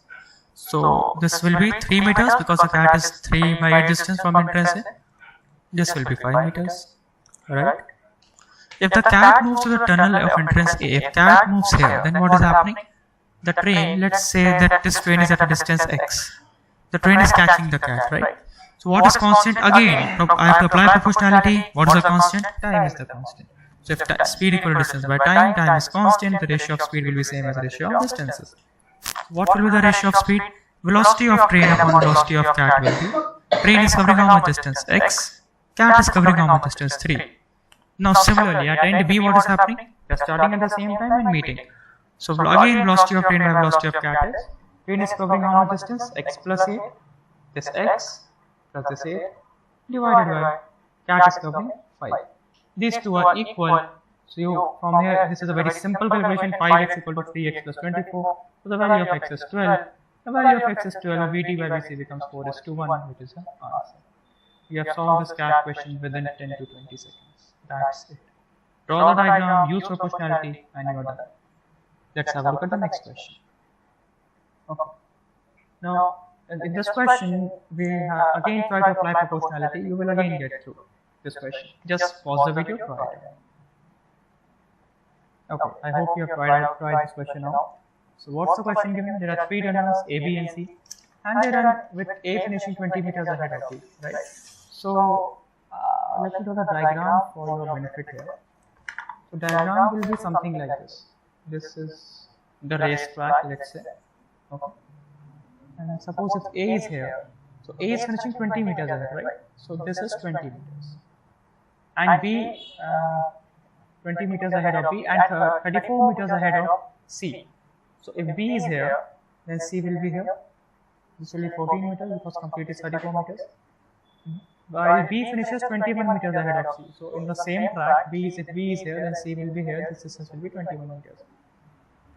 Again, guys, what is constant? They both are. Everyone is starting A, B, C starting at some point, time equal to 0, and after some definite time, A is here and B is here. What is constant? Time equal to constant, obviously, right? I have identified the constant, which is time. Now, let's say this track is of x meters. If time is equal to constant, speed equal to distance by time, the ratio of speed will be same as the ratio of distances. The ratio of speed is velocity of B upon velocity of A will be what? Now, because time is constant, this ratio will be same, right? So this will be nothing but equal to x upon x minus 20, right? Because B has covered how much? 20 meters less. Similarly, I will write it for this A and C also. What I will write? Vc upon Va is nothing but x upon x minus 34, right? And for this case, similarly, x upon x minus 21 is equal to Vc upon Vb. I am doing nothing, I am just applying the proportionality concept. That's it, and nothing else. That is what I am doing, right? As you can clearly see that I am doing nothing, but I am just applying the concept of proportionality, because if they are meeting, then time is equal to constant, and if time is equal to constant, the ratio of speeds will be same as the ratio of distances, right? Okay. So yeah, now you have to just solve this out. What this will be? X upon x minus 34 into x minus 20 upon x. I am just multiplying these two, because if we multiply these two, see, if I am multiplying these two equations, like this will be Va by Vb, so I will get Vc by Vb. So this into 1 upon this equal to this. So that's what I am doing. This is again calculation part. Second, this you can do as per your wish, but this is the easiest way that you could have thought of. Now x is again cancelled. You just solve this, you will get the value of x as 60, and that is your answer. Again a very simple calculation, not a hectic one. X minus 21 into x minus 20 into x minus 34. X square gets cancelled. The value of x comes out to be 60. So guys, we have solved some good questions for the application part. I hope this is clear. See you in the next video, and in the next video we are going to cover boats and streams. Thank you.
Hello everyone, welcome to this session by me Krishna Vajoria in association with Cat King. Today we will see the topic boats and stream in time space distance. So in the first three videos we saw the concept of proportionality, relative speed, some applications of it, and now we are seeing boat and streams. See guys, if you are watching these videos on time space distance that I have created, then you can solve any question in CAT, XAT or be it any other examination, and that too within seconds. If still you are having any issues with any of the questions, then you can contact me for the same. Okay, let's go to the first question in boat and stream. So the question is, a boat travels 30 km upstream in 5 hours and 100 km downstream in 10 hours. Okay, fine. So the terminology that I will use is V is the velocity of boat, U is the velocity of stream. Now if this is a stream and there is a boat on it, this speed is U, this speed is V. If the boat is going down, then this wave is complementing this boat, the effective speed will be V plus U. And if the boat is going up, what will the effective speed? V minus U, because this stream is actually degrading this boat's effort, right? So if it is traveling upstream, what's the velocity? V plus U is the velocity. Speed equal to distance upon time, and this value is 6 km per hour, right? Upstream, right? So V minus U. And if it is traveling downstream, then what this will be? V plus U, because this will complement it. This will be equal to 10. This is a very simple question. You will get V value of V as 8 and U as 2. The speed of the boat is 8 and speed of the stream is 2. Let's go to the next question. Just try this question out. By this simple concept, you can solve this question within a second now. Just try it out. Okay, let's solve this question now. Anand can row 20 kilometers in 2 hours in still water. So the water is still, right? This is a still water. So still water, what's the speed given? This is the speed of V that is given. The boat to 20 kilometers in 2 hours, that is 10 km per hour, right? Because the water is still, hence U is 0. If the speed of the stream is 6, so the value of U is given as 6. It would take 3.75 hours to cover a round trip journey. Fine. So it's taking how much time? 3.75 hours. Let's say that the distance of one-way journey is D. So what will the time taken? If he is going upwards, then speed is 4 km per hour. Distance is D. This is the time. If he is going downwards, then speed is 16 km per hour and with the same distance. From here, you simply get the value of V as 12 kilometers. A very simple question on boat and stream, and by this concept, you can easily solve this question or any other question. Let's move to the next question. Kindly solve it. Okay. So let's have a look at this question. Arun rode a distance of 36 km in still water. If the water is still, then what's the speed that is given? Velocity of boat is given. What is it? 12 km per hour, right? Because 36 km in 3 hours, the velocity of boat is 12 km per hour. He also rode 30 km in 2 hours with the current. So what is the meaning of with the current? This is a current. There is a boat. This is a boat that is going with the current, right? So this value is V plus U. What is the value of V plus U? Nothing but 15 km per hour. 30 km in 2 hours, which is 15 km per hour. What's the value of U? 3 km per hour. Okay.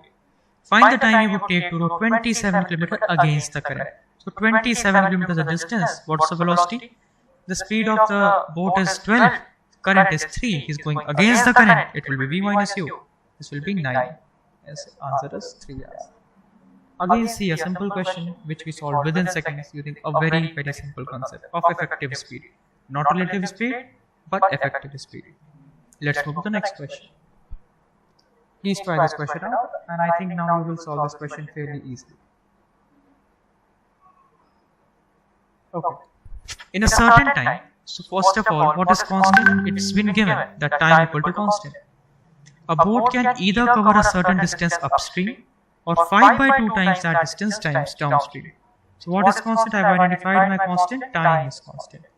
And as speed equal to distance upon time. So if time is constant, the ratio of speeds will be same as the ratio of distances. We already know the ratio of distances is 5 by 2. We already know the ratio of distances is 5 by 2. Speed of the current is 6, so value of u is given as 6. Right? And let's suppose the value of v, that is of boat, is v. So if it's covering a certain distance upstream, then what this ratio will be? V plus u if it is going downstream, and v minus u if it is going upstream, because we know that 5 by 2 times that distance downstream. So 5 by 2 times downstream upon upstream, hence downstream upon upstream, as the ratio is same. Very simple calculation. We get the value of v is 14 km per hour. Right? This is how easily we can solve any question in time, speed, distance without any hassle, just by using a very simple concept. I hope this is clear. Let's move to the next question. Now this question I have chosen on escalators. And guys, I am also planning to give, this is not a CAT question. In fact, none of these were CAT questions, these were just for explanation. This is wrongly intended. But anyways, what I was saying is, yeah, I was also planning a session on CAT questions. Specifically the questions that belong to CAT.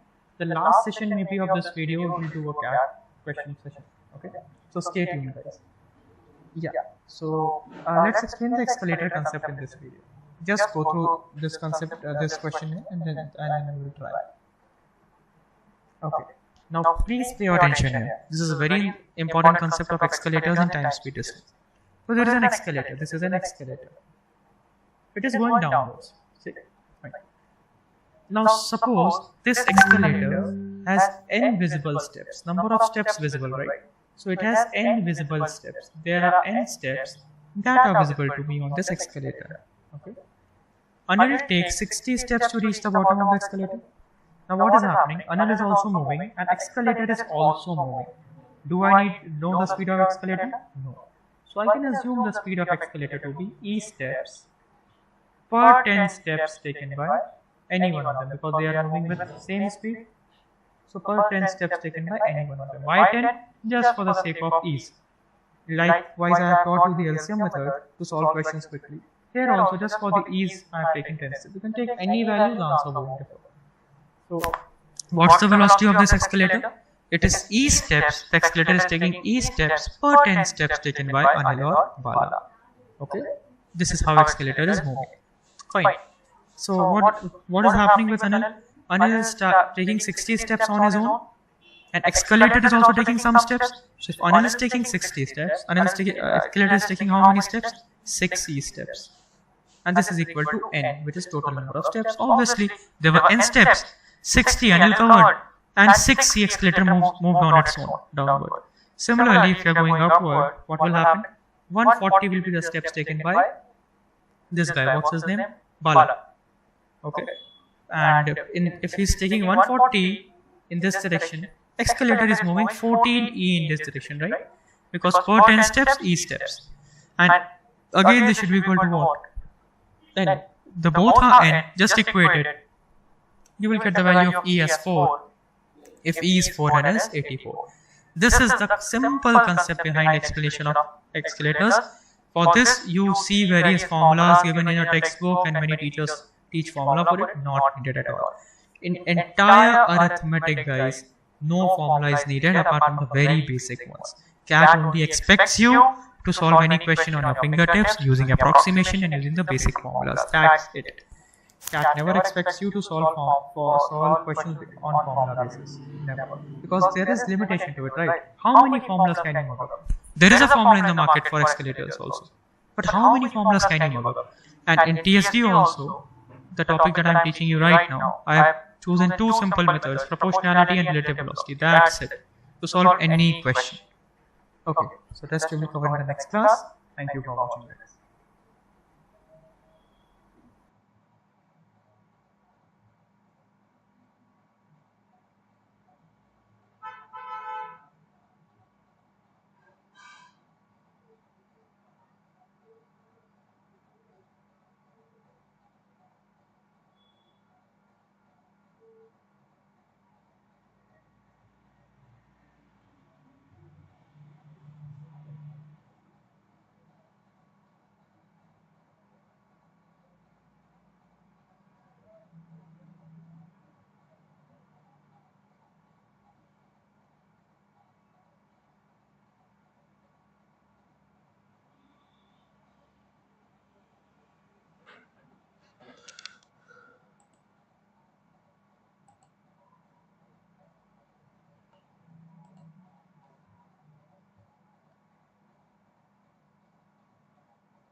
Hello everyone, welcome to another session on time, speed, distance. I hope you like the other 4 videos and this is the 5th video in continuation. Today we will look into some more applications of relative speed and proportionality methods via some very good questions. So stay tuned. This is me, Krishna Bajoria, in association with Gatling. Let's get started. The first question for today, try to solve it guys. Again, you should solve it really easily because we have covered the basics now. Just try it and pause the video. Okay, let's have a look at the solution. So there are two trains that starts from A and B towards each other. This is A, this is B. And there are two trains that are starting each from one from this end, one from this end. Okay. The distance is 330 kilometers. Fine. Okay. Train starts from A at 6 am at a speed of 60. This is 6 am at a speed of 60 km per hour. And this starts at 7 am at a speed of 75 km per hour. Okay. Now, when will both these trains meet? Is the starting time same? No. But I have to use proportionality. Right. So if I want to, or I can use relative speed. So chalo, first let's do it by relative speed. Let me show you why both the concepts now. Using relative speed. Again, first of all, the reference should be same, right? The reference point should be there. This is 6 am, this is 7 am. The reference is not same. So how to make it same? What about 7 am? When this train is at 7 am, suppose this is A dash and now this is 7 am. How much distance would have been covered? 60 kilometers. Because in 1 hour it is covering 60 kilometers. So 330 kilometers is this. This is 60 kilometers. This should be how much? 270 kilometers, right? This distance should be 270 kilometers. Now the question becomes really simple. There are two trains. They both start at 7 am. Let's do it by relative speed. What's the relative speed? They two are moving towards each other. The relative speed will be 60 plus 75, right? This will be 135 km per hour. Relative speed. Relative distance is 270. How much time will be there? Time equal to distance 270, relative speed 135. This is nothing but 2 hours. So 2 hours from 7 am, answer is 9 am. They will meet at 9 am. Or, if I am solving this question by proportionality, so how I will do it? They are both starting at 7 am and they are meeting. What is constant? Time equal to constant, right? I know speed equal to distance by time. Ratio of speeds is same as the ratio of distances. What's the ratio of speed? 60 is to 75 or 6 is to 7.5. In this ratio only I have to divide this distance. Now we have discussed this each and every time. If you are watching this video for the first time, please have a look at TSD 1, 2, 3 and 4 and then have a look at this video. Fine. So this, he will cover a distance of 6x. This will cover a distance of 7.5x. Total distance is 270. So 6x plus 7.5x is 270. 13.5x is 270, x is 20. If x is 20, what's the meeting time? The distance covered by A is 6x. So distance covered is 6 into 20, 120 kilometers, right? At a speed of 60. Right? This is 2 hours. 2 hours from 7 am. Answer is 9 am. So any question in TSD, if there are 2 or more bodies involved, you can solve by either relative speed as I have done here or proportionality as I have done here. The choice is yours. Let's move to the next question. Come on, solve it guys. Now you should do it and you should do it really quickly. This is a 5-second problem. Quickly guys. Yeah, so let's have a look. What's the question saying? There is a P, he is starting at 6 am. There is a Q, a man leaves from Q at 10 am. Right. Sorry, at 8 am. This man leaves point P at 6 am and reaches Q at 10 am. Okay, he is reaching from 6 am to 10 am. And another man is starting at 8 am and is reaching at 12 am. So guys, can you see some symmetry here? This man is also taking 4 hours. This man is also taking 4 hours. So both the man, they are taking how much time? They both are taking 4 hours only. Both of them, they are taking exactly 4 hours. So there is a symmetric, this is perfectly symmetric. So what will happen in this case? This man will be at midpoint when? In 4 hours complete distance. So in 2 hours he will be at midpoint. 8 am he will be at midpoint. So when this man will be at midpoint, the one who started from P, then this man is starting from Q. Right? This is at midpoint, he is starting from Q. Where they will meet? They will meet at this point, which is at 3/4 of the initial distance from P. At what time? 9 am. Obviously because their speeds are same because it is symmetric. Just by looking at the question, no equations, no solution, not even lifting of pen and paper required, you will say that the answer of this question is 9am just by symmetry. So guys, also do pay heed to the symmetry portion. That's why I have included this question for you. And again, this is not a CAT question. Previous one, this was also not a CAT question. If this is a CAT question, I will tell you. Let's move to, but these questions are very close to the CAT question, and they will come in CAT in one form or the other. Okay. Let's move to the next question. So again, guys, this question we can do by both the methods, relative speed or proportionality. Choice is yours. Go, just have a go. Just pause the video and take it out. Okay, I hope most of you would have solved this question. If yes, congratulations. You're getting the concept now. If no, not to worry. We are still in the progress of learning. So let's learn. Okay. So there's a good strain which leaves us steady at a certain time. Fine. So there is a good strain. After 6 hours, an express train leaves the same station. This is a station. Now express train is leaving this station. And in 6 hours, say goods train is here. In 6 hours. Okay. And travels in the same direction at a speed of 90 km per hour. So express train is traveling at a speed of 90 km per hour. And this is catching with the goods train in how many hours? 4 hours. So what is constant, guys, here? First of all, they both are covering the same distance because they are meeting from the same point and starting from the same point and meeting at some point. What's constant? Distance equal to constant. Right? Speed equal to distance by time. Distance equal to constant, the ratio of speed will be same as the ratio of time. Right? So how can we do this? The ratio of speeds will be what? Is speed given? No, the speed is not given. But is time given? Yes, the time is given. One is taking 10 hours, 6 hours plus 4 hours. Now when goods train will come here in another 4 hours. Then this express train, this completely moves 10 hours. This moves just for 4 hours. And this goods train, it completely moves for 10 hours. What's the ratio? 10 by 4. The ratio of time. Inverse will be the ratio of speed. So what is the ratio of speed? 90 by, let's say, x. I don't know the speed of goods train. Right? This is velocity of goods train. This is velocity of express train.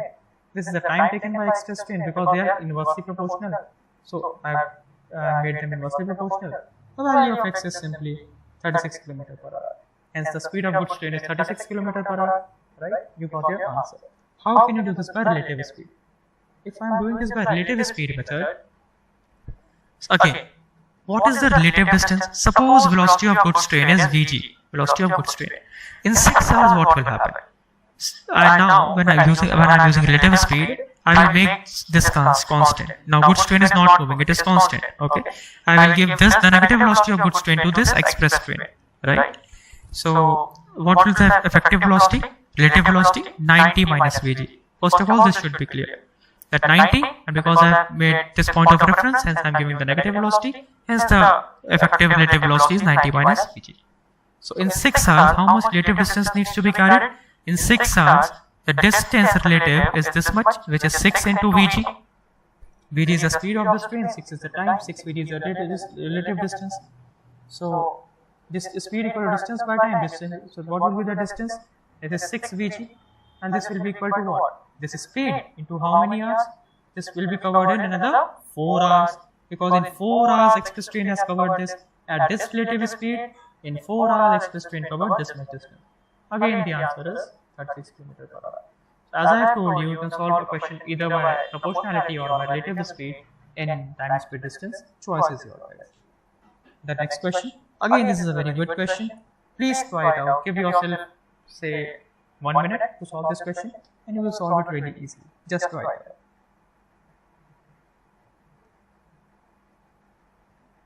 Okay, let's have a look at this question. So what's this question saying? A thief steals a pearl necklace at 6 am. Oh, so there's a thief who is stealing a pearl necklace at 6 am. Like this is point A, okay.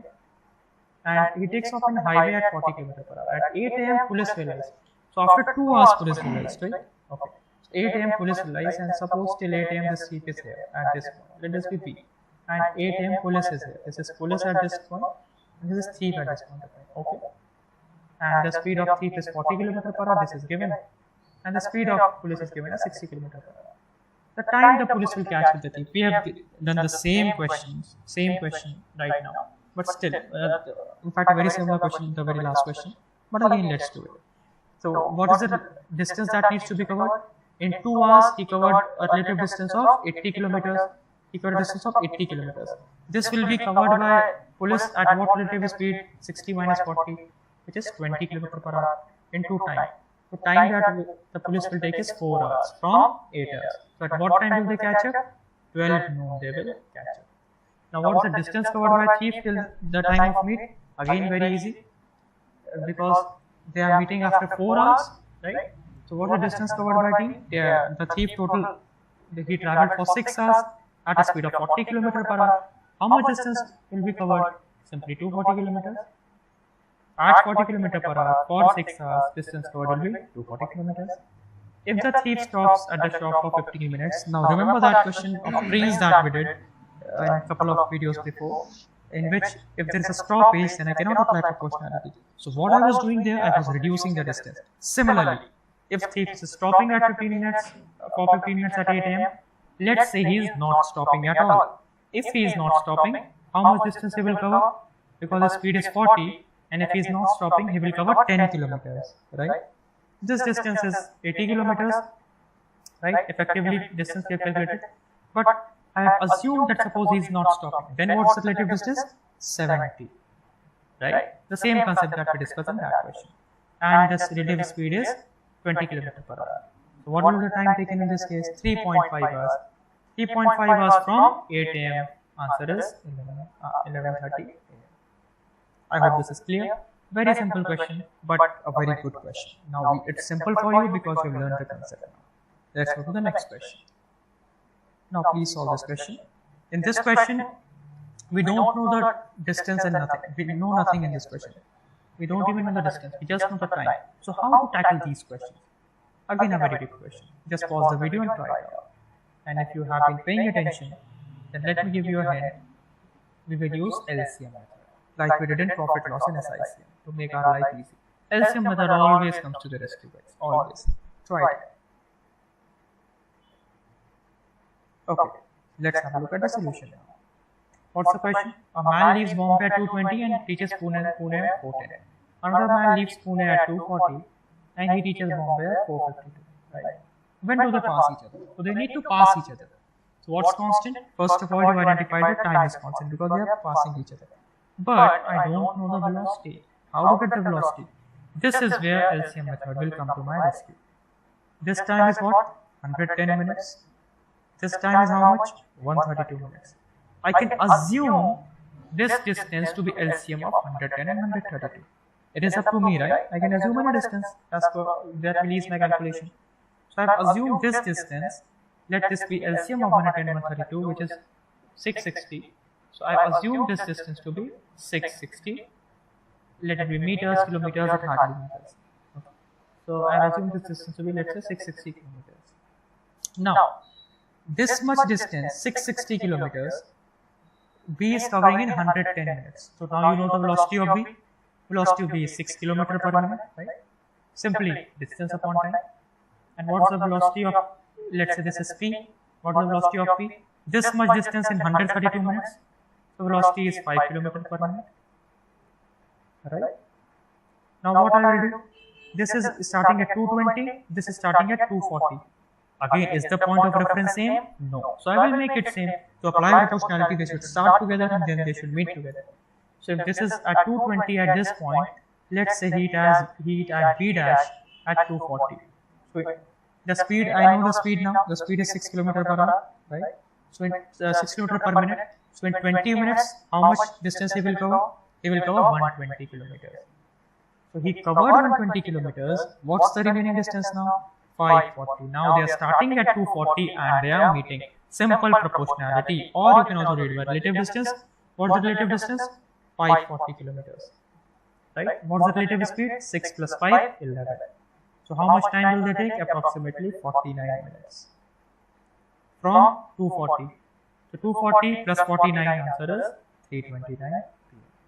Now see how good a question this was. This is what CAT expects from you. This is what smart thinking is. This is how you should approach it. Yeah, just assume the distance, took out the velocity because I needed velocity or the ratio velocity. Hence I went ahead with this method. Then You all know I have to make the frame of reference same to apply proportionality. I did that and got my answer. Thank you guys.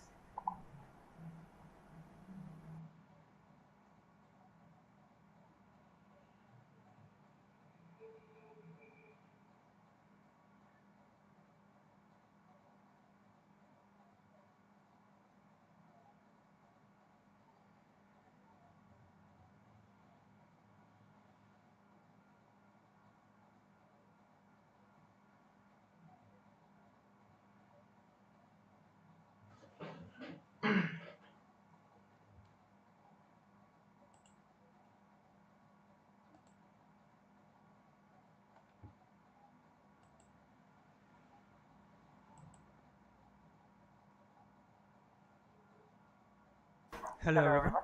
Welcome to this session by me, Krishna Bajoria, in association with Catkin. So this is the sixth session on TST. I hope till now you have learned some good questions on TST and some very good new methods to solve them. See, no formula is required, just basic knowledge is required that we have seen as of now. And in today's lecture, we will see the application, some more applications of the same concept. Let's get started. Okay, so this is the first question. Just try it out and definitely you will solve it now because this is similar to the question that we did. It requires just the basic application, the concepts that we have discussed. Okay guys, so let's start. Let's solve this question.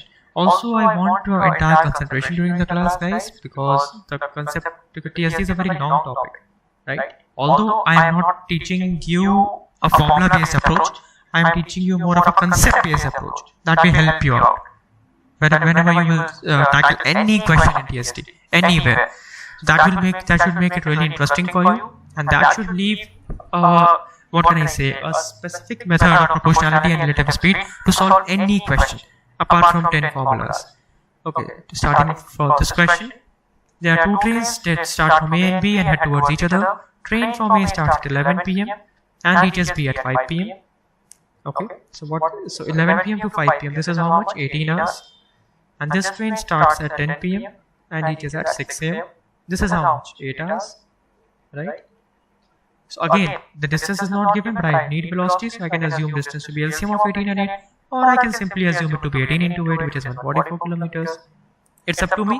The concept of LCM is what? Not involving fractions, so it's up to me. I can take it as anything. I'm taking this distance as 18 into 8 kilometers. So this is it. Then what's the velocity of A? Simply 8 km per hour. Right? What's the velocity of B? Simply 18 km per hour. This is the distance. This much time they are taking. Hence I have the velocity now. Similar to the question that we discussed. This is beginning at 11 p.m. This is beginning at 10 p.m. So we have to make the frame of reference same.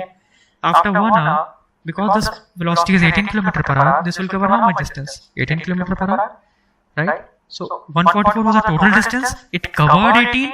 Now at 11 p.m. they both are at the same point. So they are starting from the same point and meeting. What's the constant? Time equal to constant. What's the remaining distance? 126 km. Either you can do it by proportionality, time equal to constant, or what's the relative distance? 126 km. What's the relative speed? 18 plus 8. That is 26 km per hour. This came out to be 4 hours and 50 minutes. I hope you are aware how to convert hours into minutes. Don't make silly mistake there, please. So what's the answer? From 11 p.m. I will add 4 hours 50 minutes. This is 3:50 a.m. Clear? Let's move to the next question. Just keep solving these questions, guys, and if you have completed these 10 videos, I can be sure that you can solve any question on TST now. Fine. Let's solve this question. So there are two, just pause the video and try it out first. Yeah, so what is happening in this question? There are two trains A and B. So they are moving towards B and A. So this is A, this is B, right? Respectively at 8 a.m. So this 8 a.m. this train is also starting. 8 a.m. this train is also starting. They cross each other at 12 noon. So when this is 12 noon, then they cross each other, right? So till 12 noon, this train has traveled for 4 hours, right? And it is given that from there on, this train takes 6 hours to reach it. So 4 hours he has traveled this distance from B to this point where they are meeting point M, and then this train is taking 6 more hours to cover this distance N. Now this train A, this is coming the same, this is carrying the same distance covering the same distance in 4 hours. So distance is same. This train is covering in 6 hours. This train is covering in 4 hours. So I can directly get the velocity of speed because distance equal to constant for AM part. AM part. Distance equal to constant. Speed equal to distance by time. Distance is constant. So the ratio of speed will be inverse of velocity ratio of time. What will be the velocity of A to velocity of B? Nothing but 6 by 4. Right? B takes 6 hours. This takes 4 hours. Inverse relation. This is nothing but 3 by 2. Now I know that the velocity ratio is 3 by 2. Okay. What next? On a particular train starting from A reduces the speed and arrives 200 meters late. Okay, fine. This will come to it later. Now, train B is total taking how many hours? Train B is total taking 4 hours for this journey, 6 hours for this journey. Total taking 10 hours. Right? Train B is total taking 10 hours. Now, for same distance, A will take how many hours? If train B is taking 10 hours, this is the ratio of velocity, right? Train B, same distance equal to same. Again, speed equal to distance by time. This complete distance is same.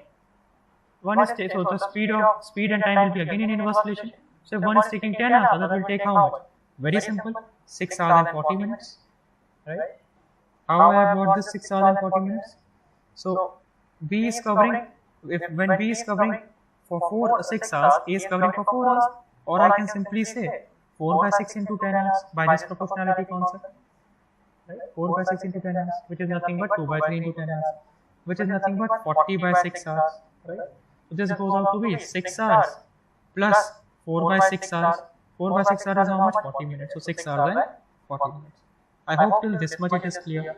Now one day this train is late by how much time? 200 minutes. So just add 200 minutes to it. This becomes also 10 hours. So both are taking 10 hours. Now this train is also taking 10 hours one day. This train is also taking 10 hours one day. Again, this is symmetric, right? So they will cross at how much time? 5 hours from 8 AM because both are taking 10 hours. So from symmetry, they will meet at. We have solved the question of symmetry if you remember in the basic video. Just refer to that video if you are not clear. So this will take 5 hours. So from 8 AM 5 hours, answer is 1 PM. This is how you can use proportionality. Very simple. I needed velocity of ratio of velocity because in same time 4 hours and 6 hours, so I got the ratio of velocity. Now for the entire distance, what is happening? Train B is taking 10 hours, so train A should take how many? 6 hours and 40 minutes. Again the same velocity ratio I will use. One day this is late, answer is 5 hours. This is by proportionality. If you are solving the same question by relative speed, then how we will do? Assume this entire distance is again LCM. So let's say 48 kilometers, LCM of 12 and 8. Okay. This entire distance is 48 kilometers. Now what will I write? This 48 kilometers is covered by at a speed of relative speed of VA plus VB, velocity of A plus velocity of B, and that too in 4 hours. Right? So this will be one thing. Next will be what? Velocity of B is what? B is covering 48 kilometers in 10 hours. So directly 48 by 10, which is 4.8. I know velocity of B. From here I can get velocity of A, which is 7.2. So how much time it will take? 48 kilometers needs to be covered at a speed of 7.2 km per hour. So this is 400 minutes. Again, this is 200 minutes late. So plus 200 minutes, which is 10 hours. Both are taking 10 hours. Answer is again 1 PM.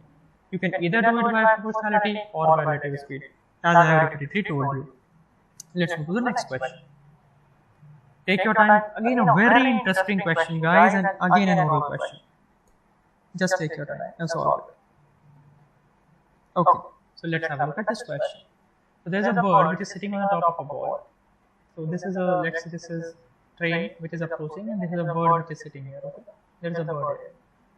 Now the distance that is given is 720 kilometers. So this distance is 720 kilometers. And the train is moving with a velocity of 54 kilometers per hour. Okay, right? Because it is 15 meters per second. So I have just converted it to kilometer per hour because everything is in kilometers. Okay, so this is 54 kilometers per hour. What is the velocity of bird? 120 kilometers per hour. What is happening? Train is moving, bird is coming here and then again going back. Now suppose train is here, bird will come here and go back. Now train again moves and come here, bird will again come here and go back. So both are moving towards one another, right? So find the total distance covered by bird. For how much time is this bird moving, guys? Simple question. For how much time is this bird moving? Till the time of crash. Till this train will crash into this wall this bird will keep on moving and moving, right? So what is the time of crash? 720 kilometers this train is covering at a speed of 54 km per hour. This is a time in which this train will crash into the wall, and for this time this bird is moving. So how much distance will this bird cover? This time into speed of 120. Very simple question. Answer is 1600 kilometers. So answer to the first part is 1600 kilometers. Okay. Now distance covered by a bird towards the wall. Distance covered towards the wall. Observe. Just observe, guys. Symmetry is one thing that you should always have a watch for. Bird is going till this point, moving back. Again, if train is here, bird is going at this point, moving back. Train is here, bird is coming at this point, going back. So the amount of distance bird is covering forward, the same distance bird is covering backward. Distance forward, distance backward. Distance forward, distance backward. Distance covered by bird toward the wall is nothing but half of this. Answer is 800 kilometers. As simple as that. See how simple this question was. A good question, but a very simple question. By our approaches, you can solve this question within seconds. Let's move to the next question. So just take your time and solve this question. Okay, I hope we have already covered this question, this one, in the previous video. So just you can go and have a look at that video. I have included this question here so that you can again get the same concept clarity. And you can again apply the same concept of this waiting time of 8 a.m. here, and there is no issue in that. That's why I included this question again. So do solve it. If you are unable, do watch that previous video. You will get the solution. But this was just a quick concept check plus a concentration check for you guys. Whether you remember the concept, whether you are following, and whether you are solving this question correctly. And if you have solved this question correctly, then good, you are following and you are also learning in the same manner. Let's go to the next question. Solve this question. Again, this question is also similar, somewhat similar to the question we have seen once, but the concept is same. Concept remains the same. Just pause the video and try it. Okay, let's have a look at this question. So there are 3 horses. The first beats the second by 20 meters. This is the first, so this will be the second, right? Because this is getting beaten by how much? 20 meters. And the third by 90 meters. So if this is this is the first horse, then the third horse is here. This entire distance is 90, so this is 70 meters. Second beats the third by 80 meters. Okay, so if second horse is here, third horse is here, this is 80 meters, and this is actually a CAT question, guys. So we will solve this again just by using proportionality within seconds. So what is constant? Time equal to constant. In same time they started, and he came at this point, and one came at 20 meters early, right? So just by applying the same concept, what will be V2 by V1? Because speed equal to distance by time, and time is constant, ratio of speed will be same as ratio of distances. So what will be V2 by V1? How much distance that 2 covered? X minus 20, right? Let this complete be X. Okay, I am assuming this complete to be X. So what will be V2 by V1? Simply X upon, because this complete distance is X, upon X minus 20, right? And what will be similarly V3 by V1? V3 is covering what, how much distance? This X was the total distance, minus 90, X minus 90. V3 by V1 will be nothing but X upon X minus 90, right? And so what will be V3 by V2? This will be again nothing but X upon X minus 80, similar concept, using the time proportionality, guys. Okay, I could have also swapped this, and it wouldn't have any effect in this question anyways. And now it's up to you to decipher why. Anyways, again this is a very simple calculation. If I am if I am reversing it, I am making it V1 by V2 and multiplying it by this. What I will get? This V3 by V2. So just reverse this, multiply this by this, you will get this. So what we will get? X upon, simple, this is calculation part, guys. X upon X minus 90 equal to X upon X minus 90 into X minus 20 by X. Right? X cancel. Just solve it out. X square minus 90x equal to X square minus 100x plus 1600. The value of X is 160. Answer is 160. Okay. What was the length in meter? Answer is 160 meters. So I hope this is clear. Now these questions are giving, by these questions you are having some great practice. So please keep that up, and you will soon be really comfortable with this topic, and you can solve any question. Have a good day, guys.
Hello guys, welcome to this session by me Krishna Bajoria in association with CATKIM. So today we are discussing the 7th lecture on time space distance. By now you should be habitual with this topic. I know it's a long topic but a very interesting one, right? We have seen some really good methods, good approaches to solve any question without the use of any formulas.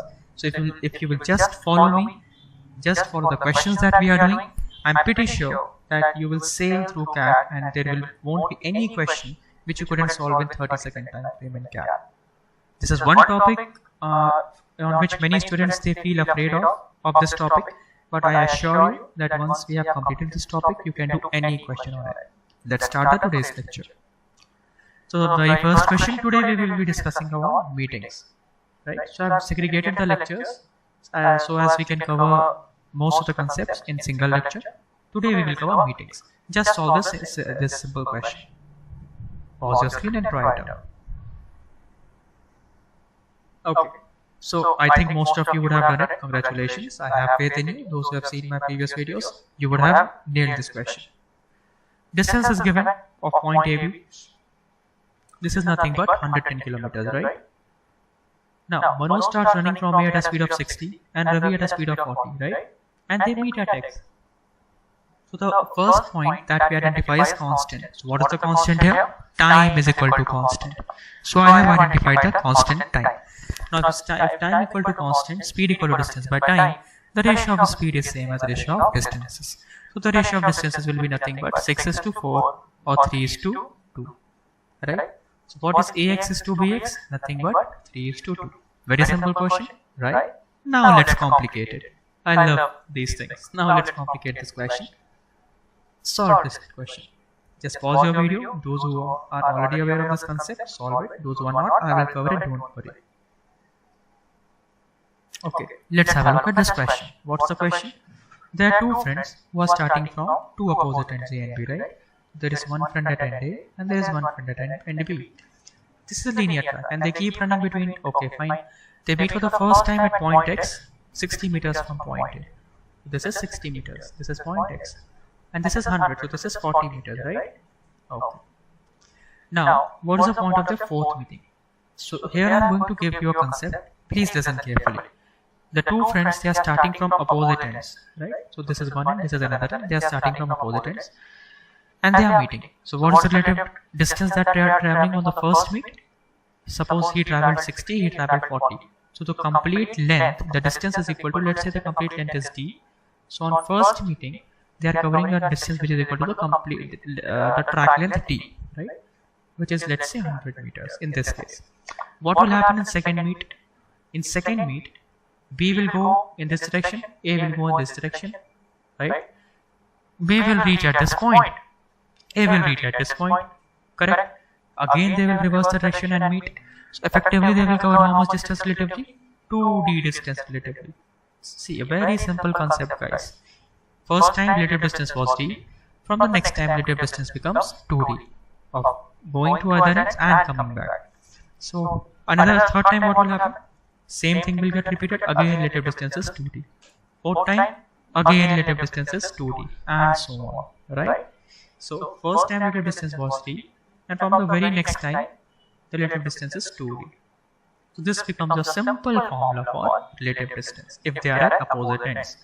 Here they are at opposite ends, this is their third meeting. So first time relative distance covered is 100 meters. What about other times?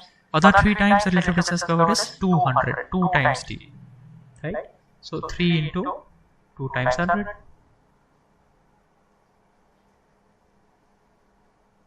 So the total distance relative that is covered is 700 meters. I hope you got this concept. Very simple. They are coming and meeting, relative distance d.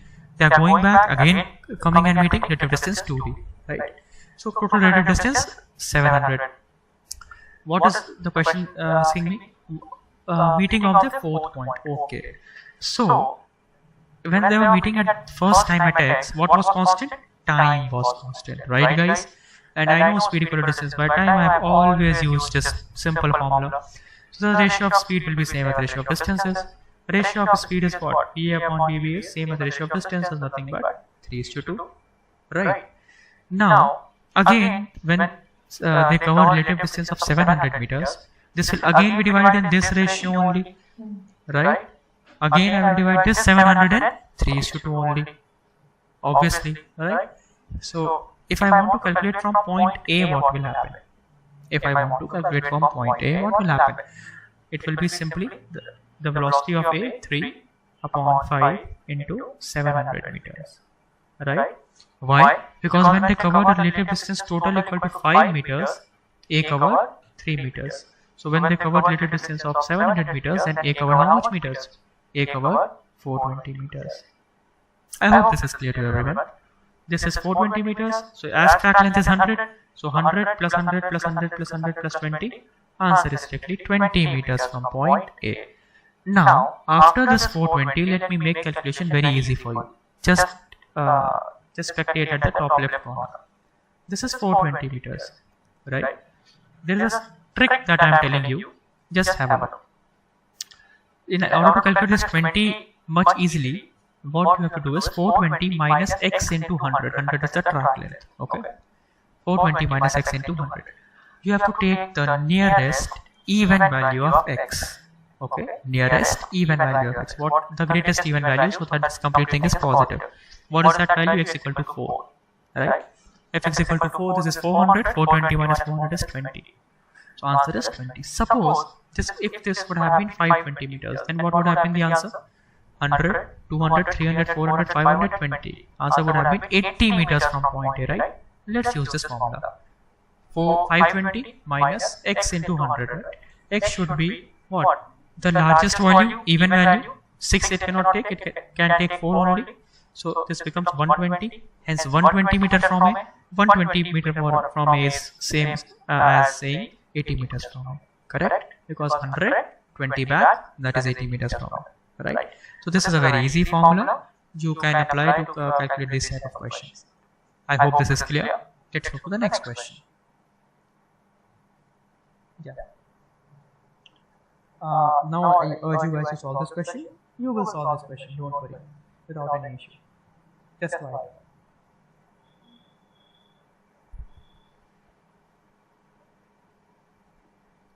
Okay guys, let's see it. There are two persons A and B.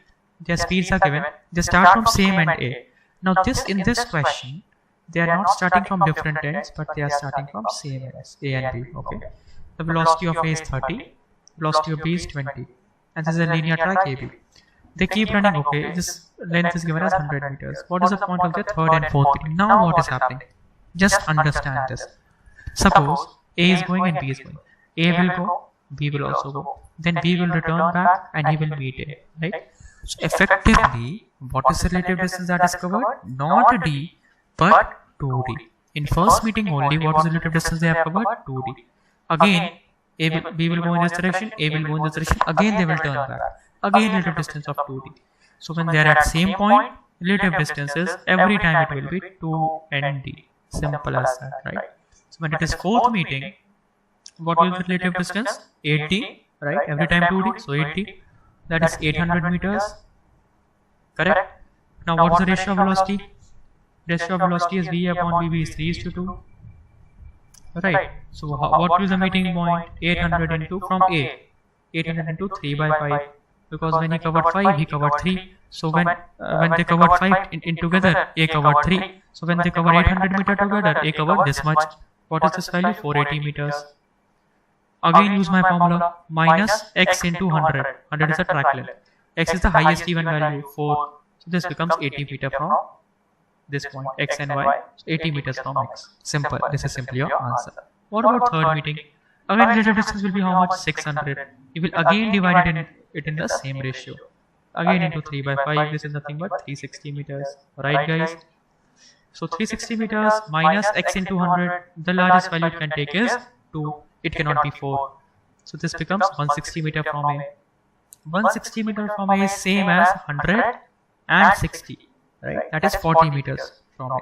Or 60 meters from B. Correct? Answer is 40 meters from A. I hope this is clear guys. Let's move to the next question. Yeah. So again just try this question. This is a past CAT question everyone. And if the previous questions are clear, you can easily solve this question as well. It will be a piece of cake for you now, solving these CAT questions, if the previous concept is clear. Just try it. Okay, now let's discuss this question.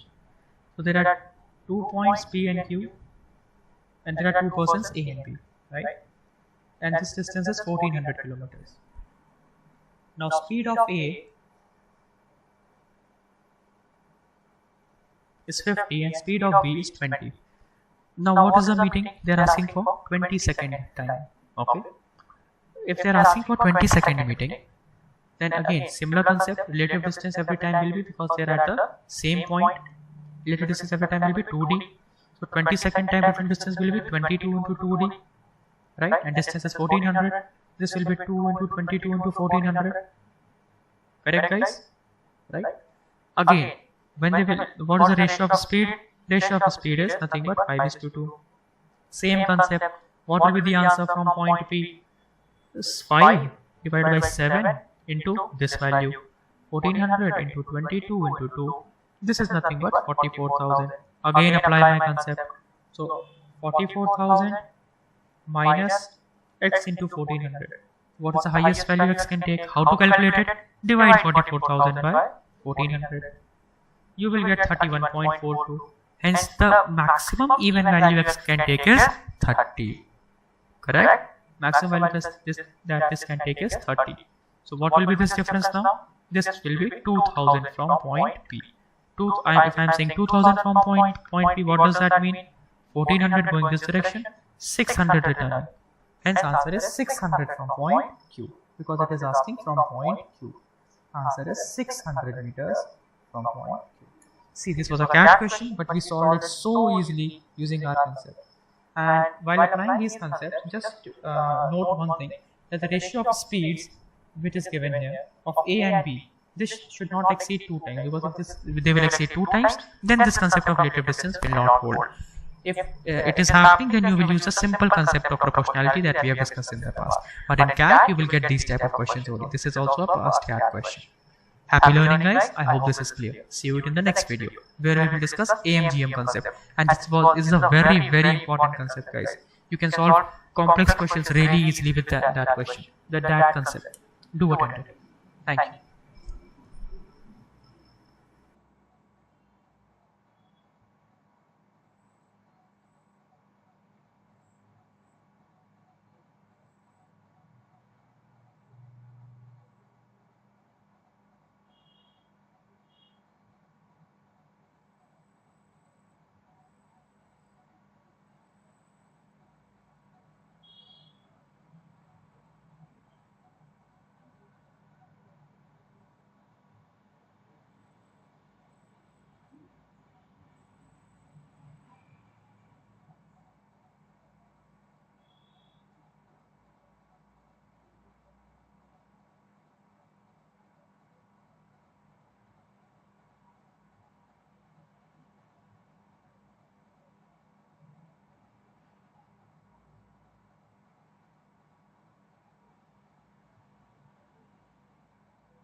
ఏమమ్మా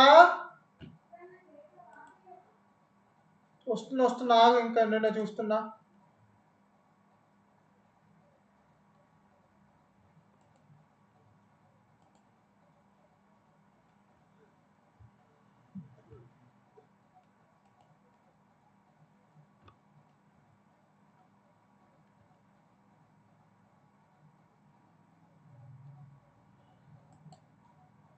అమ్మా అమ్మా ఇంకా 35 నిమిషాలు ఉంది అమ్మా, అయిపోతుంది. Hello everyone, welcome to this session by me, Krishna Bajoria, in association with CatKing. So our today's topic is the 8th lecture on time, speed, distance, which will include the AP and HP concept. This is a really important concept in CAT, which will allow you to solve question within seconds. You can literally solve question within seconds, that too in CAT, by applying this concept. So stay tuned and please follow the lecture. So let's get started. This is the first question. Just try it out by normal proportionality methods that we have seen, and then I'll tell you a method by which you can solve this question within seconds. Just try it out. Pause the video and try it out. Okay, so let's have a look at this question. What is the question? If I travel at 15 km per hour, I reach office at 10 am. Okay, so I'm reaching, if I am traveling at 15 km per hour, then I'm reaching at 10 am. Now if I am traveling at 10 km per hour, I am reaching office at 10:30 am, right? At what speed should I travel so that I reach office at 10:15 am? 10:15 am. There is one conventional way of solving that we have seen by using proportionality, right? There is another way of solving, which is by this AM and HM concept. What is this concept? See, can you observe that this data is in arithmetic progression, AP? First of all, let me quickly give you this idea. What is a progression? Any series is a progression. What is an arithmetic progression? Like say this is 3, 5, 7, 9. What are you observing? Difference is 2 plus 2 plus 2 plus 2. This is nothing but AP, arithmetic progression. If I want to calculate the fourth term in this, what will I write? I will add 3 plus, what is the difference? 2. So 4 times I will add 2, right? In 3, sorry, if I want to calculate the fourth term, suppose I want to calculate the fifth term, then 4 times I will add 2. If I want to calculate the 4 terms, then 3 times I will add 2, right? So that is how you get a formula a plus n minus 1d. Similarly, sum of 2n terms is n by 2, 2a plus n minus 1d, right? So how are you getting this equation? Again, let's take this example only, 3, 5, 7, 9. Okay, what is the sum? 9 plus 3, 12, 7 plus 5, 12. So a plus n minus 1d is nothing but last term. So this is first term plus last term. So sum of first term and last term, the average is always 6. Average is always 6, and just multiply it by number of terms. This is basically AP. What is HP? If suppose 3, 5, 7 are in AP, just reverse of it, 1 by 3, 1 by 5, 1 by 7 are in HP. As simple as that, right? I've just given you a basic concept of AP, HP. For rest concept, you can follow the lecture on series. Okay, let's have a look at this question. So this is in AP, right? The time is in AP. What is constant? Distance equal to constant, right? Because it's completely same distance. So I know speed equal to distance by time. As distance is constant, speed and time are inversely related. So if this time is in AP, then speed needs to be in what? HP. Obviously, because they are inversely related, right? So if 3 terms are in 3 terms are in HP, then if this is A, this is B, then what is this fourth term? C, harmonic mean 2AB upon A plus B, right guys? Simply you can take an example. If A, B, C are in AP, then this will be 1 by A, 1 by B, 1 by C, right? And from that you can just calculate this.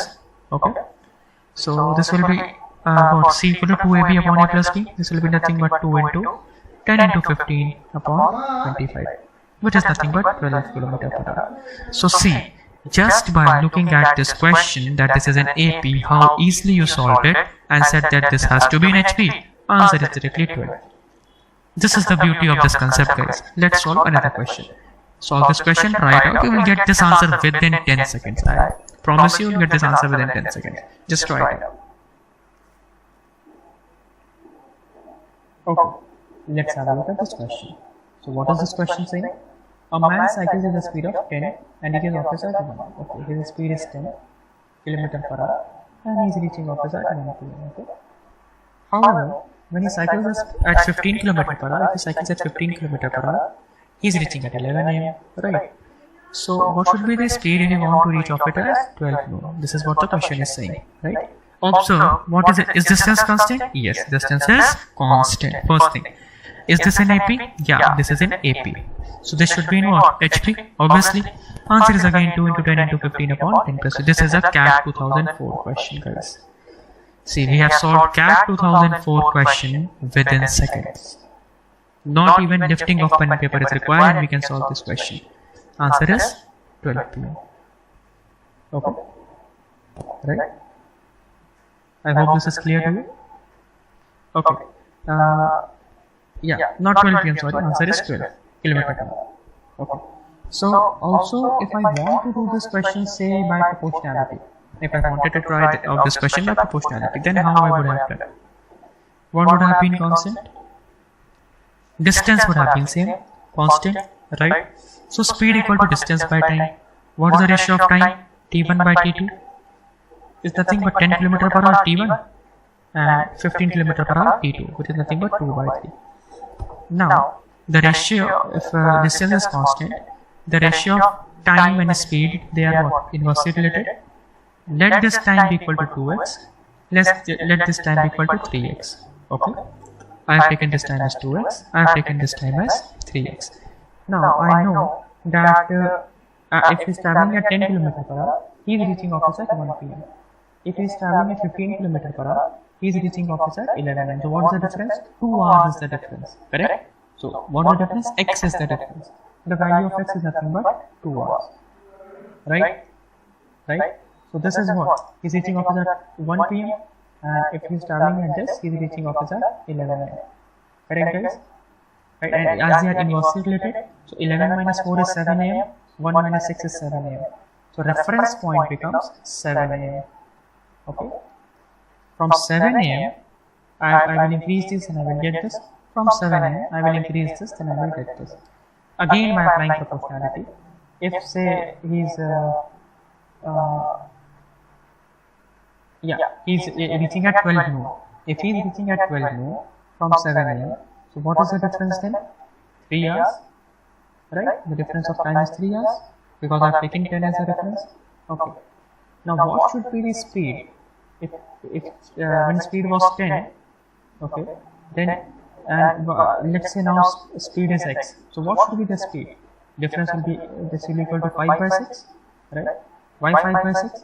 This will be 12 to 7, and this will be nothing but 1 to 7. It reaches at 12 noon, right? Again, what is constant? Distance is constant. So speed and time will be inversely related. Again, using the same proportionality, correct, guys? So from here, I will get the value of x as 12.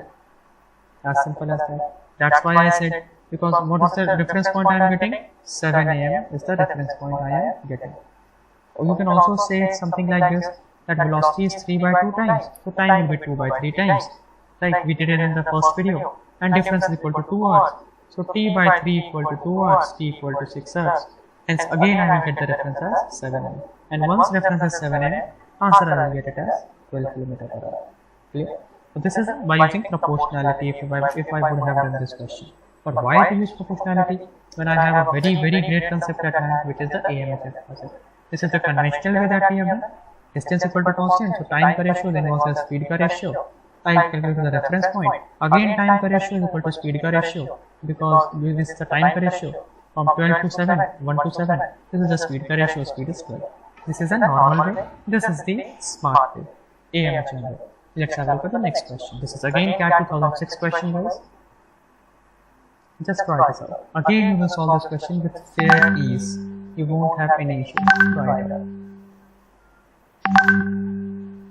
Okay, let's have a look at this question. So A, B and K, there are 3 persons, A, B and K. They start from same place and travel in the same direction, okay, with speed of 30, 40 and 60, okay. Speed is 30, 40, 60, right? Suppose A takes 3 hours, then B takes how many? Because it starts 2 hours after, he takes T minus 2 hours. So how many hours will K take? That is the question of CAT. Again, just by observation, what is constant? Distance equal to constant, right? If distance equal to constant, is this in AP? No. But is this in HP? Yes. 40 is the arithmetic mean of 30 and 60, 2AB upon A plus B. So 40 is the harmonic mean of A and B. So if this is in HP, this should be in what? AP, obviously. So if this is 2, this is T minus 2, this should be what? T minus 4. Right? Common difference of 2. Answer is 4 hours. See how again we made a CAT question into a really oral simple question. Right? Let's have a look at the next question. Yeah. This question I have taken on escalators because we have done one question on escalators in the past. If you haven't seen it, please refer that video because escalator is also one topic that you can expect a question in CAT. So if you haven't seen it, then you have to just go and watch that video. Meanwhile, those who have tried out this question, you will solve this question with fair ease now because I have not told you the formula for it. Instead, we have looked at the concept behind this question, and that's what really matters in CAT, guys. Remember it. Pause the video and just give it a shot. Let's solve this question. Let's say the total number of steps in the escalator is n. Okay, and the escalator is moving e steps, again similar to the last question that we had, per 4 steps of Mukesh. Okay, so per 4 steps Mukesh is taking, escalator is moving e steps, right? Now what will happen? The question says it took 60 steps for Suresh to reach the top, whereas Mukesh took 64 steps, and Mukesh took 4 steps for every 3 steps Suresh took. So 4 steps of Mukesh is equivalent to 3 steps of Suresh. So talking about Suresh first. Suresh took how many steps? 60 steps. So in 60 steps of Suresh, this moved how many? For 3 it is moving E. So for 60 steps it will move how much? 20 E. Right? And he also took 60 steps. This should be equal to n. We have seen it in the last video as well. Here also. This should be equal to the total number of steps on the escalator. Because escalator is also moving. Suresh is also moving. This should also be equal to per 4 steps, this is moving E steps. Right? So if he is taking 64 steps, then how many steps will this move? 16 E. And he is also moving 64 steps. Okay? So both are moving, contributing in the same direction. Equate this, you will get the value of E as 1.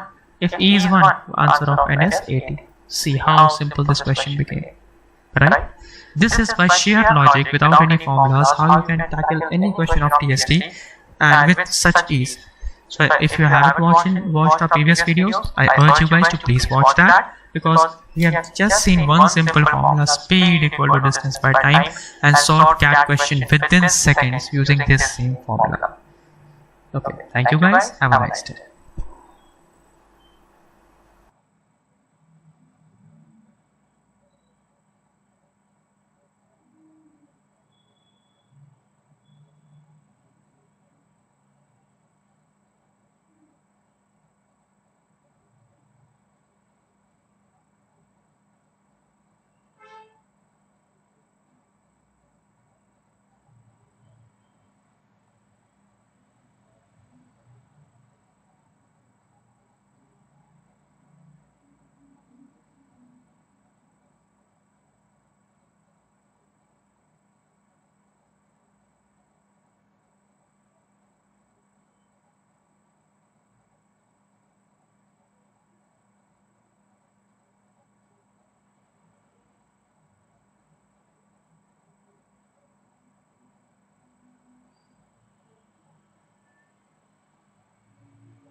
Hello everyone.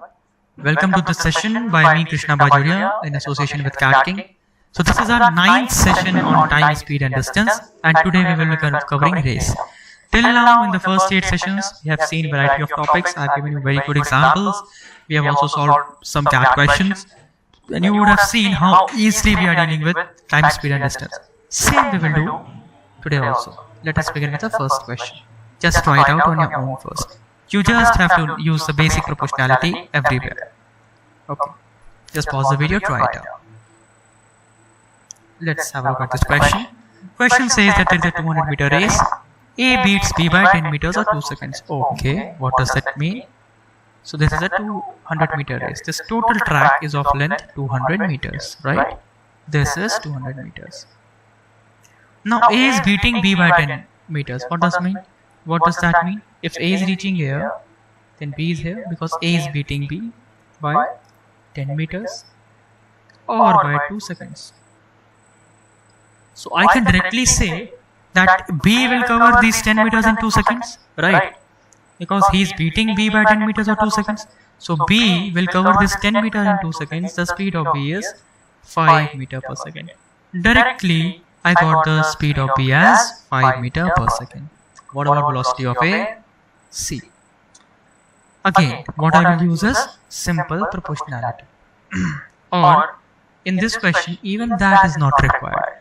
If I would have used proportionality, the ratio of speeds, they start from the same point. After some time, when A reaches at this point, B reaches at this point. So speed equal to distance upon time. Time equal to constant. The ratio of speed will be same as the ratio of distances. So what is the ratio of distances here? 200 covered by one, 190 covered by the other. The ratio of distances is 20 is to 19. Hence, if time is same, the ratio of distances will be same as the ratio of speeds. There I will get the speed as 4.8 meters per second. This is one way of solving by using proportionality that we have seen. What is the other way of solving? Now, B is covering complete 200 meters in how much time? B is covering complete 200 meters in how much time? Because it has to cover 200 meters at a speed of 5 meters per second. So B will take how much time? 40 seconds to cover this entire track. And A is beating B by how much? 2 seconds, right? So A is taking how much time? A is taking 38 seconds to cover this 200 meters. Answer is 200 by 38. Either you can use this method or you can use this method. You will get the same answer, right? So you can use any of the methods that I have stated. The answer is 4.8 meters per second. Okay, let's have a look at the next question. Again, this is a very easy question. Just use basic proportionality that we have seen. See, any question I told you can be solved by proportionality and relative speed. Any damn question. Just try it out. Okay, let's have a look at this question. So Ramu is 50% faster than Somu. Fine. Let me say that the speed of Somu is V. And what will the speed of Ramu? 50% faster, so 3V by 2. Fine. Ramu gave Somu a head start of 200 meters. So if this is Somu, this is Ramu. Ramu has given Somu a head start of how much? 200 meters. So Ramu gave Somu a head start, right? He has allowed Somu to start from an advantageous point. And both finished the race simultaneously. So at time equal to 0, they both started from here. And after some time, they ended here. What is constant? Time equal to constant. First of all, speed equal to distance by time. If time equal to constant, the ratio of speed is same as the ratio of distances. So what is the ratio of speed? I know it is 3 by 2. What's the ratio of distances? What's the distance covered by Ram? If this complete is x meters, Ram covered x meters, right? And Shyam covered how much? X minus 200. X minus 200. The value of x is 600 meters. See, such a simple question. I haven't even told you the concept of race, and you have solved all these questions so easily just by using our basic proportionality. This is how the magic of basics work, guys. That is why I always tell you, focus on basics, and once you have a great command of that, then you can solve any question. And you might have seen in other topics, in profit loss and SIC and other topics, how by using just basic concept, we have solved difficult to difficult CAT questions in seconds. That is the approach I want you to develop. Because I always tell that in CAT, you cannot remember hundreds of formulas, right? It's impractical. You won't even remember them. So develop your approach, develop a basic approach, you will always get through. Let's have a look at the next question. Again, use the basic proportionality. Just try it out. Pause the video, try it out. Okay, let's have a look at the solution. So in a 1200 meter race, this is a 1200 meter race. Ram beat Shyam by 300 meters. This is Ram. He has beaten Shyam by how much? 300 meters. In the same race, Shyam beats Tarun. So when Shyam reached the ending point, then Tarun is how much? 400 meters. Okay. Tarun is a distance of 400 meters. Find the distance by which Ram beats Tarun. Okay. So let me first take this example, this case. So what is happening? Time equal to constant again. So velocity ka ratio, the ratio of velocity will be same as distance ka ratio. What is the distance covered by R? 1200 meters. What is the distance covered by S? 900 meters. This is 4:3. What about this case? Velocity of S upon velocity of T will be again 1200 upon 800. Which is nothing but 3:2. Right? What is the question asking you? Find the distance by which Ram beats Tarun. So I know these two velocities. If I multiply this, I will get the ratio of VR by VT.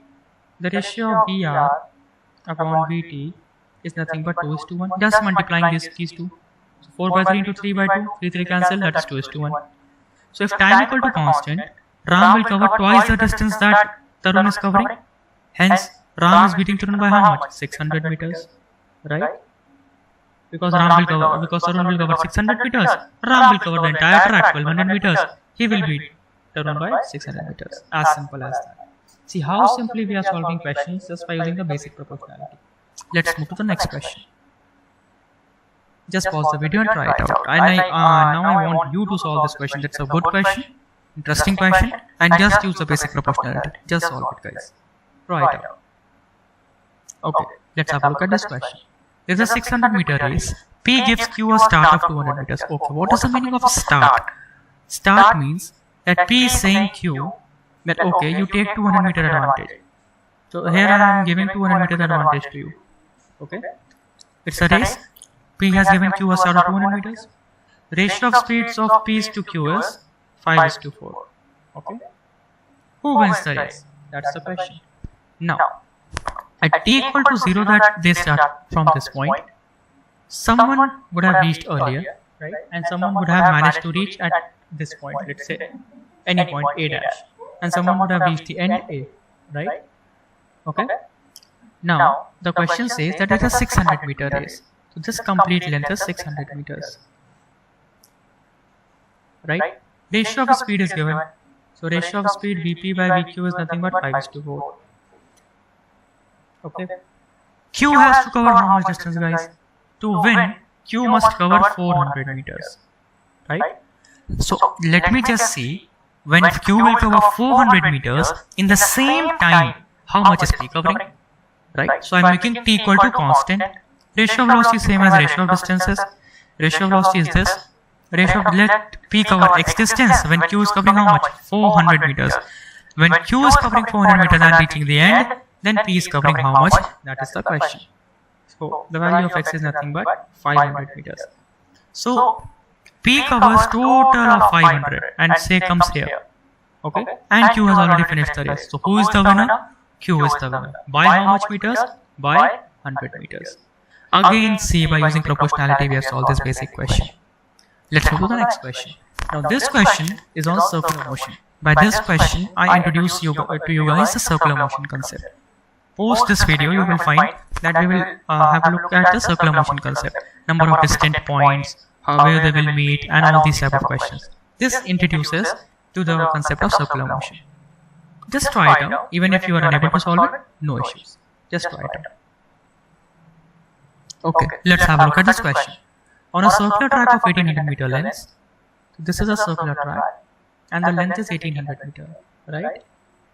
Guys, one more thing. Till now, we have covered almost everything that is there in TSD, and if you have seen this video, then you can be 100% sure, not even 99, 100% sure that you can solve any CAT, SAT, any question of any other exam comfortably, that too within seconds. We have covered each and every logic, be it the AMGM concept, be it the proportionality, be it the relative distance, be it any other concept, be it boat and streams, escalator, we have covered each and everything. Just go through our videos and you will just sail through in CAT. Okay, coming back to this question. A circular track of 1800 meters, x and y start from some point. Okay, x and y starting from some point with speeds 36 and 45. X is moving with a speed of 36, y is moving with a speed of 45, right? Find the minimum time after which they are meeting if they are moving in the same direction. So if they are moving in the same direction, what is the relative speed? Both are moving in the same direction. What is the relative speed? 45 minus 36, which is 9 km per hour. Okay. How much distance will they cover relatively? They will cover a distance of track length relatively. How? Suppose they are moving in the opposite. Okay, let me explain you why this example. Let's say both are running a velocity of 1 km per second and this track is of 2 meters and they are moving in opposite direction. So both A will also come here after 1 second, B will also come here after 1 second, okay, 1 km per second, and track is of 2 kilometers. So what's the relative distance they covered? They covered relative distance equal to the complete track, that is of 2 kilometers, right? So we are adding their velocity. If they are moving in opposite direction, let's say the velocity of A is 1, B is 2, in similar direction. So if velocity of A is 1 and this track is of 2 kilometers again, so in 1 kilometer A will come here, right? What will happen in that case? B again reached at this point. So after again 1 second, what will happen? A will come here at this point. Again we will make one rotation and come here. Relatively how much distance they covered? B took 2 laps, A took 1 lap. Hence relatively 1 lap or equal to the track length. That's why we always take distance equal to the track length. For more explanation on this or more related discussions, you can watch our other videos. This is the video that we have done a questionnaire to solve and help you out during the CAT examination. Okay. So the distance is how much? 1800 meters or 1.8 kilometers. If same direction, then what is the relative speed? 9 km per hour. Alright. Relative speed is 9 km per hour. This is in hours converted into seconds. Right. So you will get answer as 720 seconds. As simple as that. Okay. This was in kilometers, this is in hours, hence I converted into seconds. You will get the answer as 720. What if they are in opposite direction? 1.8 kilometers, opposite direction, 45 plus 36, this gives us 81, right? Again into 60 into 60, you will get the answer as 80 seconds. This is your answer. Now I have introduced you the circular motion concept. In the next video, we will see circular motion. Thank you guys. Have a good day.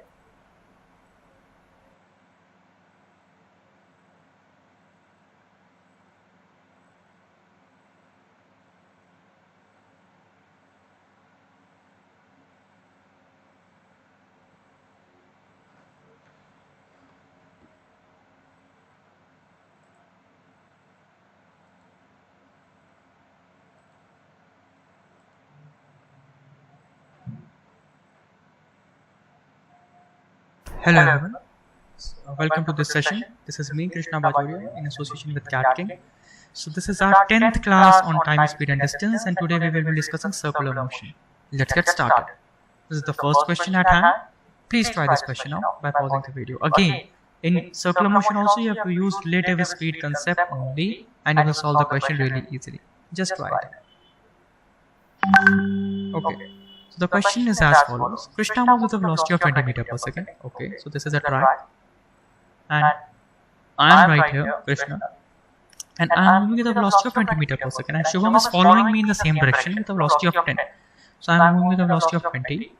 And Shubham is following me in the same direction with a velocity of 10. Track length is of 1000 meters. Okay, this track length is of 1000 meters.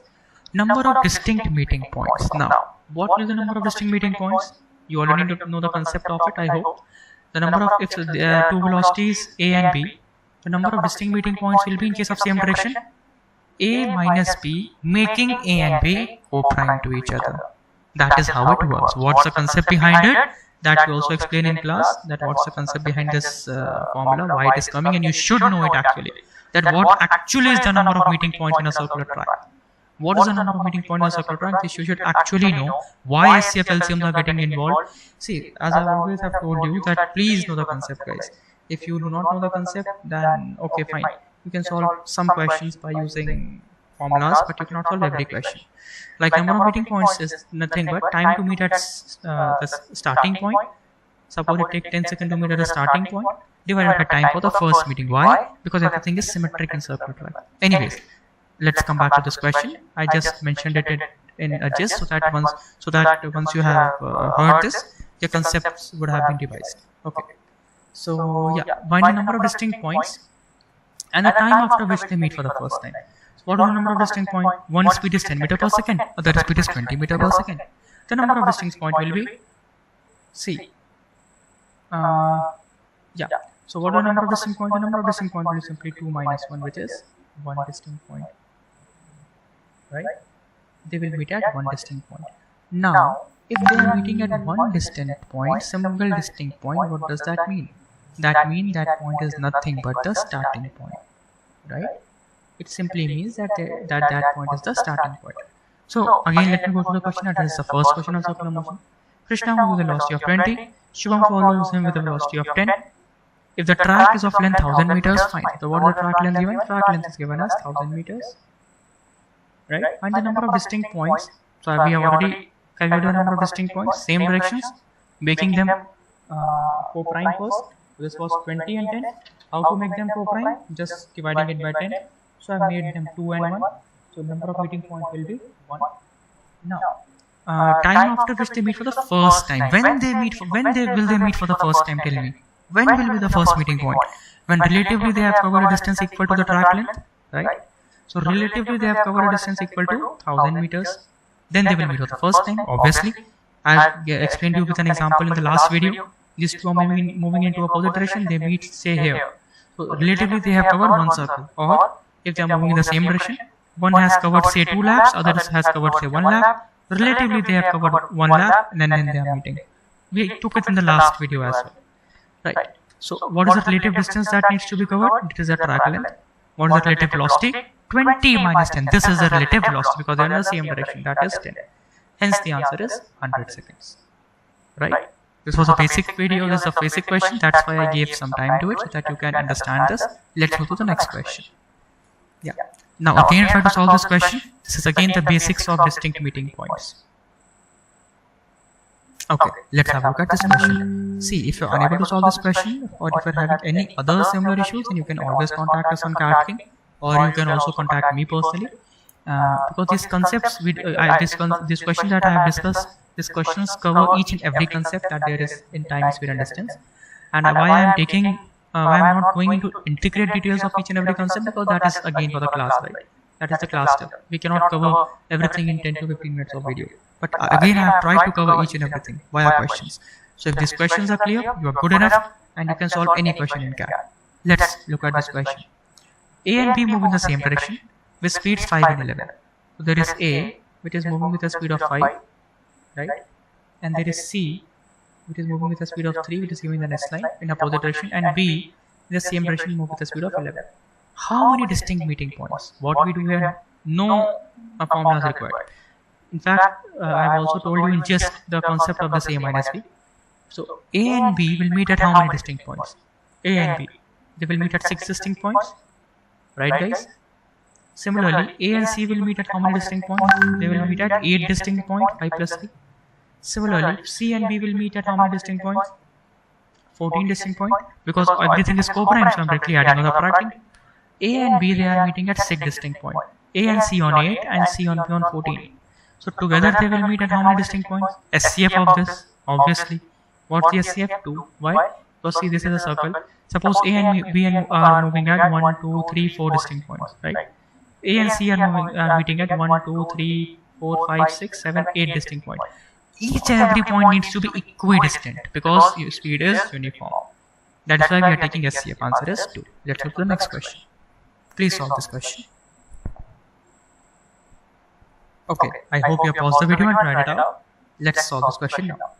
ABC run on a circular track of length 1.2 kilometers. Fine. So there is a track, and the length of this track is 1.2 kilometers. The speed of ABC given is 5, 7, and 8 respectively, starting from the same point simultaneously. Okay, they are starting from the same point with speeds of 5, 7, and 8.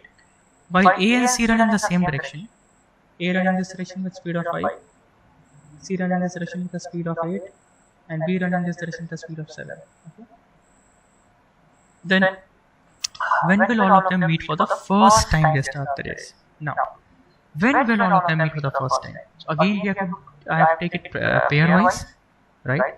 So let's talk about A and C first. What is the relative velocity of A and C? 3 meter per second, because C is 8, A is 5, they are in the same direction. When will they meet for the first time, guys? I want to take out when will all of them meet. So I have to take it pairwise, right? So when will A and C meet for the first time? When they have covered a relative distance equal to the complete track length. We have discussed it in the previous video. So 1200 meters need to be covered at a speed of 3 meter per second, and this is 400 seconds. They will meet after every 400 seconds. What about A and B? The relative velocity of A and B is nothing but 12. Hence they will meet after, again they will cover relative distance, they will meet after every 100 seconds. What about B and C? B and C relative velocity is 15. They will meet after every 1200 by 15, which is 80 seconds. Now, A and C meet after every 400 seconds, A and B meet after every 400 seconds, B and C meet after every 80 seconds. So when will all of them meet? LCM of these three, obviously, right? So after every 400 seconds, they both are meeting, after every 100 this is meeting, after every 50 this is meeting. Answer should be LCM of A, B and C, which is 400 seconds. What is the next part? In first hour of race, how many more times will B and C meet than the number of times A and B meet? Okay. So B and C are meeting for every time at how many seconds? 80 seconds, right? After every 80 seconds, B and C are meeting. So in 1 hour, how many seconds are there? 3600 seconds, right? 16 to 60. So they will meet this many number of times, right? Similarly, if I talk about A and B, so A and B, they meet after every 100 seconds. So in 1 hour, they will meet this many number of times. This many number of times B and C will meet. This many number of times A and B will meet. So what is the difference? 45 minus 36, answer is 9. How many more times will B and C meet than the number of times A and B? Answer is 9 times. I hope these questions are clear to you, because these are exact CAT replicas. If these questions are clear, then you can solve any question in CAT. Okay. So if it's still there is any doubt or it's not clear, then you can contact us anytime. We are there to help you. Let's move to the next question. Yes. So again, pause the video, take your time, and just try this question. Okay. What's the question? A and B started running from the same point on a circular track. Okay. This is the same point on a circular track. After how much time will A and B running with the speed of, A is running with the speed of 35, B is running with the speed of 40, meet at diametrically opposite point? Is the direction given? No. Direction is not given. So we will make two cases. The first case, let's say they are in the same direction. If they are in the same direction, what will be the maximum number of distinct meeting points? I have to make them co-prime. This will be 7, this will be 8. So number of distinct meeting points will be 1, 8 minus 7. If they are in the opposite direction, number of distinct meeting points will be 8 plus 7, 15. Right? So if they are in the same direction and one distinct point, what will be that point? Starting point. Will they meet at diametrically opposite point? No. If there are 15 meeting points, again, guys, each and every point will be equidistant, right? We have seen this because the speed is uniform. So they will meet after every 360 by 15 degrees, which is nothing but 24 degrees. So this will be divided into 15 parts of each 24 degree like this, right? Is 180 a multiple of 24? No, 180 is not a multiple of 24. Again, they will not meet at diametrically opposite points. So whenever there is a question, just don't start solving that question. Why have I given this question? Because whenever there is a question, then don't just start by trying to solve this question. Just first of all look at whether this question is feasible. Is the data given? Is the question feasible? So this question is not feasible at all. Hence it is CBD, cannot be determined. You will do some calculation and mark some other answers in CAT, not required, because it cannot be determined. Okay. Let's move to the next question. Now this is also a very good question, guys. I want you to take some time, pause the video and solve it on your own. Once these 5 questions we have covered in circular motion, we have covered almost all the topics in circular motion. Prior to that, we covered races and other AMGM and other concepts by which we can solve questions within seconds. That too without using formulas. Please try this question. Okay, let's have a look at this question. So A and B are running on a circular track of circumference 3 kilometers. So this is a track, and circumference of this track is 3 kilometers. So relative distance is nothing but 3 kilometers. Okay, that they will cover when one will lap the other. A laps B in the middle of A's 7th lap. What does that mean? A is in the middle of 7th lap. So A has covered how many laps? 6.5 laps, right? Because A is in the middle of 7th lap. And A laps B. What does that mean? That A has covered an entire lap more than B, right? A laps B. So A has covered an entire lap more than B. So if A has covered 6.5 laps, B has covered how many? 5.5 laps, right? So in one lap, A has covered how much distance? There's a track of 3 kilometers. So A has covered 19.5 kilometers. B has covered how much distance? 16.5 kilometers.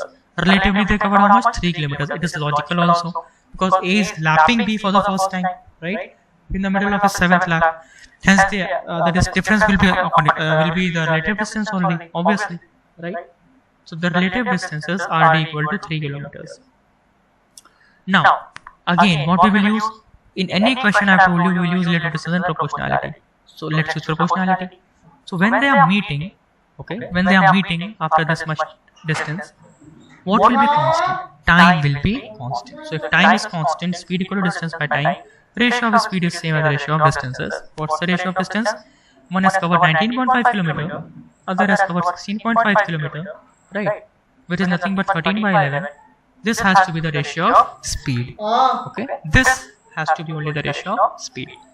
Now, if they are racing on a 100-meter dash, just divert your attention to the top right corner.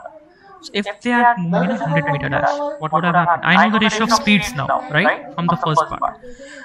Then find the head start A gives to B. So A is giving B a head start. B is this, A is this. And A is giving B a head start of, let's say, X meters. Okay, let's say, and this complete is 100 meters.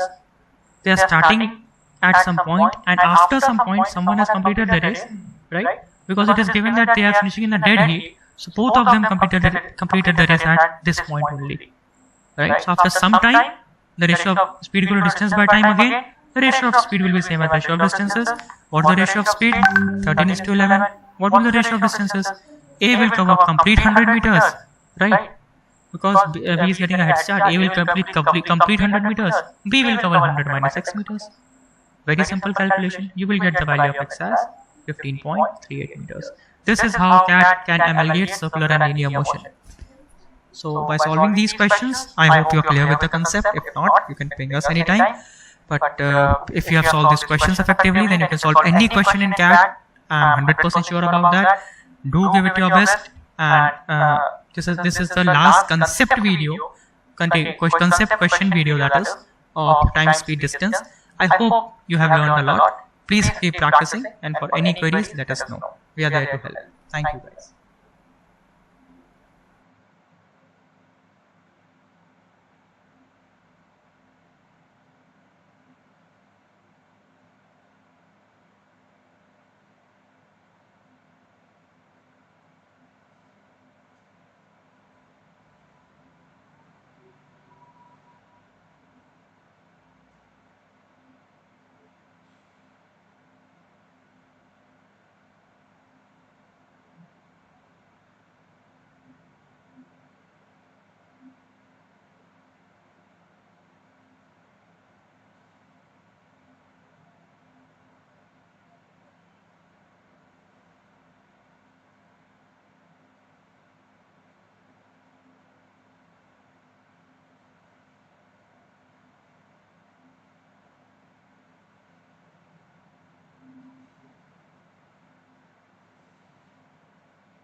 यार TDM में भी सांप बन के मार रहे थे क्या भाई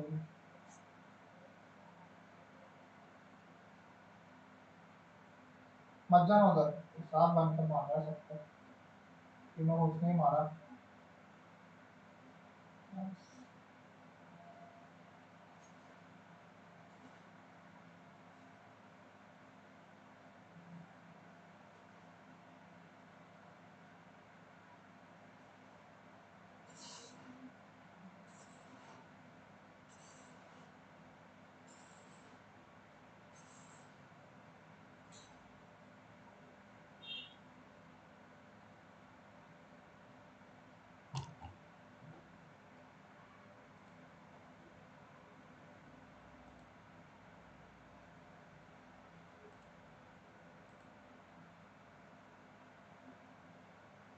Hello everyone, welcome to this session on CAT questions. So this is the 11th video on time, speed and distance. Welcome in which we will solve some past year CAT questions. Guys, we have covered PSD comprehensively by 10 videos, right? We have seen 10 videos and covered each and every type of question. We have covered each and every topic. We have seen some damn interesting concepts and not formulas, the formula based approach. So please apply those and you can solve any question of CAT within seconds. Let's get started. So this is the first question at hand. Please tell me your answer, and I know you can solve it now quickly within seconds. Okay. So what's the question? In a circular race, A and B started from a particular point in opposite direction. A started in this direction, B started in this direction. In opposite direction, right? The speed of A is 50% more than of B. So if speed of A is 2V, speed of B is B. Number of distinct meeting points. I told you have to make them co-prime. So make them 1 and 2. Answer is 2 minus 1, which is 2 plus 1, which is 3. If it would have been the same direction, then it would have been 1. It's the opposite direction, answer is 3. As simple as that. How much time was required for this question, guys? See, we easily solved it within 10 seconds to solve this question. How easy it was. See for yourself. Let's move to the next CAT question. Please solve. Just try it out. Please solve.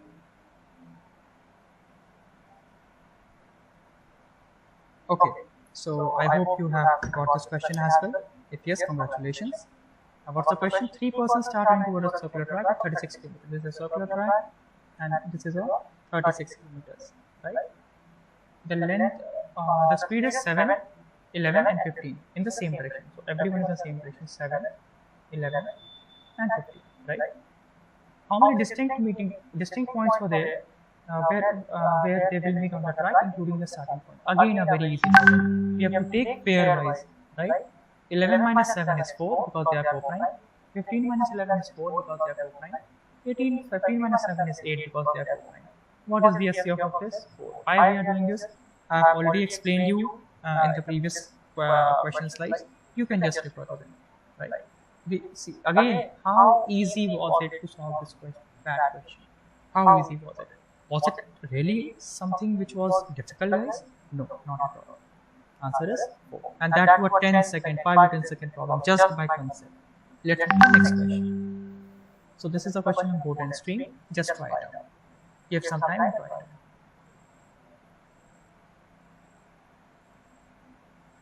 Okay. So consider a boat moving upstream. Okay, the boat is moving upstream. This is a stream. And a boat is moving upstream. There's a boat is moving upstream. A bottle is flowing in the river. Okay, a bottle is floating in the river. Fine. They are initially at the distance of 10 kilometers. So there is a if you are unable to understand the question, what is the question saying? That there is a bottle, okay, and there is a boat. So bottle is there at a distance of 10 kilometers from the boat. The boat reaches the bottle after half an hour. Okay. So the boat is reaching the bottle after half an hour. Find the velocity of the boat. That is what the question is saying. Okay. Now I can solve this using relative velocity. Easily I can solve it. Let's say the velocity of bottle is u. There is a bottle. Let's say the velocity of bottle is u, and I know that the bottle is floating in the river, so this velocity will be u, and the boat is reaching the bottle after half an hour. This speed, the time is given. What will be the relative velocity of these two? Because a boat is moving upstream, there is a boat that is moving upstream. So what is the velocity of boat? V minus u. If v is the velocity of stream, right? This is the velocity of boat. This is the velocity of the bottle that is floating. So what is the relative velocity? Because they are moving towards each other. So v minus u plus u, which is nothing but capital V. So the relative velocity is capital V, right? So speed is capital V and distance is 10 kilometers. Relative speed, relative distance, what is the time taken? Half hour. So what is the value of V? 20 kilometers per hour. See, such a good question that came in CAT. And such an easy application of relative velocity. Just by using the basic concept, we can solve this question. And how much time is required for this? Tell me frankly. Is there a hefty amount of time that is required? No, not at all, guys. Okay, let's have a look at the last question. Again, this is ought to be an easy question for you once you are clear with the concept of the circular motion that we have discussed. Please try it. Okay, so let's discuss this question. There are two dogs. They started running on a 480 meter track. This is a 480 meter track. Okay. From the same point in the same direction. right? At the same time, in opposite direction, and the speed in the ratio 7:9. So what's the speed given? 7:9 ratio. Fine. Which of the following can be the distance of the starting point from the point where they meet for the seventh time? If they are meeting for the seventh time, guys, again we will use relative velocity concept. What is the relative distance they will travel? Because they are meeting for the seventh time. So 7 times d will be the relative distance they will travel, right? What will the relative velocity? Let velocity of one be 7x, other be 9x. They are moving in opposite direction. Relative velocity is 9 plus 7, which is 16x, right? And which is the following can be the distance from the starting point? And what will the distance from the starting point? Again, we have discussed this question, right? What will the distance from the starting point? Relative distance is nothing but 7d that we have taken. Relative velocity is 16x. So relative distance becomes 7 into 480 because the value of d is actually given to be 480, right? This is equal to 16x into t, right? And what is the distance from the starting point? I can take the distance of 7, right? Because this is 7x. And what is the value of x? The distance will be 7x because 1 will cover 7x. So 7x upon 16x into 7 into 480. This is what your answer is simply. So this will give me 1470 meters, right? Or if this is equal to 1470 meters and as the track length is equal to 480 meters, so I will divide 1470 by 480. 1480 will be the multiple, the remaining distance will be 30 meters, your answer will be. So see again such an easy question. Again I have used the concept of relative velocity only and nothing else. I hope you are clear that why this is 7x, right? Because again together they have covered a distance this much. So if one I want to take a distance of 1, they have covered a distance of 7 into this value. As simple as that. Again the simple concept, right? So guys, that's it from our side for TST. We have covered each and every concept. You have seen some great applications. Please cover these videos. Once you have covered this video, you can solve any question in CAT or any other examination. And still, if there is a issue pertaining or a concept clarity pertaining, you can ping me anytime for the same. You can ping Cat King anytime for the same. But please make sure that you are seeing all these videos, and we have ended on a very auspicious number as they tell it. That is on 51. We have solved 51 questions on a single topic, guys, and we have covered this topic comprehensively. So all the best for your future. I hope this helps you. Thank you.